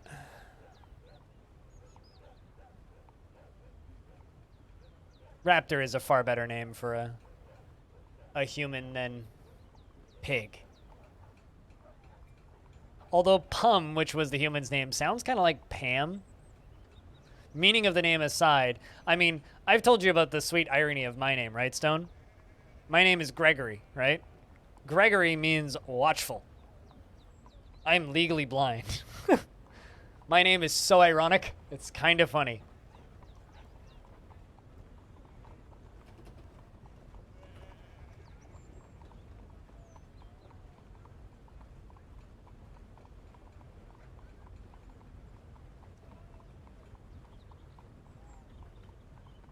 Probably. But, you know, like I've said before about my stream, most of the things in my life are things that I talk about multiple times on the stream. Because I'm not that interesting of a person. So because of that, I do actually have to relatively frequently talk about the same things over and over and over, which is why, you know, when someone's like, I missed streams for 2 weeks, I'm like, well, you know, we talk about the same shit, play the same games, I cover the same topics, then we move on to the next one. We do it again the next day. Rinse and repeat. Probably forever. Or until I keel over. One of the two. Whichever comes first.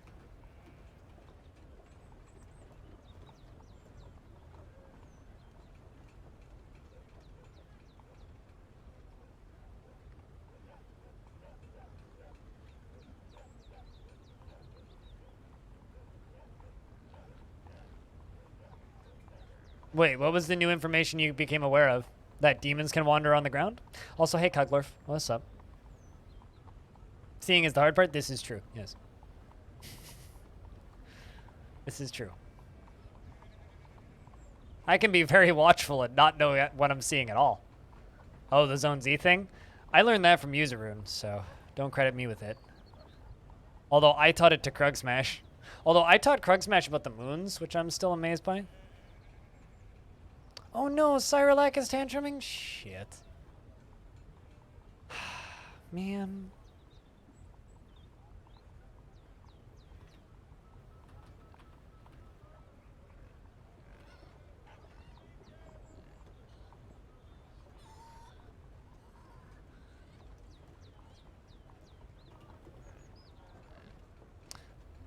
Oh, I thought he was gonna tantrum and knock over the centerpiece of the temple, which would have been exciting.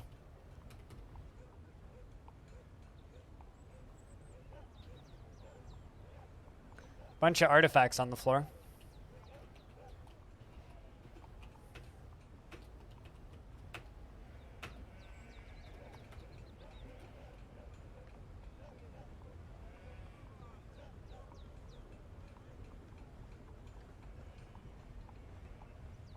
Windatar's throwing another tantrum. God. All right.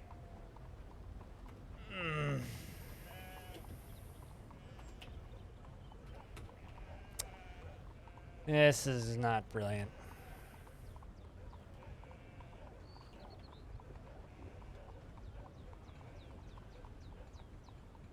All right, you just sit there and pray for a bit, because God knows you're going to need it.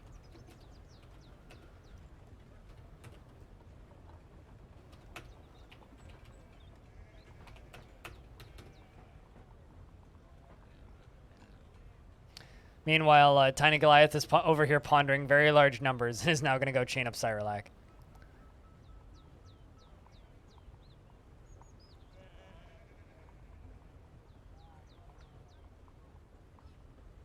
Not only did you learn about the Zone Z thing, Stone, but you're also probably building a significantly cooler fortress than you had previously. Because of how shallow the caverns are.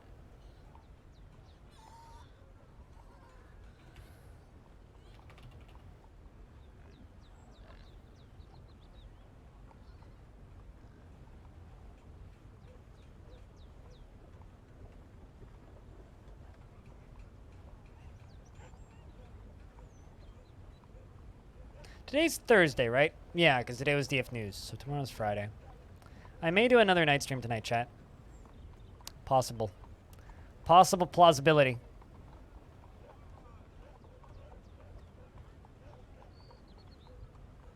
Also, something I should be talking about more.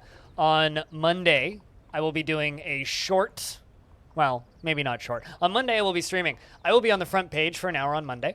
And we are going to be raising some money for the Juvenile Diabetes Foundation, JDRF. I will be playing Jupiter Hell, and we're going to be killing Satan for diabetes, which is going to be fun. But I'm just going to do an endless run, and it's going to be a for charity event. So I will be doing that.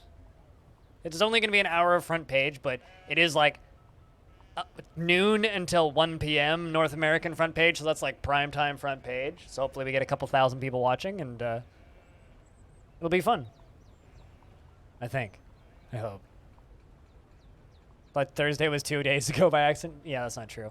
Anyway, this dwarf was recently accepting remembering being caught in the rain, and mulling over the reoccurring memory allowed her to rethink her intellectual values and change her personal tendencies. Felt satisfied after remembering producing a masterwork. And how do you feel about being in prison, aside from that you're really happy about being close to a fine door? Satisfied remembering produce. Repentant! Please, repent! Repent from your sins and be accepting. You'll make it, dwarf. This is like the best possible outcome? Best possible outcome. Yeah, that.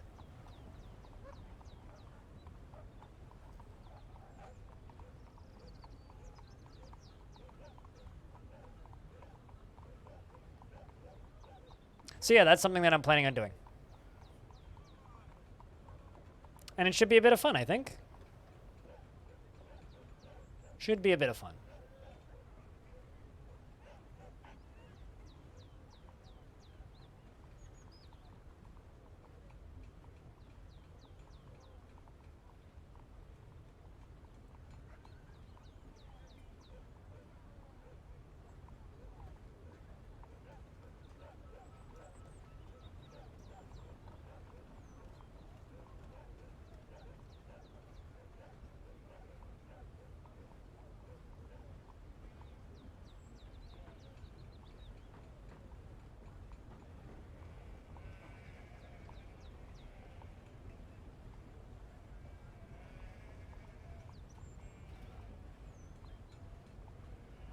Embarrassed after sleeping without a proper room, but still repentant.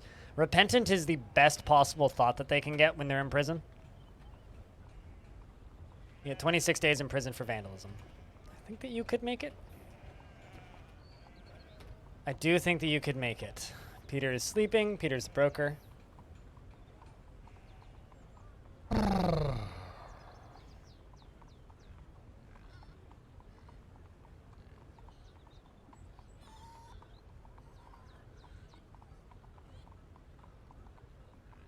Chad, I've got a random question for you. What do you think is the game that you've bought the most times? Because I was thinking about this the other day. I'm trying to figure out what is the game that I've purchased the most times. Skyrim? You've bought Skyrim more than once? Because I realized the other day that I've sort of paid for Tetris Effect twice. I've bought Lumines twice now. I own a couple games on PC that I bought on DS. I own Bayonetta 1 twice because I bought it on the... Ooh, there's a patch out for Brigador. Very small patch. Just a small update. Patch fixes. Like, I own Kentucky Route Zero on 2 different platforms. I own Bejeweled on, like, maybe a dozen. I own Sproggywood on 2 platforms because I own it on my phone and on Steam. I own Odd Realm twice because I own it on 2 separate stores. Actually, no, 3 times because I own it on GOG as well. I have Odd Realm on 3 different platforms.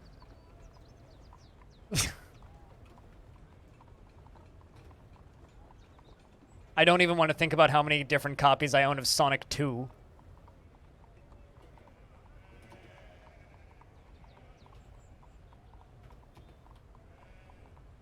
Like, straight up, don't even want to think about that.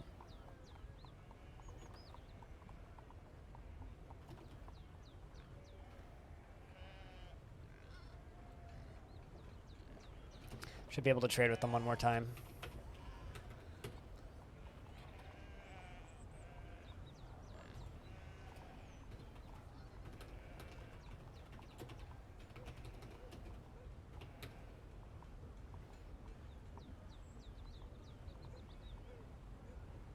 Because of the Switch and having owned the original cards. Plus, like, every single various iteration of the, like, old cartridge, like, old Nintendo e-stores, like, I had a Game Boy cart for Game Boy Tetris, and then later bought Game Boy Tetris on my 3DS, so I technically owned that twice at least.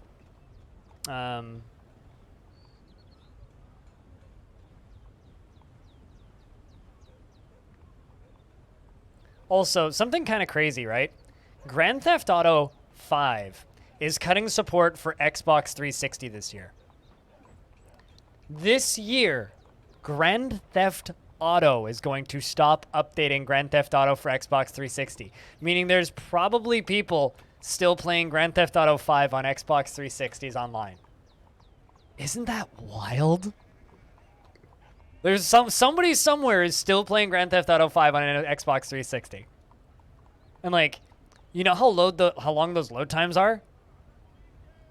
On like modern consoles and PC?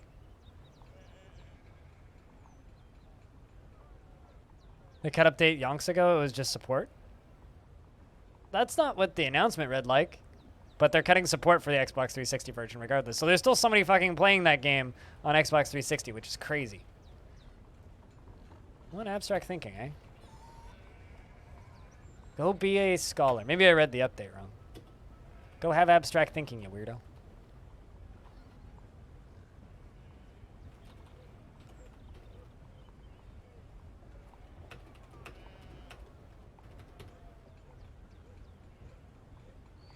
It still is nuts. Just on the topic of like buying games multiple times, because way too many people have bought Grand Theft Auto 5 on way too many consoles. And that is facts. Way too many people have bought that thing.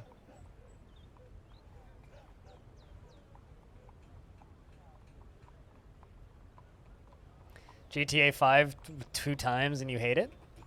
Oh, at least you bought a copy on the Xbox 360 and PC, maybe? What was the other console you bought it on? Actually, for me, probably Roller Coaster Tycoon. Because I own Roller Coaster Tycoon on Classic on phones. I own Roller Coaster Tycoon Classic on PC. And I own the Steam version of Roller Coaster Tycoon on PC. And somewhere in this house, I still have my original discs. So it's probably Roller Coaster Tycoon's the game I've bought the most.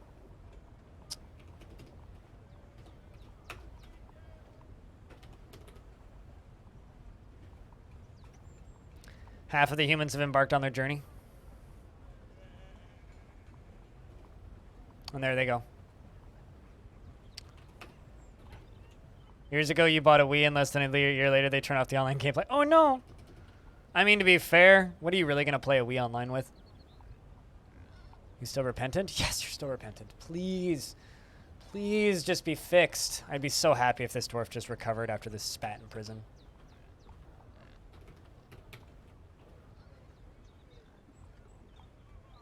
That game ages well. It's still good. Oh, another game I've probably bought multiple times is Civ 2. Definitely have bought Civ 2 multiple times.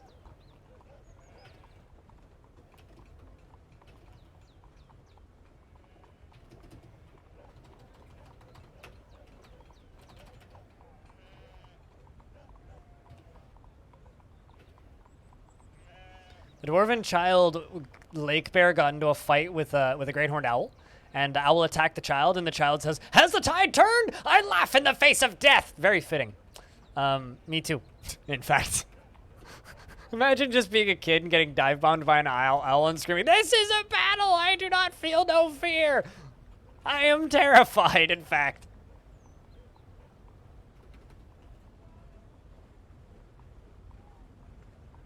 Seems about right if you ask me. Did Bastet ever get jobs? I think so. Yes.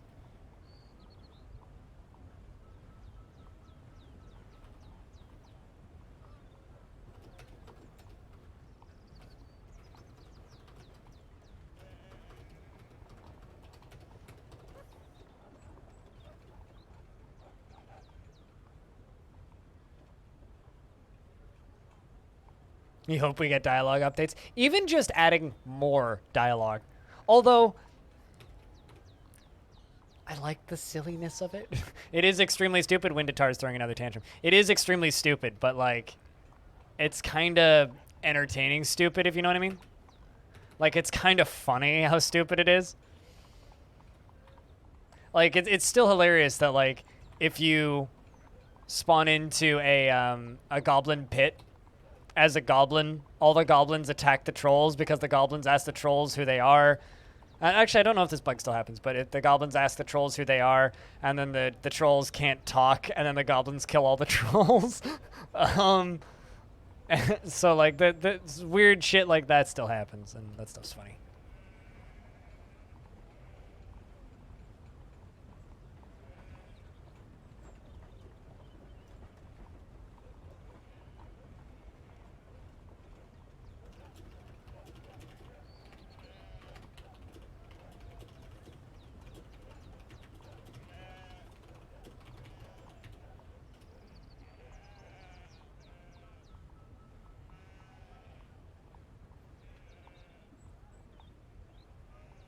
Although that's one of the reasons why I'm super excited to see the adventure mode screens, because I really want to see like what the dialogue screens and everything looks like.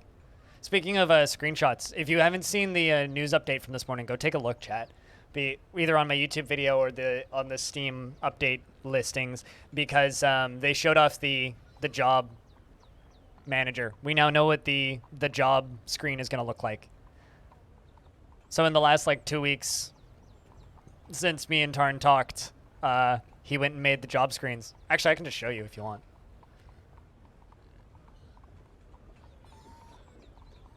Which is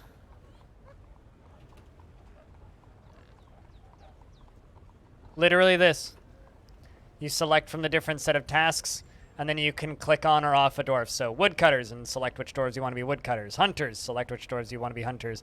And then there's more detailed menus within these, so you can click on miners or woodcutters and then get a subscreen. So this is what the job management screen is going to look like in Dwarfort. I like it because it's not just a spreadsheet the way Tarn doesn't want it to be. And it's still feels dwarfy. All I have to say is na na na na na na na na hey hey hey goodbye to dwarf therapist.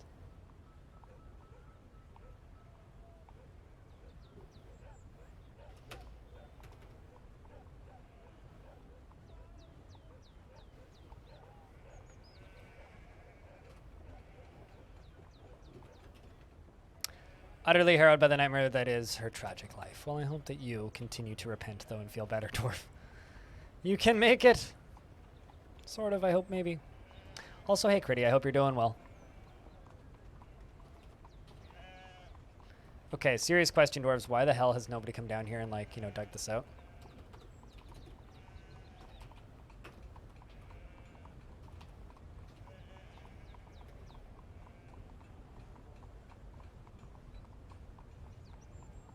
You gotta figure out what to do with the rest of your day. Play Dwarf Fortress, dum dum da da dum, or something.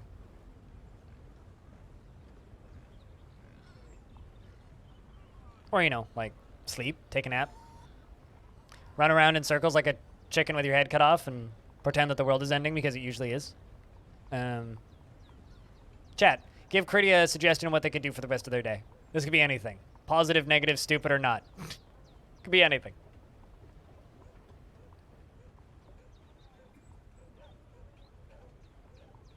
I mean, like, you could simply stare at this footage of a miniature poodle. That's oddly specific, 5.2 miles.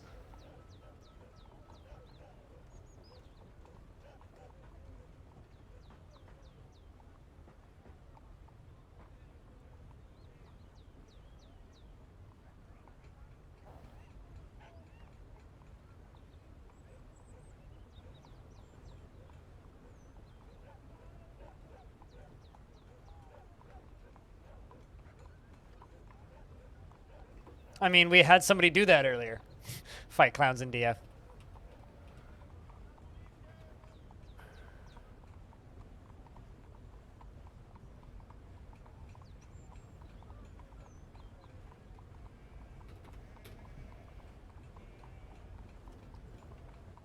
Dwarves have way too much stuff to do.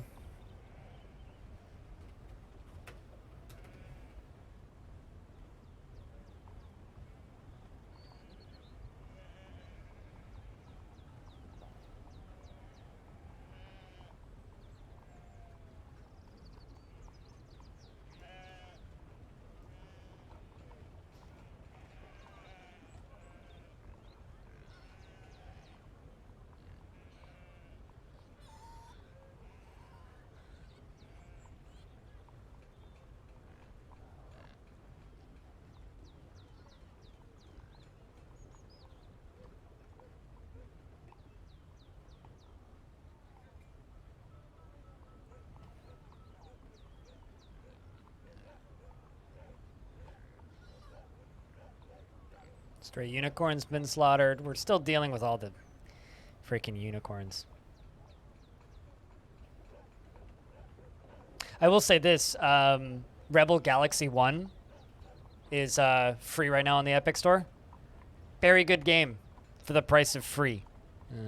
Highly recommend that one. Seriously.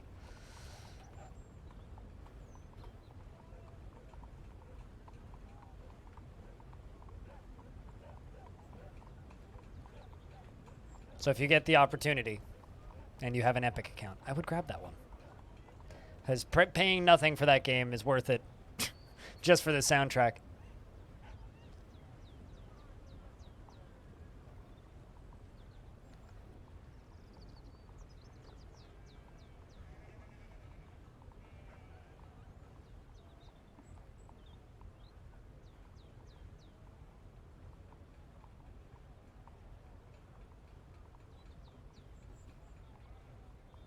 And then all these disappear. Man, the next layer we dig down, we're going to be digging through, like, my scouting tunnels. That's kind of neat. Still theoretically could find diamonds. Haven't found diamonds.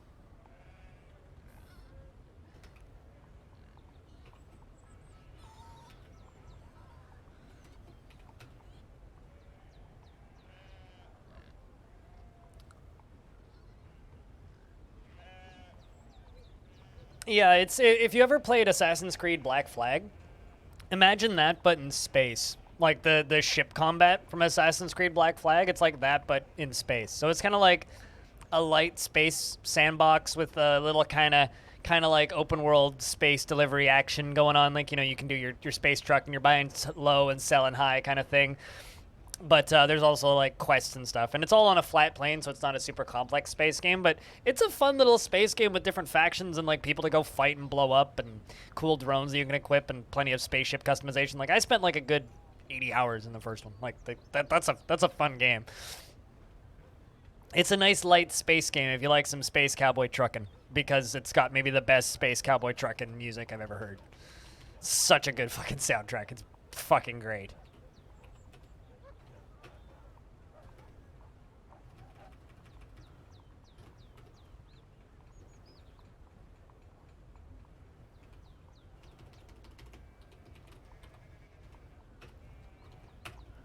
There we go. Was hitting the wrong keys first. Maybe that's something you could do for the rest of your day.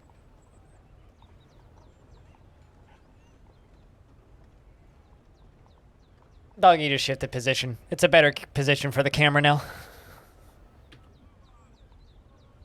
I like that she's behaving, unlike the cat when I babysit the cat.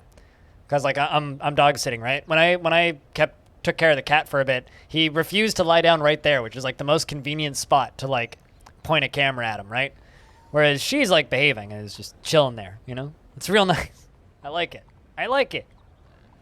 Not my dog. It's my parents' dog. She's a miniature poodle and her name is Holly.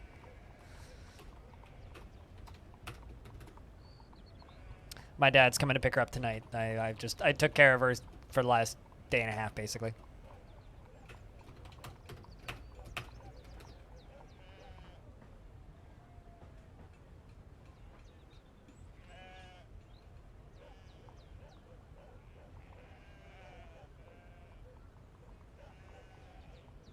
Also, Picture Point, what's up? So when are you actually moving? Do you know?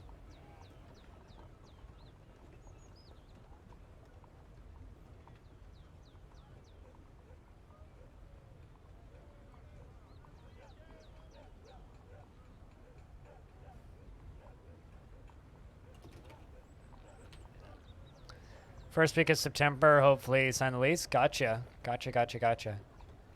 I'm really curious to see what happens in September, because September is what Twitch calls Sub-tember, where they always have some sort of weird incentive for people to subscribe to streamers on Twitch. Sometimes it's like cheaper first-time subs or cheaper gifts, but we'll be road tripping in at the beginning of October. Sounds fun. Sounds fun. That's exciting, though. That shit's exciting, dude. Your B-days in September? Ooh, that's dangerous for streaming. Or for people who watch your stream, rather.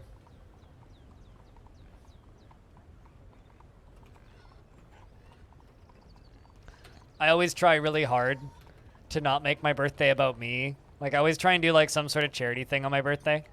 And, people never listen and always are way too nice to me instead of just the charity, but... We did what? It was like almost $2,000 for Doctors Without Borders. Once again, on Monday this week, I will be doing a Jupiter Hell stream for charity. And I will be on the front page of Twitch for 1 hour from noon until 1 p.m. We'll be raising money for juvenile diabetes.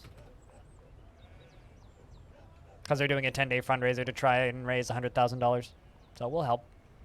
We'll do our part. So you guys get a bonus stream on Monday. Depending on how tired I am, I may take Tuesday off. We'll see. It kind of depends. But I will be doing a bonus stream on Monday regardless. It'll probably just be a short Sunday stream and then bonus stream on Monday.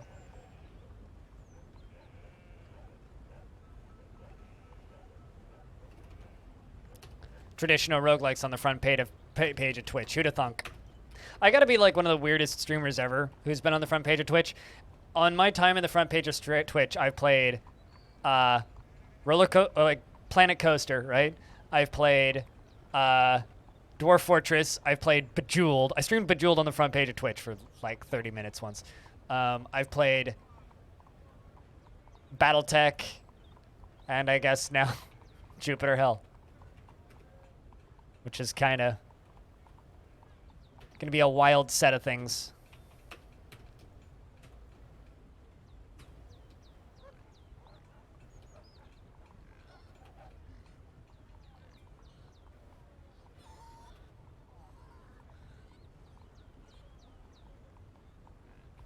I mean, I don't actually need to do this.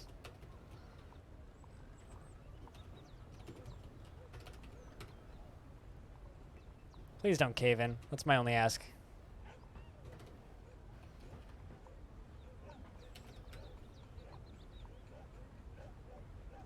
You're anticipating me on the front page post Steam release? Why would that happen? Unless some weird event popped up.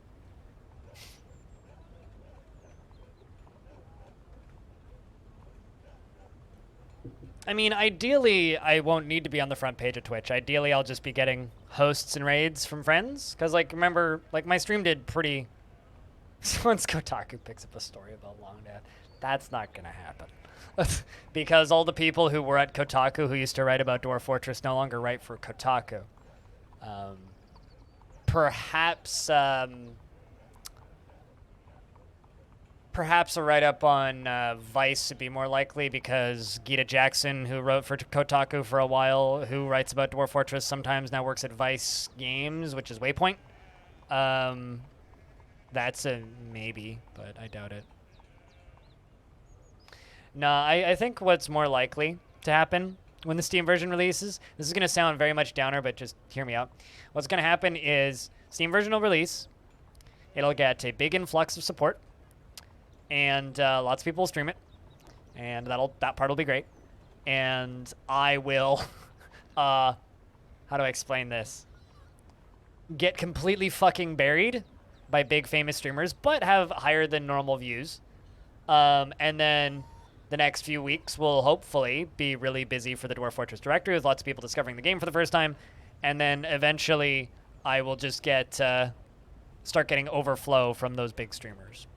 And hopefully I get plenty of raids so that we just get more traffic than normal. I don't think it'll be like crazy career altering or anything. You know, like it's gonna just be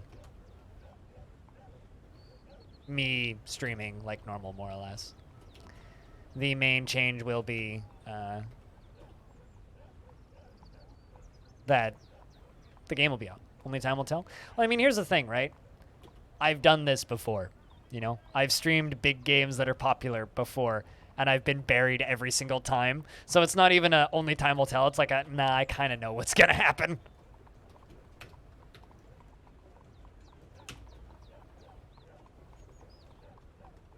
Which is why I say it might seem like I'm kind of being a Debbie Downer, but I'm not really trying to be.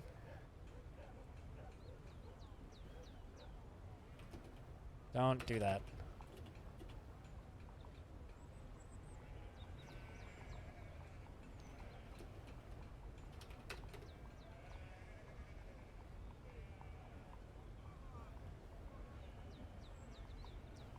Just need a dwarf to hop up top and mine that out so that you don't cave it in.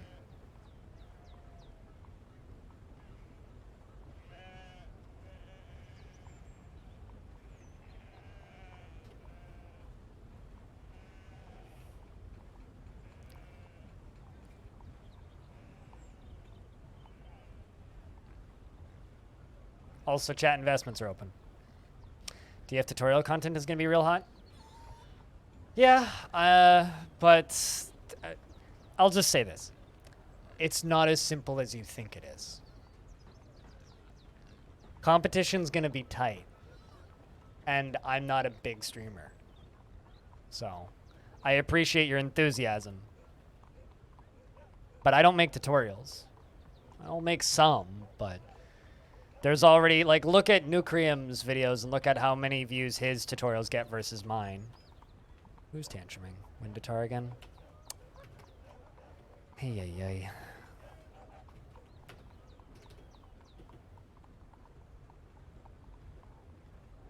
Just know that I've done this before, and I know what to expect from this sort of thing.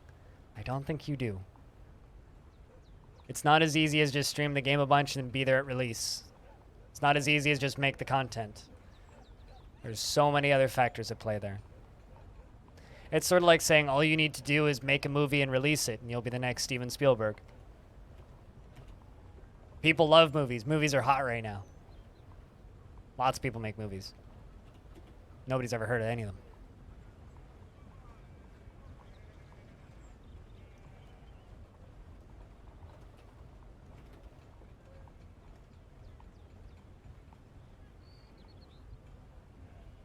Plenty of people here probably remember when RimWorld released. I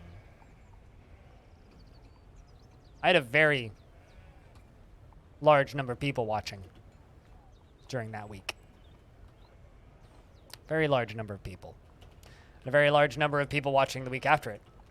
And then it cut in half in a month and a half because people watched other streams instead of mine. Because other people were better at it. Which is also a very real, likely thing that could happen, is other people start streaming it, take onto the game better than me, play better than me. Even though I've been doing it for a long time, doesn't mean I'm not the best at this game. And their channels grow and mine don't. That's also possible.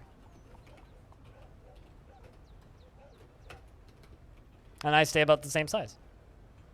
Perfectly possible option.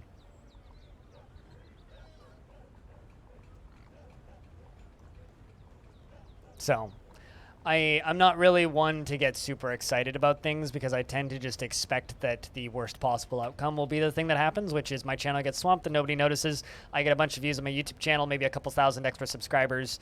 I get maybe 1,000 new followers, and then we keep on as business as usual, which is probably what's going to happen, and that's kind of what I'm expecting. A game coming out on Steam is not instant success. It's fair to hope, but nothing is guaranteed.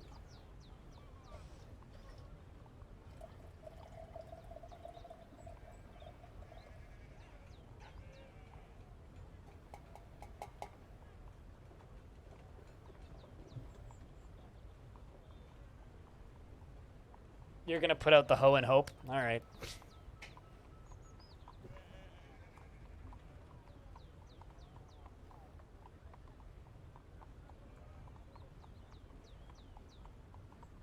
How about this? Simply being a more popular streamer that sustains an audience better than I do. That's all that you really need. You don't need to be better at the game, you just need to be more popular. Like if one other streamer who gets more viewers than me just decides that they're going to play a lot of Dwarf Fortress, it's very likely that they would maintain a larger audience than me by default by already having a larger audience. And then they always take the top slot. And I know that this may seem silly to some of you, but simply being the top slot in a game is enough to maintain an audience that a lot of channels can't compete with. That's literally what happened in RimWorld. Is I couldn't compete with Disnoff. I couldn't compete with Adam versus Everything. I couldn't compete with the other channels that were growing off of it, you know? And so eventually I phased out of existence because I had to find a new game. I had to go do something different because otherwise my channel could have and would have and inevitably died. So maybe I'm just jaded, but I don't really expect the Steam version to change too many things. Like I said, I'll probably get an influx of viewers for a while. Probably, hopefully, gain some new audience members for a bit. But in the grand scheme, I don't really expect things to change too much. Because if I do, I will inevitably be disappointed.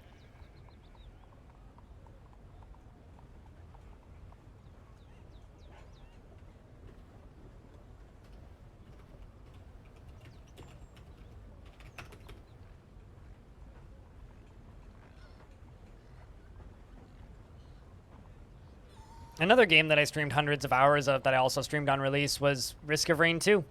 No one watched me. That game was awful for my stats. Like, terrible for my stats. I streamed it throughout early access during every major patch and when the game released. I lost followers during release day.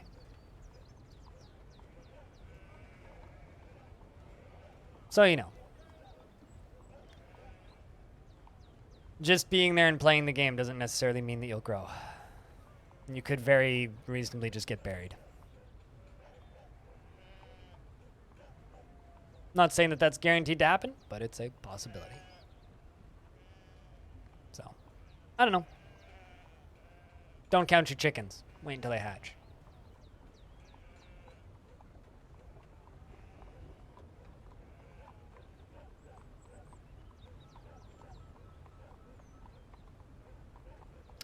The annual tribute from Nulon Abo and Basti Pime have arrived. The humans are here to give us our stuff. As they bloody well should. Hell yeah. Also, heads up, Stone, it's paperwork clock. But, you know, I think we'll be okay. I think if you guys don't all just up and jump ship like a lot of the RimWorld community did, I think I'll be fine. I think we'll be fine. I think that launch will probably give us a nice bump, which is something that I'll probably need. And as long as, you know, we maintain what we have, I have a feeling that I'll probably just keep trucking on as normal and business as usual will keep happening. I'll put out a couple tutorials around launch and just kind of helping people learn a few things and try and get Tarn Adams on the stream sometime after launch, after he's done like hot fixing everything. And hopefully bring in a bunch of newbies, and I'm sure it'll be fun. Coyote meat? I feel like I don't see coyote meat very often. I'm sure it'll go fine.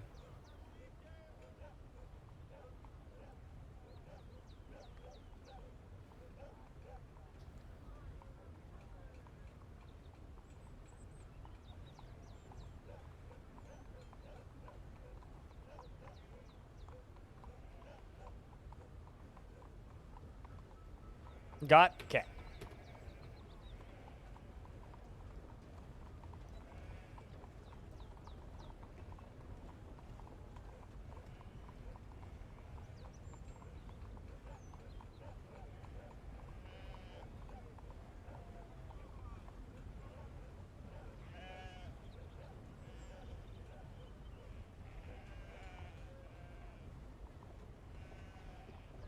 What are those blue bricks around the walls? That's kimberlite. It's the material that diamonds are found in. No, I haven't found any diamonds, and I'm still sad about it. Whoa! They horsing around and not bringing as much. Chicken butt, right? Dragon Minzers?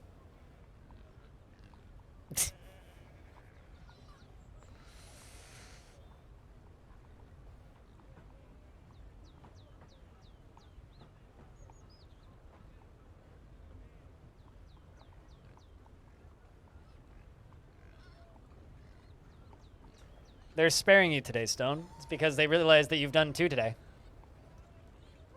Also, we have 67 views, so it's your lucky number, and we already did 1 today, so.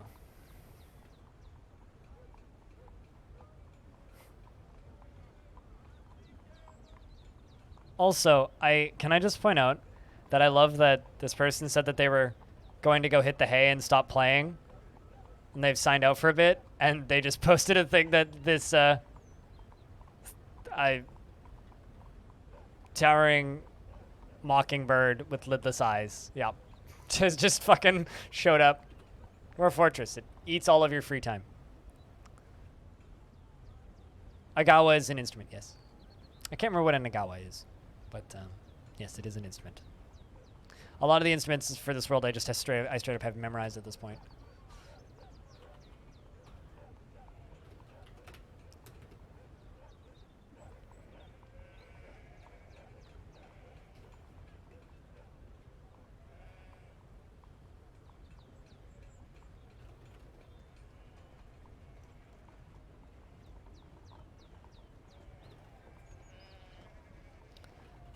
Bringing all of the glass down.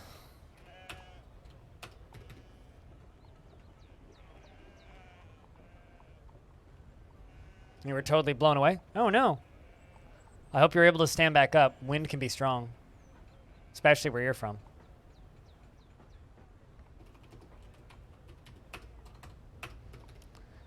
Although, picture point, best part about you moving to LA is if TwitchCon ever happens again,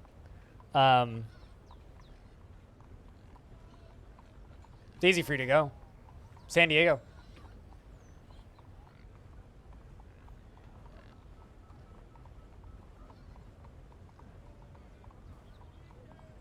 Although I don't know when I'm going to go to TwitchCon again, though. I'm definitely going to go to the roguelike celebration, and that's in San Francisco.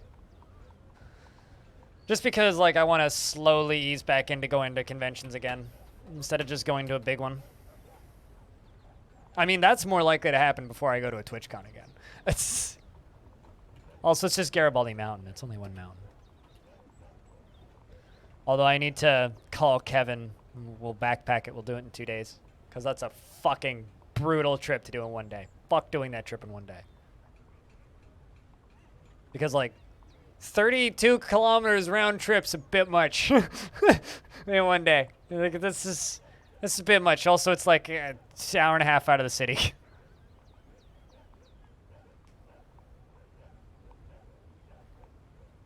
Yeah, you have to book a camping spot. Well, we do probably 2 nights.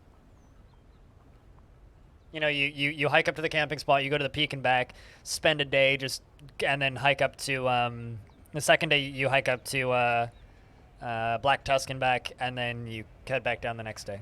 It's probably the best way to do it.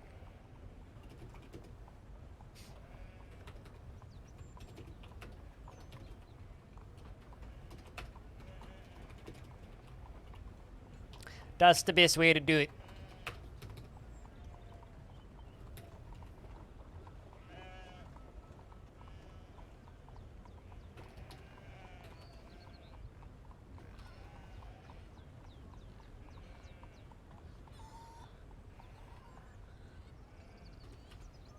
But yeah, no, after you and me talked about that picture point, I sent my friend Kevin, who loves that hike, a text, and I'm just like, yo, do you want to backpack up Garibaldi? And he goes, yup. Just say when. So, we'll make that happen. There's just a stark raving mad Voidlock just like leaving on this side. Can I just quietly expel you? Yes, I can. Goodbye, Voidlock. Good luck. Dwarf, I think. Are you gonna leave or nah? He might not leave.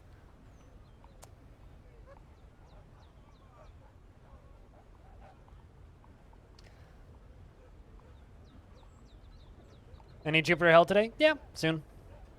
I mean, I've been streaming for 6.5 hours.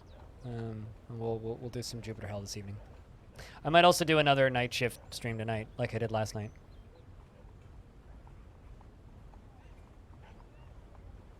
I don't know, because I've never done that, but there are solutions for that, yes. 24-hour stream. I am not physically capable of doing that anymore. You should have watched me like 5 years ago when I would... Chad, does anybody remember the daily 14-hour streams I used to do? And the weekly 24-hour streams I used to do? Remember those? The good old days? Back when I had energy and wasn't multi-disabled? Dude, it's funny, like, I look at my stats on Twitch, and it's like 180 to 200 hours streamed per month-ish right now. And then I go back to 2017, 2018, and it was like 270 to 280 hours streamed per month on average. That was when I was still working. That was when I had a job.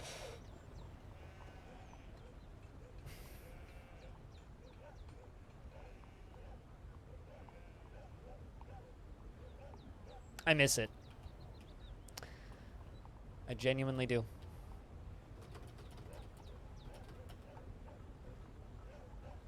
Yeah, I'll bring the stray horse up here too, and we'll just slaughter it.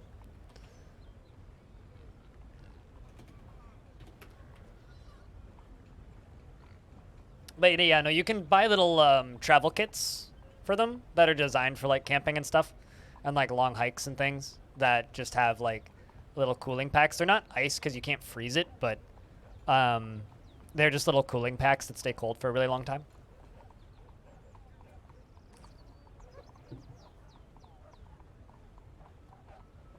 There's lots of other hikes you could do if you come up here for like more than a couple of days. If you're really brave, you could go out to Manning Park and do Mount Frosty, which is actually my favorite hike of all time. The problem is getting there because you need a car. It's like a 3-hour drive from here.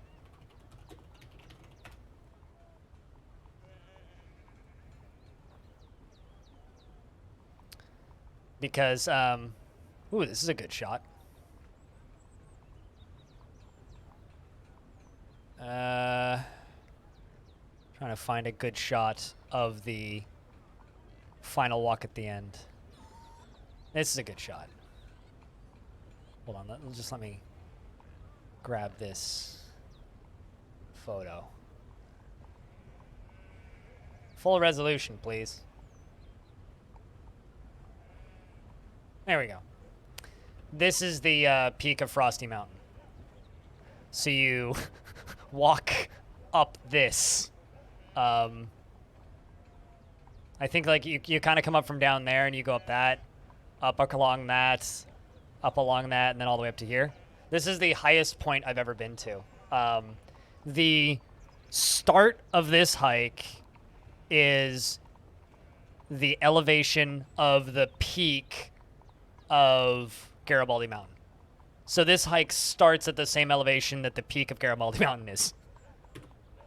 Another hike that you can do that's really close to where I live, which I'd also do with you if you wanted, Probably not the next day or anything crazy, but maybe another trip. This one you can do in 2 days, but I can see this. Like if I go outside and I go down to the road, I can see this mountain from here. It's a little further away than this photo, but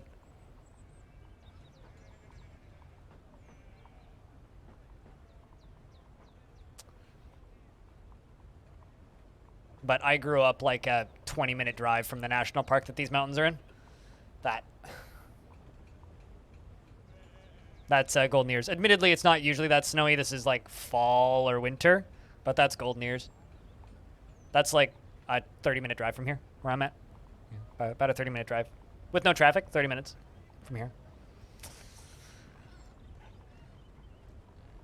You can go to all 3 of the peaks. I've only ever been to these 2, though. I've never been to this one. I've only been to the tops of those ones. You don't need like rock climbing gear or anything. It's a 26-kilometer round trip, although it's kind of fucked at a point because there's a point where that hike's like, all right, so you've been like walking through the forest and like up switchbacks for a bit. Now walk straight up the side of a cliff.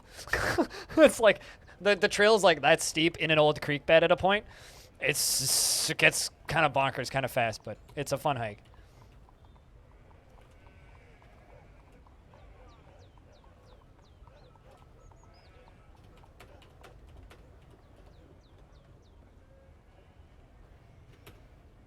That's where I live. This is why I'm never moving. I mean, look at the beauty that we got. Oh, someone's carrying that dead porcupine that we found in the tree earlier. Naturally. A fully decomposed porcupine skeleton, of course.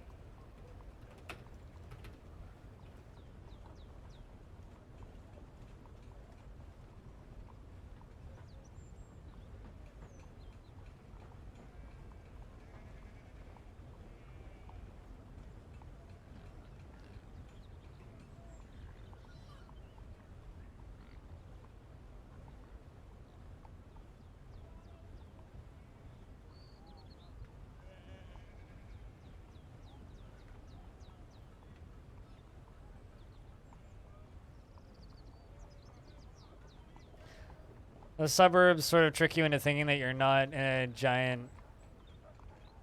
Wait, what do you mean? You never realized how big of a city you're in until you climbed Rainier? Oh, really? And then you like looked around and you're like, oh yeah, it kind of never ends. I think I know what you mean, yeah.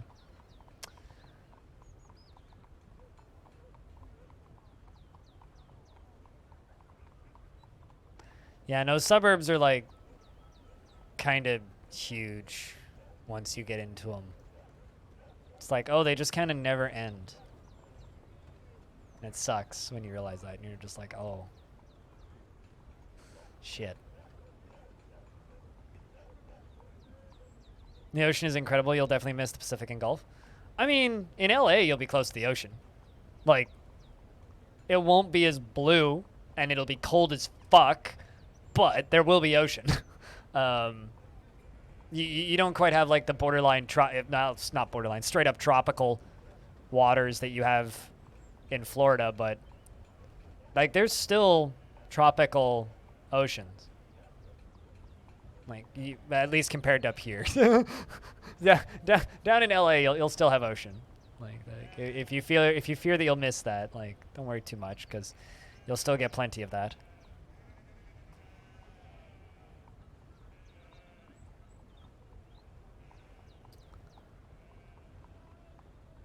All right. I've got to, while these dwarves are bringing stuff over, I've got to go chuck out the dog's food or put it in the fridge or something because she hasn't eaten it and it's raw food, so it's going to go bad. So I'm just going to quickly chuck that and then we'll do trading and then I think we'll go play some Jupus. How's that sound to everybody? If you guys don't have any complaints, can I get a round of beers or a round of rocks? And if you have sound commands, now's a good time to use them. BRB.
All right. Quick break. Let's get some training done with this here Moldath. Big yawn from the dog. Let's see what else we can trade.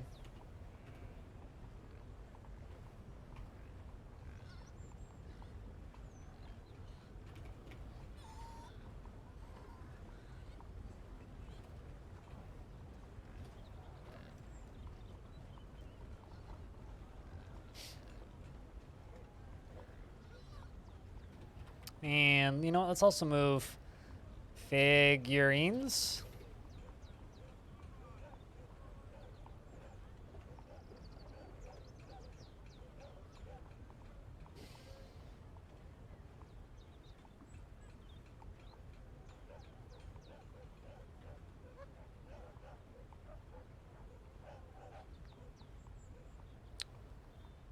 And I'm also, when I switch games, I'm going to pop the dog outside and see if she needs a tinkle. And great whites. I mean, up here and down in LA, you have orcas, though. They're not great whites, but they're orcas, which, you know, maybe I'm biased, but orcas are pretty cool. So are dolphins. We get those, too.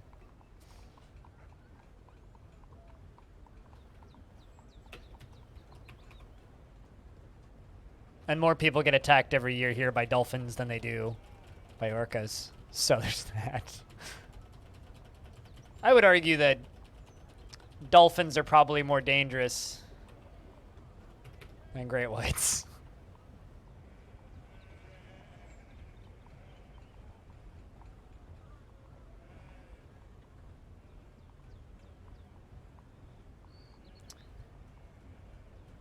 All right.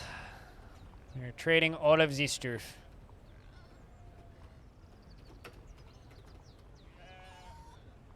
For the first time 2 weeks ago? I mean, you can surf in LA. I mean, you could surf here. There's surfing clubs here, except they're kind of crazy. Like, they're kind of nuts up here. Like, if you go surfing up here, that's like... Ever wanted to see your ball sack shrink from normal size to like 1/8 its size? Yeah, that's what happens when you go surfing here. You need more than a wetsuit. You need a wetsuit, localized heating, hot water pumps. Not quite, but like it's those guys are brave. They're brave. They're very brave. Although polar bear swimming here is pretty great in the winter. I've done that before. You just like run into the ocean on January 1st. Go for a swim. See if you make it out. It's a good time. Although, I will say, polar bear swims are easier nude. Because, let me ask you a serious question, chat. Have you ever had a bathing suit freeze to your nuts? Or your leg? Or your nipple? It's not pleasant. It's a lot nicer to just, like, be able to walk out and just dry off instead of literally having your bathing suit freezing to you.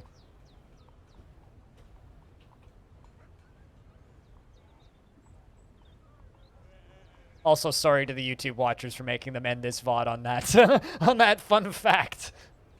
Yeah, I've done quite a few polar bear swims in my life in the middle of winter. Like I've swum in freshly frozen lakes before. I've done that.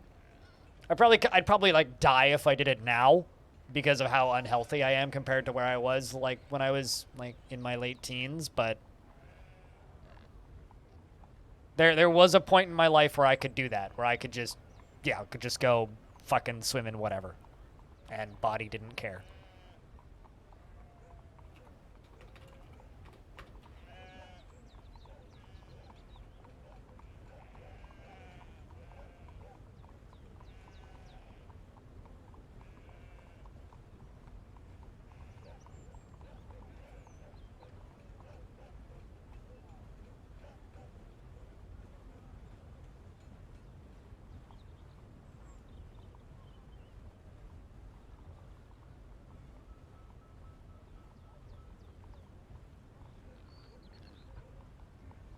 All right.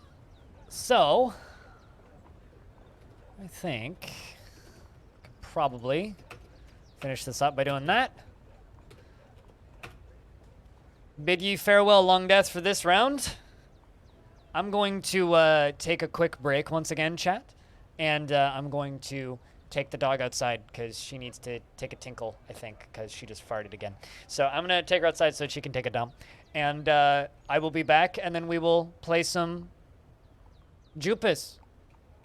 So when I get back, I'll set up the game and whatnot. Don't go anywhere too fast unless you really want to, chat, and if you have sound commands, now's a good time to use them. I'll be back in a couple.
All right, I'm back. Let's get this here stream set up.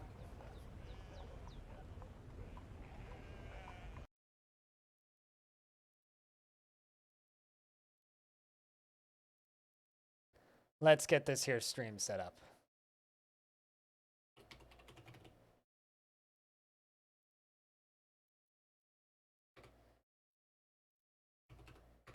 Oh, hi, Bellinair. We're just changing games. We are just swapping over to Jupiter Hell. Thank you very much for the raid. How's the City of Gangsters thingy?